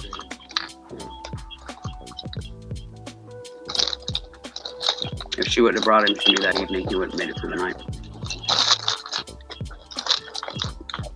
So he was definitely one that I had to bring back from the brink. But he's thriving and beautiful now.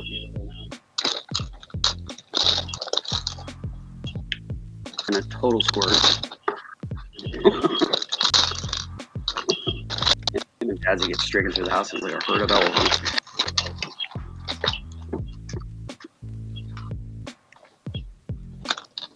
How you doing, honey? You're usually live at this time.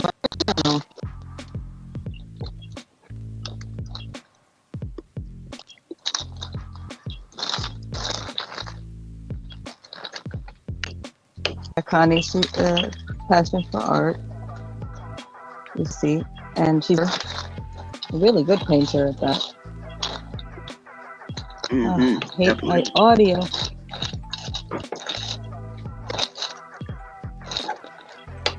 One of these years, I will get this audio fixed.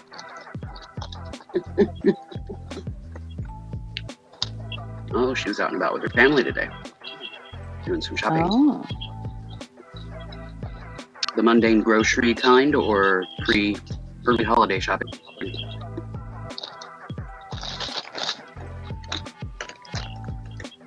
I know a lot of people have been buying holiday here for months, just to ensure that they have. I do that all year round. I do it. Yeah, me too. If I But see I it don't really and have it's too much priced anymore. good enough for me, and I know it works, I buy it. You know. So why wait? Because then when you go to look for something, it's never there. Yeah, I used to do that a lot. I mean, now it's just the two siblings, and we don't really do gifts. We're kind of over it, you know?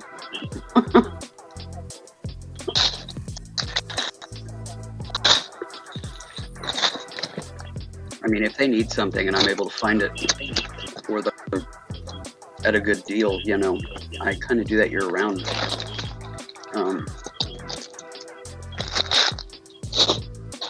You know, so they, for the most part, have everything they need and what have you. So.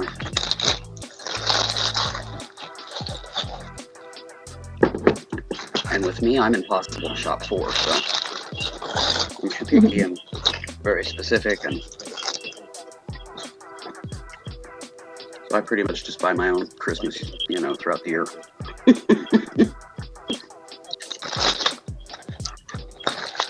Because returns and all that are too complicated for me at this point in my life. Jesse will be back on tomorrow afternoon. Okay. Grocery shopping. Ugh. Yeah, not I the mean, fun I'm not a stuff. huge shopper anyways, but if it's thrift stores or like a craft store, yeah, then I'm in.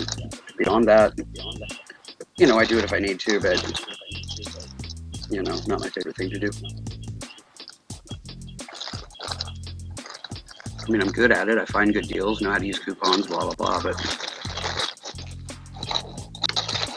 you know, everybody would rather be buying goodies than the mundane stuff.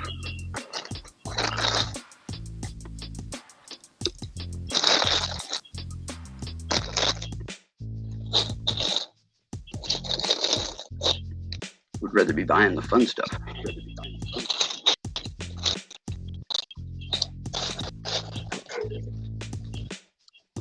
I guess he's also been busy doing another fish painting. Whoa.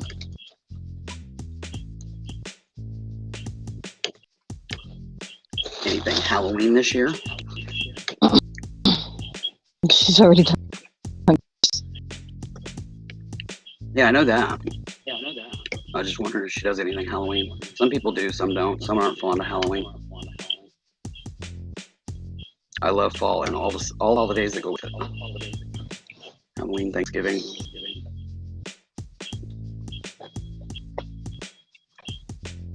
My main thing's Halloween. I love Halloween. You know, pagan New Year.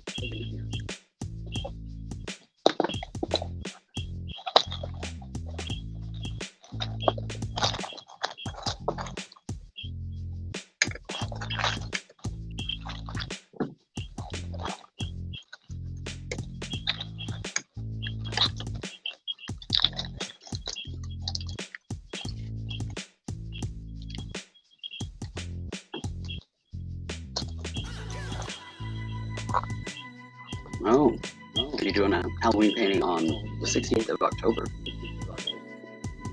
So you kind of lock it in right there in the holiday bubble. Whereas with Christmas, you start months early.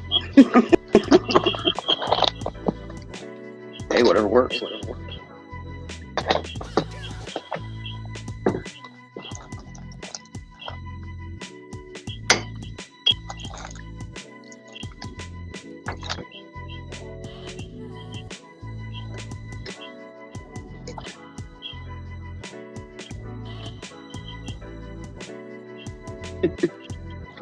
Yep.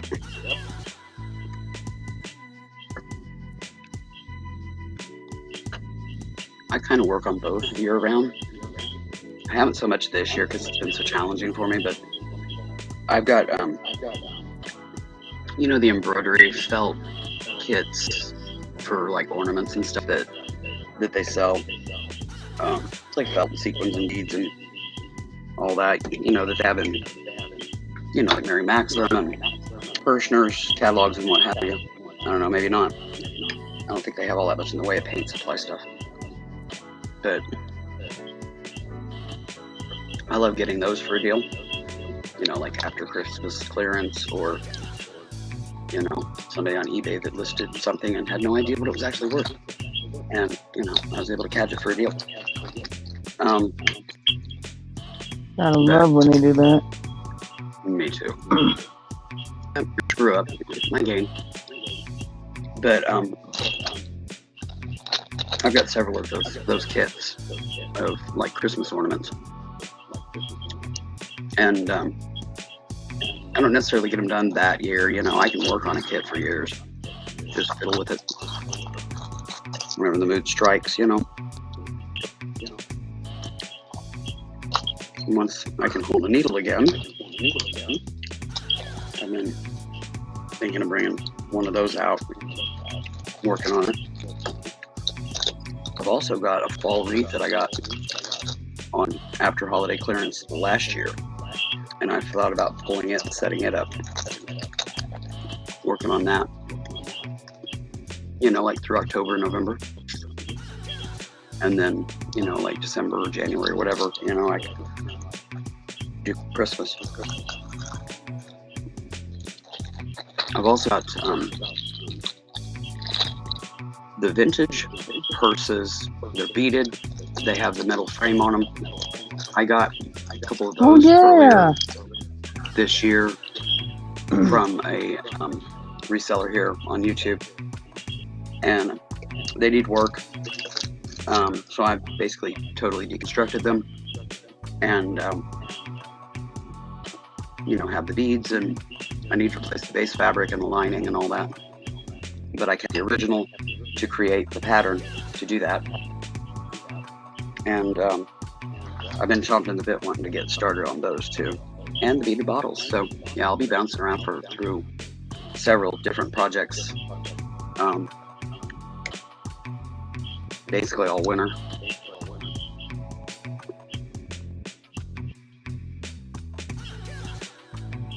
And it'll all just, you know, depend on cooperation of this hand of mine that I'm currently rehabbing. So I mean, even the couple of days that I've done exercises with it and stuff, I'm seeing improvement. I can hold a fork better and that kind of thing. So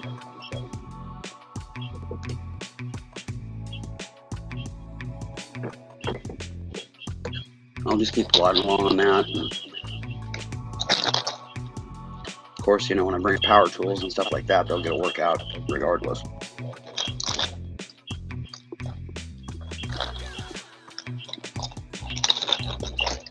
But yeah, several projects I want to work on aside from finishing this house.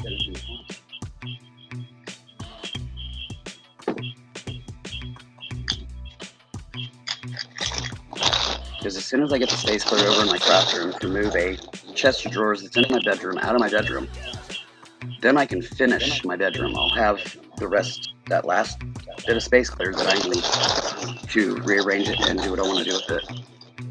And then, you know, I've got the partition wall in the office, which is used to be the dining room. It's been converted into an office because we don't use a dining room. We're a TV tray family. Yep. Ooh, she'll be painting a scarecrow. I love scarecrows. Woo. They are Can't wait to see that. scarecrows. Pumpkins and sunflowers and harvesty things, and love it.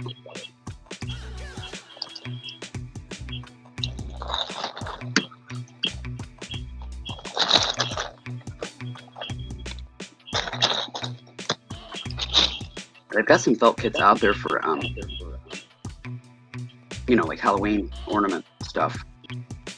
But the ornaments are too big for what I want to do with them. So I basically snipped an image off of the internet and will fashion my own pattern, cut my own pieces and what have you, and make them the smaller size that I need to hang on a creepy tree I got.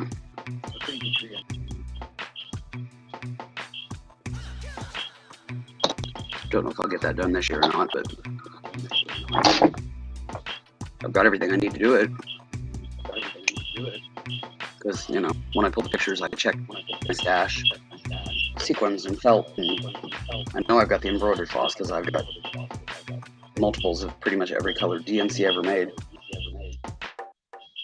except for maybe the last, I don't know, half dozen or so that they come out with. I haven't gotten yet because I haven't been in a store to go get them. But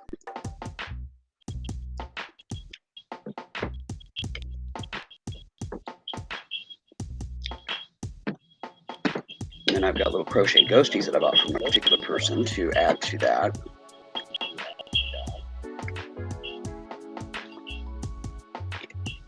And other tidbits that I've picked up over the years.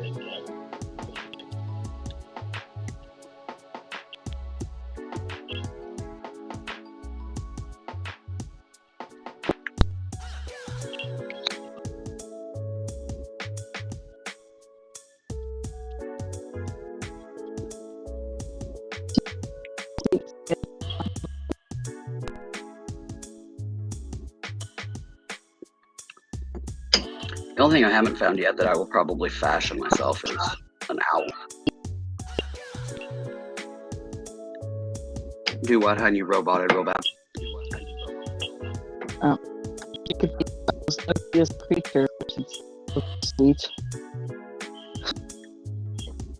You know,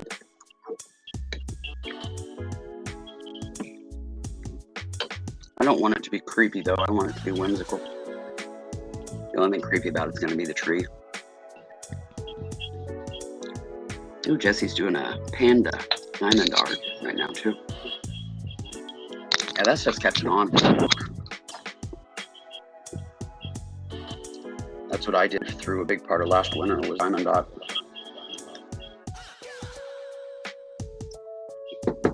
Because I had to put my beads away because, you know, I still had Esme that was pretty small. But the diamond dotting bored her so much. She didn't really get into those. But if I've got a bunch of beads laid out, yeah, she's right up here. Pretty much all my cats, regardless of age, if I'm beading, are right up there. And I think it's because of the energy that I emanate when I'm beading. Mm-hmm. I'm in a happy place, you know, and they like, you know, what's Mama feeling like that for? You know, and they got to get up here and find out. All right, Connie, take care, hon. Okay, you too, honey. Stop in anytime I'm on. More than welcome.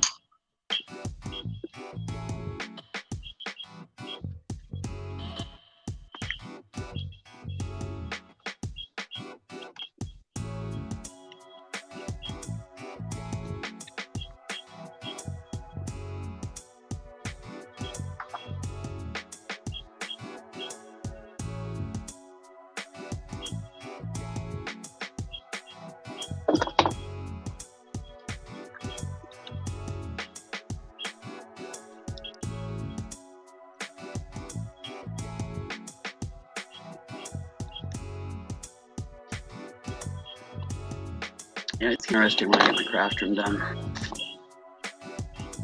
and have to establish boundaries. Because really, all the cats I have now, since all of my others, you know, grew old, passed away here, they haven't had me in a craft room working since they joined the family. So, you know, I'm going to have to teach them all the craft table boundaries.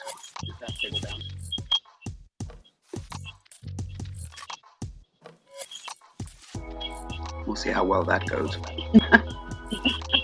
You know, it's 5 to 1. Well, sure, it'll be fine. Eventually, but yeah, initially it's probably going to be pretty interesting. It's going to be funny and aggravating, but it's going to be funny. Oh, yeah. Yeah, they'll learn. But I had one cat, Millicent. She was my first rescue.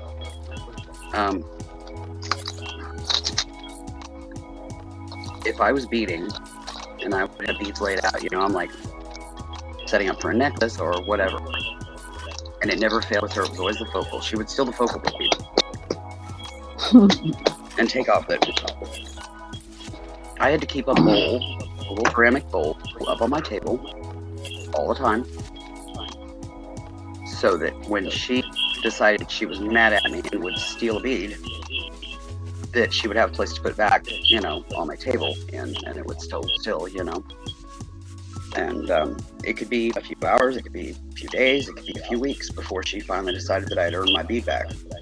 And that project would get back and put on hold until then, because, you know, she stole the focal, you know.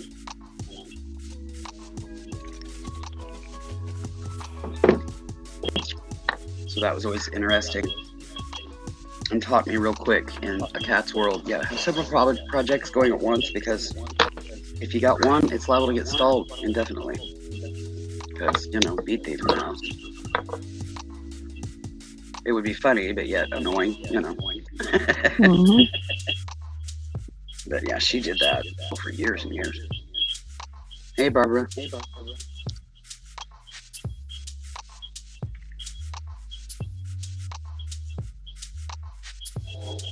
Of course. Of course you can. You don't have to come up here. It's not a requirement.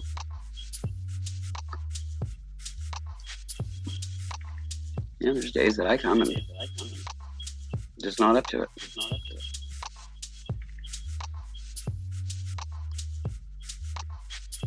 Oh, I bet.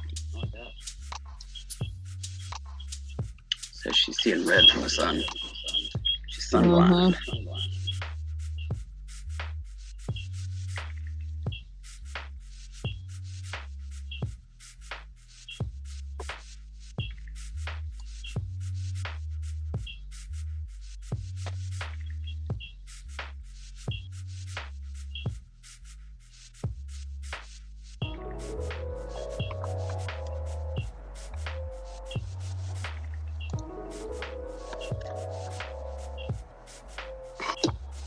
Yep, just sit, relax, cool off. You take like a cool cloth and drape it over your eyes, close your eyes for a bit with that. Usually that will help the sunblind settle. You know, just like a well-run cool wash rag.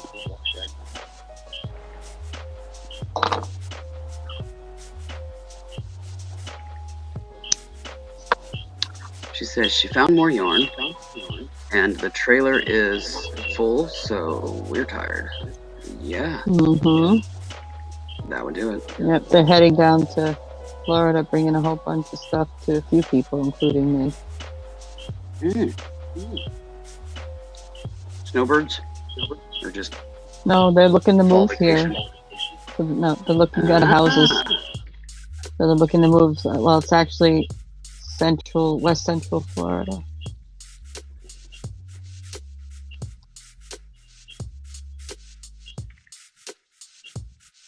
So they loaded up a big trailer.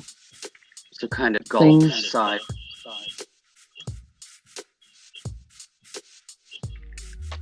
What, like west of Ocala? A little further south of Ocala, a little south of Ocala. Oh, okay. Right in that area, though. Yeah. Yeah, I've got nieces and nephews in Middleburg, which is a burb of Jacksonville. And then there's an elderly gentleman in Ocala that I have modded for now for 4-ish years. He's currently without internet right now, though. Finances couldn't renew it for the month, so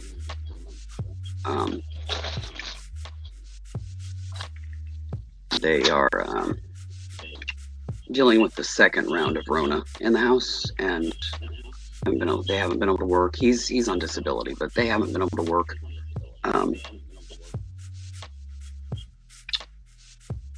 The daughter, he lived with his daughter and 2 grandsons that are both special needs, and then him. He lost his wife years ago. But yeah, they've been struggling to recover from the first round of Rona, which put him in the hospital for 2 months. This time he didn't get it, thank goodness. But the rest of the household had it, and they work for a living, and well, at least the 2, the older son and his daughter, or the older grandson and his daughter. The younger grandson is still in school. He's like 12, 13 years old. He ain't old enough to do that yet, but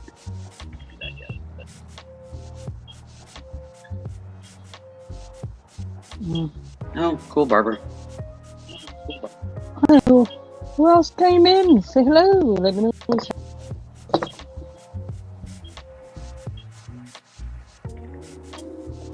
2J, 3Js, it don't matter. It's seafood.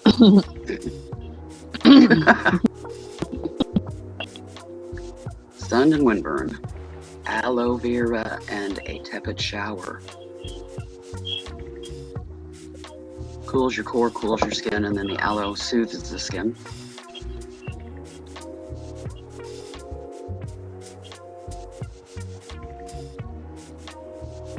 But it's still warm enough that you're not like, standing under the shower.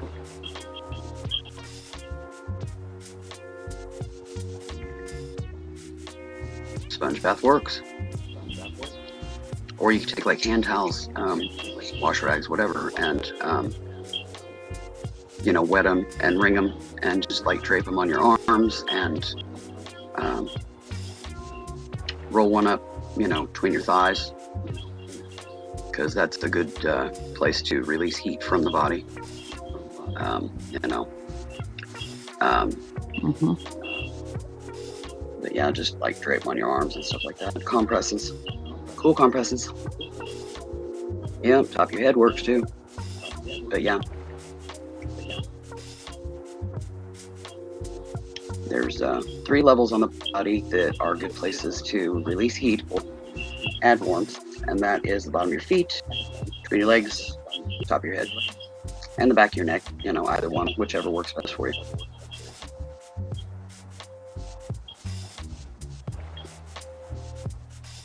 Yep.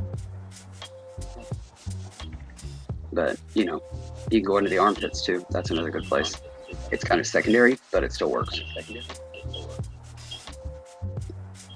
Yeah.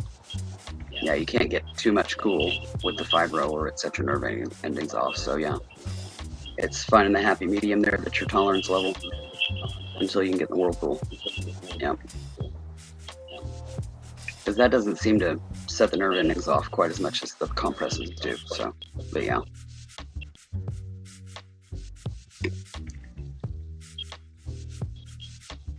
Well, you might need to take a nap, Barbara, just to be able to better function, to ensure that you don't forget anything when you do pack your private stuff. You know.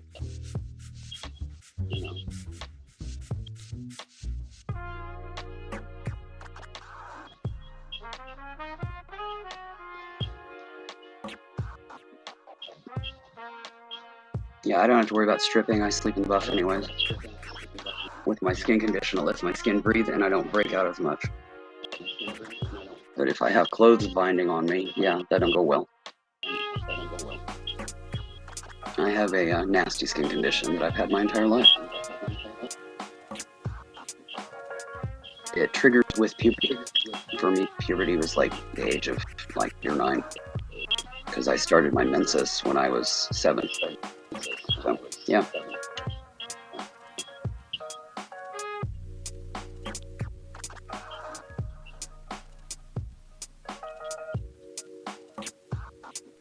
I used to be that way, Barbara, but then I got married. Yeah. Yeah, before I married, yeah, I always had clothes on, but after I got married, you know, it just kind of happens, and yeah, my skin liked it, so I was like, okay, I'm gonna roll with it. And I just have an electric blanket, so yeah, if I get cool at night, you know, in the winter, then I can just kick that on for a bit and knock the chill off. Yeah, I can't sleep with a fan on, I'll get pneumonia. Yeah, I can't sleep with a fan on. I've had pneumonia too many times and I'm too susceptible. A head cold can turn to pneumonia on me in a heartbeat, so yeah, I don't sleep with a fan on.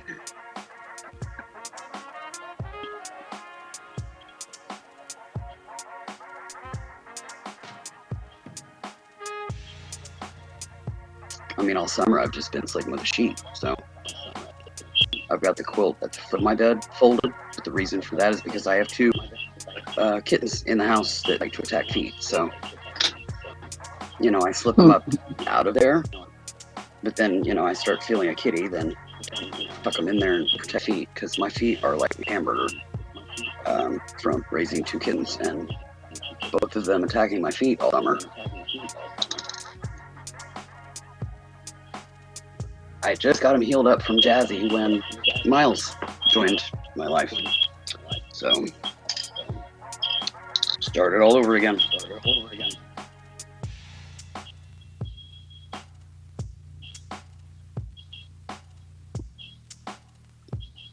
Oh, I cannot use wool.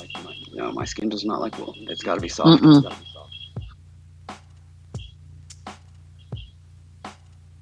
I can. I get contact dermatitis like almost instantly. I can't even use wool yarn.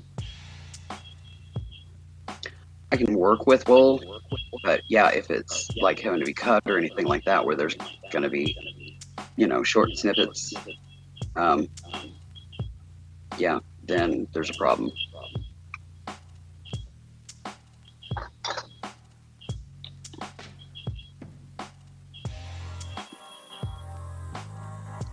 Oh, yikes. Hubby's always cold. She's always hot. Yeah, well, No, that's just typical. Yeah, men don't have menopause quite the same as we do. So, yeah, the hot flash thing is real. Well, even, where I'm the opposite, where I'll get cold and he's laying over there all naked, and I'm like, are you kidding me? It's cold. Oh, it feels great. Oh, out of your mind. Yeah, I have times where I'm cold. I get bone cold. It's a fibro thing. I do. I literally feel like my bones are frozen inside my body. And that's when I kind of feel like I clank it up big time and kind of roast myself. Doze for about an hour. Then I wake up and passes. That's the only way I've found to combat that. Oh, well, that makes sense, yeah. Hubby's beanpole. Yeah, they don't have the padding for insulation.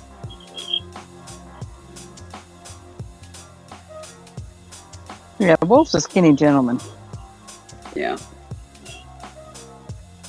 My ex was too. Mine's got a little fluff, so he's got a insulation going on. Yeah, my ex was a beanpole too. Of course, he was young, so we were both young. It didn't faze us at that point in life. Because I got married when I was 17, I divorced when I was 24. So that all happened very young in my life, and I never remarried, so. I got super picky after that. My standards may have been too high. I don't know. I don't care. Those were my standards. If I don't marry again in this life, I'm perfectly fine with that. I'm not a chick that has to have a guy around all the time, so.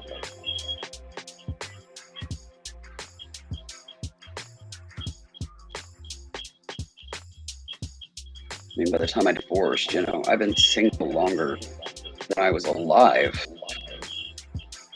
before and during that phase in my life when I got divorced. And yeah, I do just fine. Aw.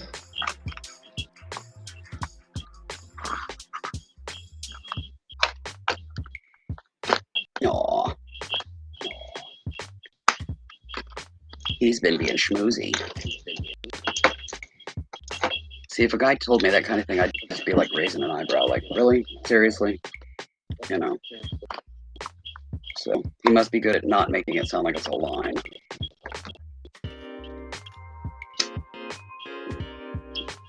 Am I a bit jaded by it all? Yeah.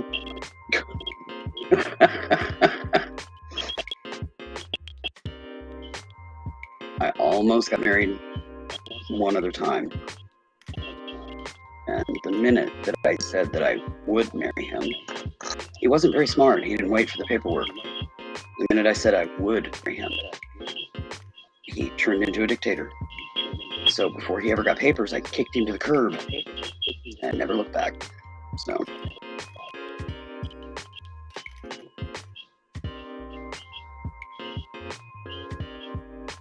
You don't try to be a dictator to an alpha female.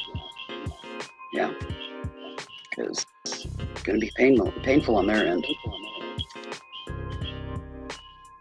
Well, that's awesome. I'm absolutely ecstatic if people find the right person for them. It just didn't happen for me, and I'm okay with that. If it would have happened, that would have been awesome. But it hasn't happened, and I'm okay with that. So. Grandmother told my mother, because my mother was popular when she was young, dated quite a bit. And my mother my grandmother told her who to marry. And he loved me. And I got this story later in life. He loved my mother from the beginning. My mother not really just loved him. She liked him, but she grew to love him as the years went on, and realizing he was the best thing for her. And he anything that no one wanted. We figured out a way. It happens that way sometimes. And then, her mom passed away. 2 or 3, they got married, something like that. Yeah. Well, that's cool. I mean, my parents were married when Mom passed away. Dad passed away in 2003. Mom passed away in 2014. And at that point, they would have been married, I don't know how many years, 40. They married in 69. No, 68. They got married on Christmas or New Year's Eve of 1968. So day shy of 60. And I was born almost to the day, 9 months later. So yeah, they celebrated their sharing of vows by having an oops baby. They the day before their wedding, they went for a ride. Dad had an old Rambler back in the day, and they went for the ride in his old Rambler. He always loved stopping, at the side of a river. He's always been fascinated by rivers, trains, blah, blah, blah. Well, he got it stuck in the mud, and before he walked down to get a tow truck or somebody to come pull him out, he, yeah, so I came from that. I was conceived in the back of a Rambler on the side of a river with it stuck in the mud. All right. Why not? Being December, 30th, it was freaking cold out. Well, you had to stay warm. Well, I figured his little swimmers were just running for warmth, get in as deep as possible, run for warmth. And one of them just happened to hit the mark. But yeah, they were married December 31st of 1968. I was born September 26th of 1969. So 68 to 2014. Because even though Dad passed away in 2003, Mom was still married to him. In her eyes, she was still married to him. That never changed. That never wavered. She was not even slightest bit interested in remarrying. So. And I'm sure across the veil, they're still married, Yeah.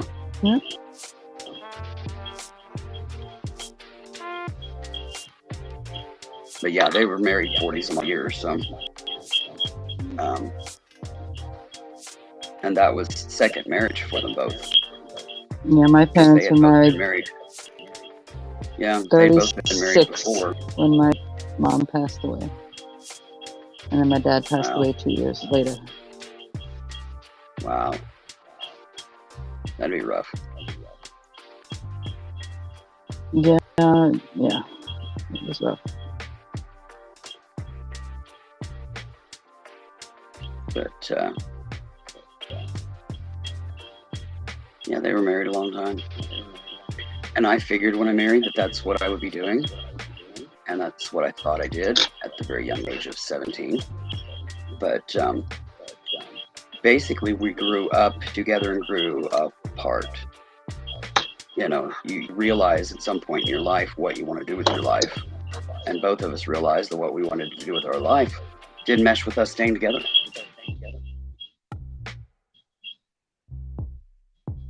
It just didn't. It was going to send us in directions that either, one of us was going to be miserable because we weren't able to meet our goals. And that doesn't go well for a marriage.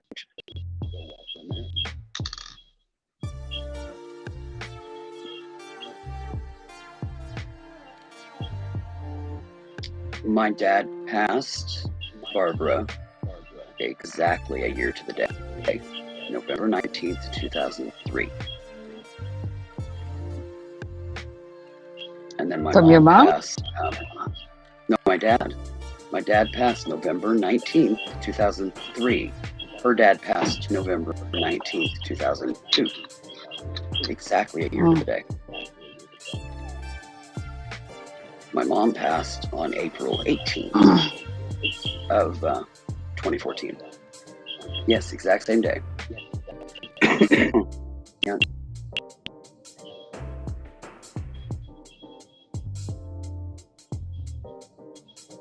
Yeah, pretty wild.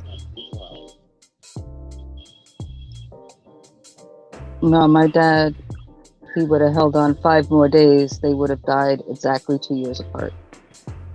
Yeah. And he went because basically I told him. Because he basically, and he told me he was hanging out for me, make sure I was going to be okay. And I told him I will be fine. Yeah. You can be with mom. I told both. I told both of my parents it was okay. It's okay to go. I'm fine. With Dad, you know, I said we will be okay, as in, you know, I'll take care of Mom. She'll be fine. And but while he was alive, conscious, you know, he didn't want his oldest daughter to come. After he entered death coma, I had the feeling that they needed to come, and I thought it was their right to be able to say goodbye. So I invited them over. He passed while the second one was still in the house because she sat to visit for a bit. The other one did not. She just came, did her thing, and left. Because yeah, we don't associate. They don't believe in the way that my life was directed. You know, okay, whatever. I ain't chasing it to suit you, you know. This is my life. Everybody's life's different. Nobody's lives are the same. You know, so don't expect me to stuff mine in a pigeonhole that you've created. No. But anyways, I had them come, and he literally passed while the oldest one was still there at the house. He was waiting on them.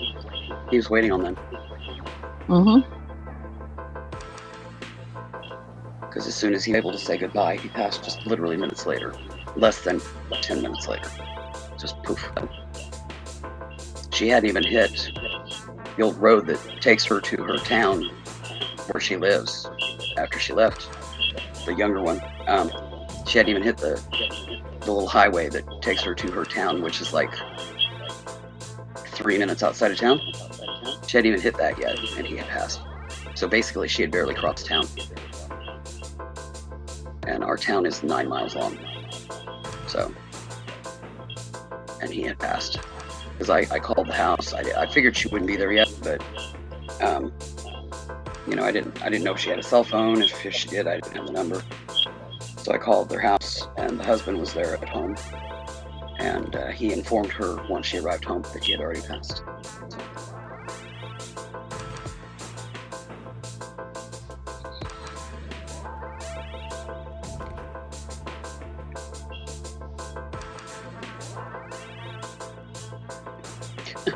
Yeah, seed beads will make the board roll.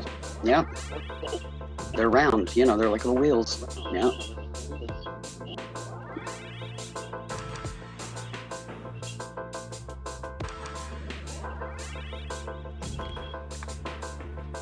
Oh, well, that's good. She's finally getting cooled down.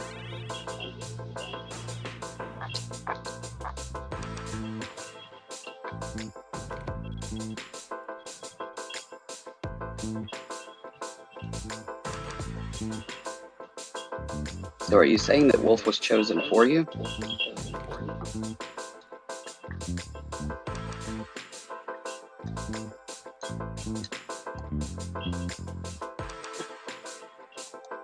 Probably a tribal pairing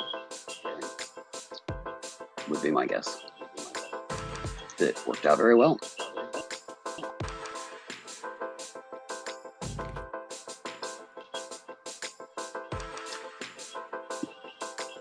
No, I asked if Wolf, you said that in 2008 Wolf was given to you.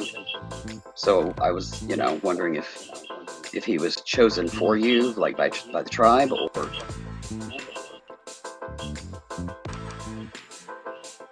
Oh, I see. You just basically capitulated and went with it, even though it wasn't exactly what you wanted. I hear you. Sounds like it was probably a good thing.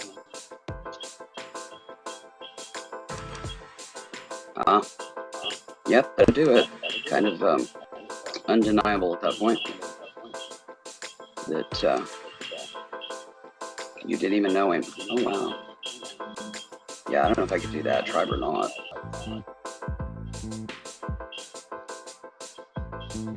You know, I might be willing to, you know, court and see if it would work. But, you know, go from there, no promises, but be willing to try. But yeah, just jumping up and getting hitched, no, I would not agree to that in any way, shape, or form. But that's just me.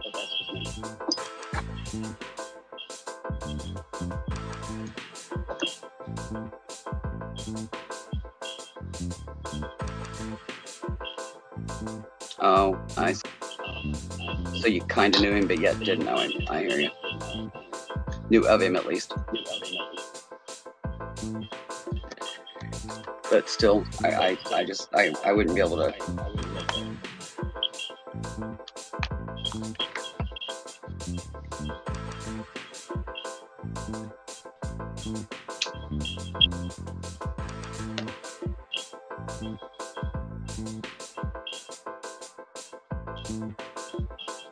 Uh-huh.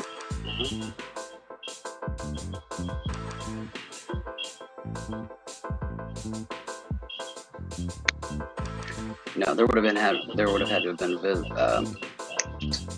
you know, visits and what have you. Even if they, you know, even if we had to have a chaperone, there would have to have been something.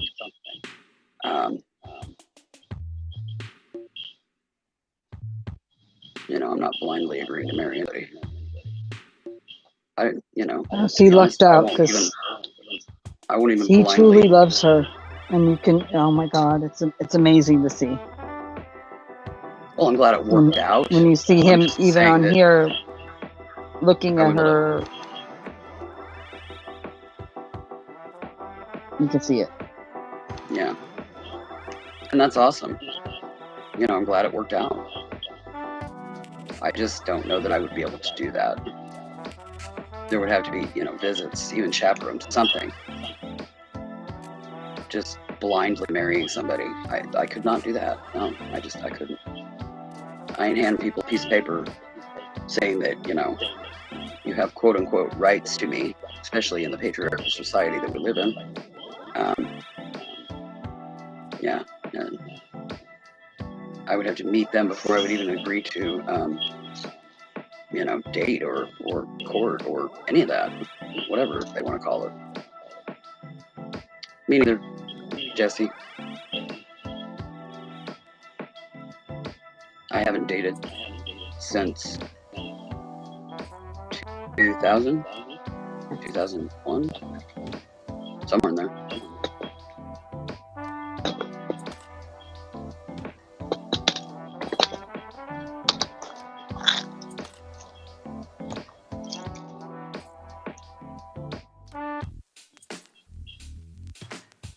Yeah, I can understand that, but still. If they were that interested and they wanted to try that hard, somehow they would have worked it out in my eyes. If they were that interested in me, they would have figured it out. If they weren't willing to figure it out, and I was supposed to capitulate fully without any effort on their end, yeah, I wouldn't go there. I'd be like, hell no.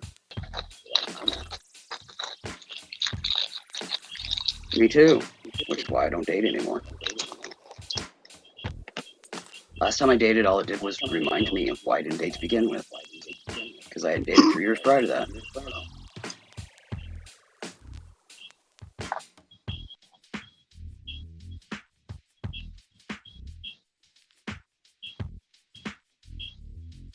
Oh, no, that wouldn't have worked either.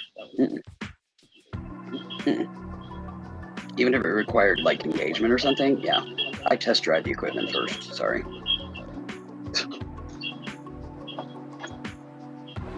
Nope. Been there, done that. I'm not committing to somebody long term if they suck, you know, just saying. That makes for a whole lot of stress in a woman's life. Not going there.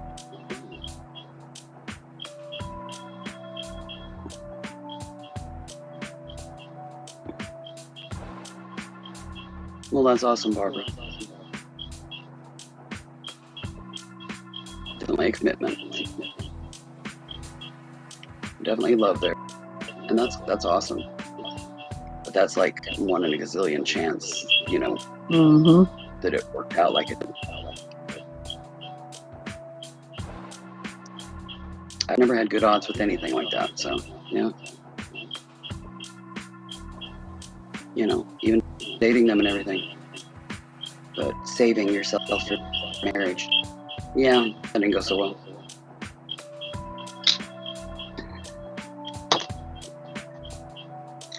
But I think it's just my youth.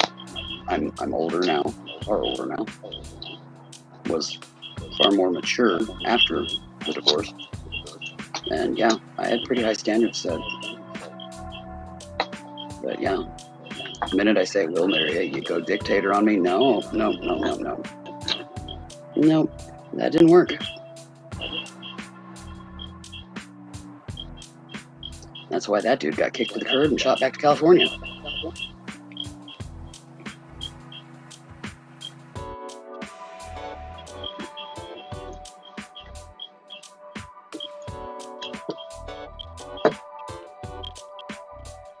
Well, both of my elders, aka my parents, didn't have the best choice in people, you know, in their life in the past.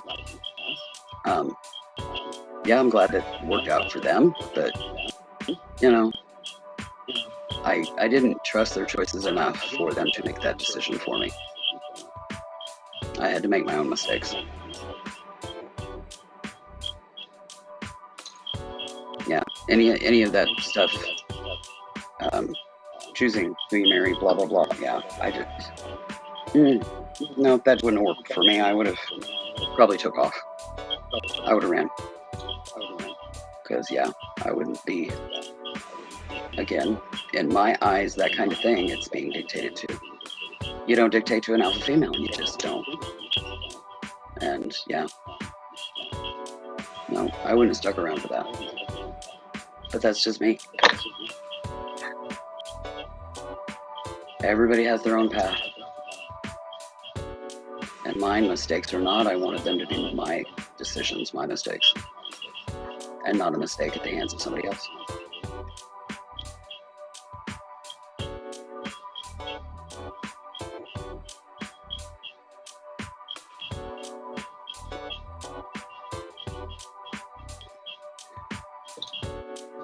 Oh yeah. Look at my 2 older siblings. You know, they turned against me because they didn't believe in the path that I, you know, that my life was going, that I had chosen to take. That path has not steered me wrong yet in regards to, you know, my soul path.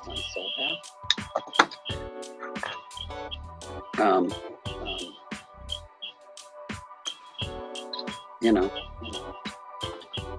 to a degree, it's one thing with, you know, like my life's path. But my soul path, that is my own. Nobody tells me where that's going but me. That spiritual path is my own and it's very personal. You can flatter my sex life all over a billboard on the highway. I don't care. But my soul path? No. That's private. Even if I was committed, married to somebody, they wouldn't know my complete soul path. It's that private. You know? Because your soul is eternal. This life, this is just a vessel. This is just temporary. But yeah, even with that, I had limits to what I was allowing people to do with it, you know, and decide for me.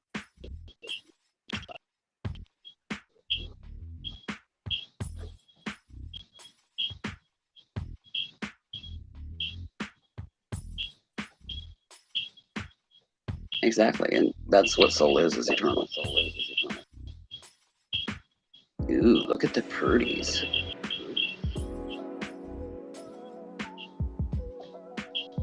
Nice smoky quartz kind of look. Sweet.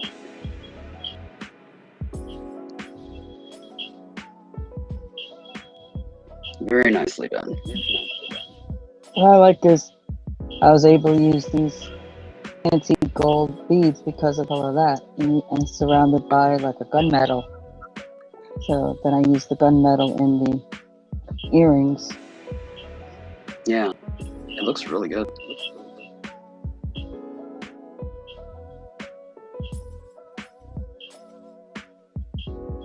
Very nice. Plus, it's also interesting because the bead laying this way pattern Mhm. goes left to right, but the earrings are top to bottom. It makes it just more interesting, I think. Yeah, agreed. But it follows the flow. I mean, earrings dangle, accentuating the neckline, whereas I mean, the I could have necklace, you know, put a thing on here and did all that, but something said, yeah. nah. No, Put I a like it veil the way on you did it. underneath.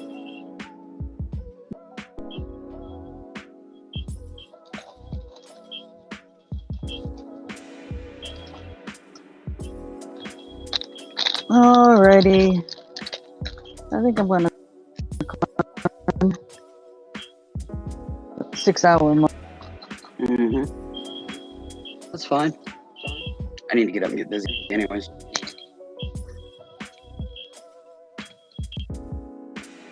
I need to vacuum my humidifier, fan, and all that, and then the fan here in the living room, the regular oscillating fan. I need to vacuum it, and then I need to set up some Lysol water and go around and wipe things down again. And I've got a load of laundry to do, so.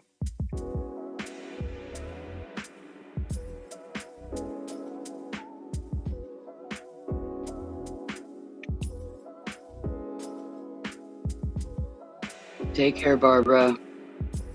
Enjoy your pizza.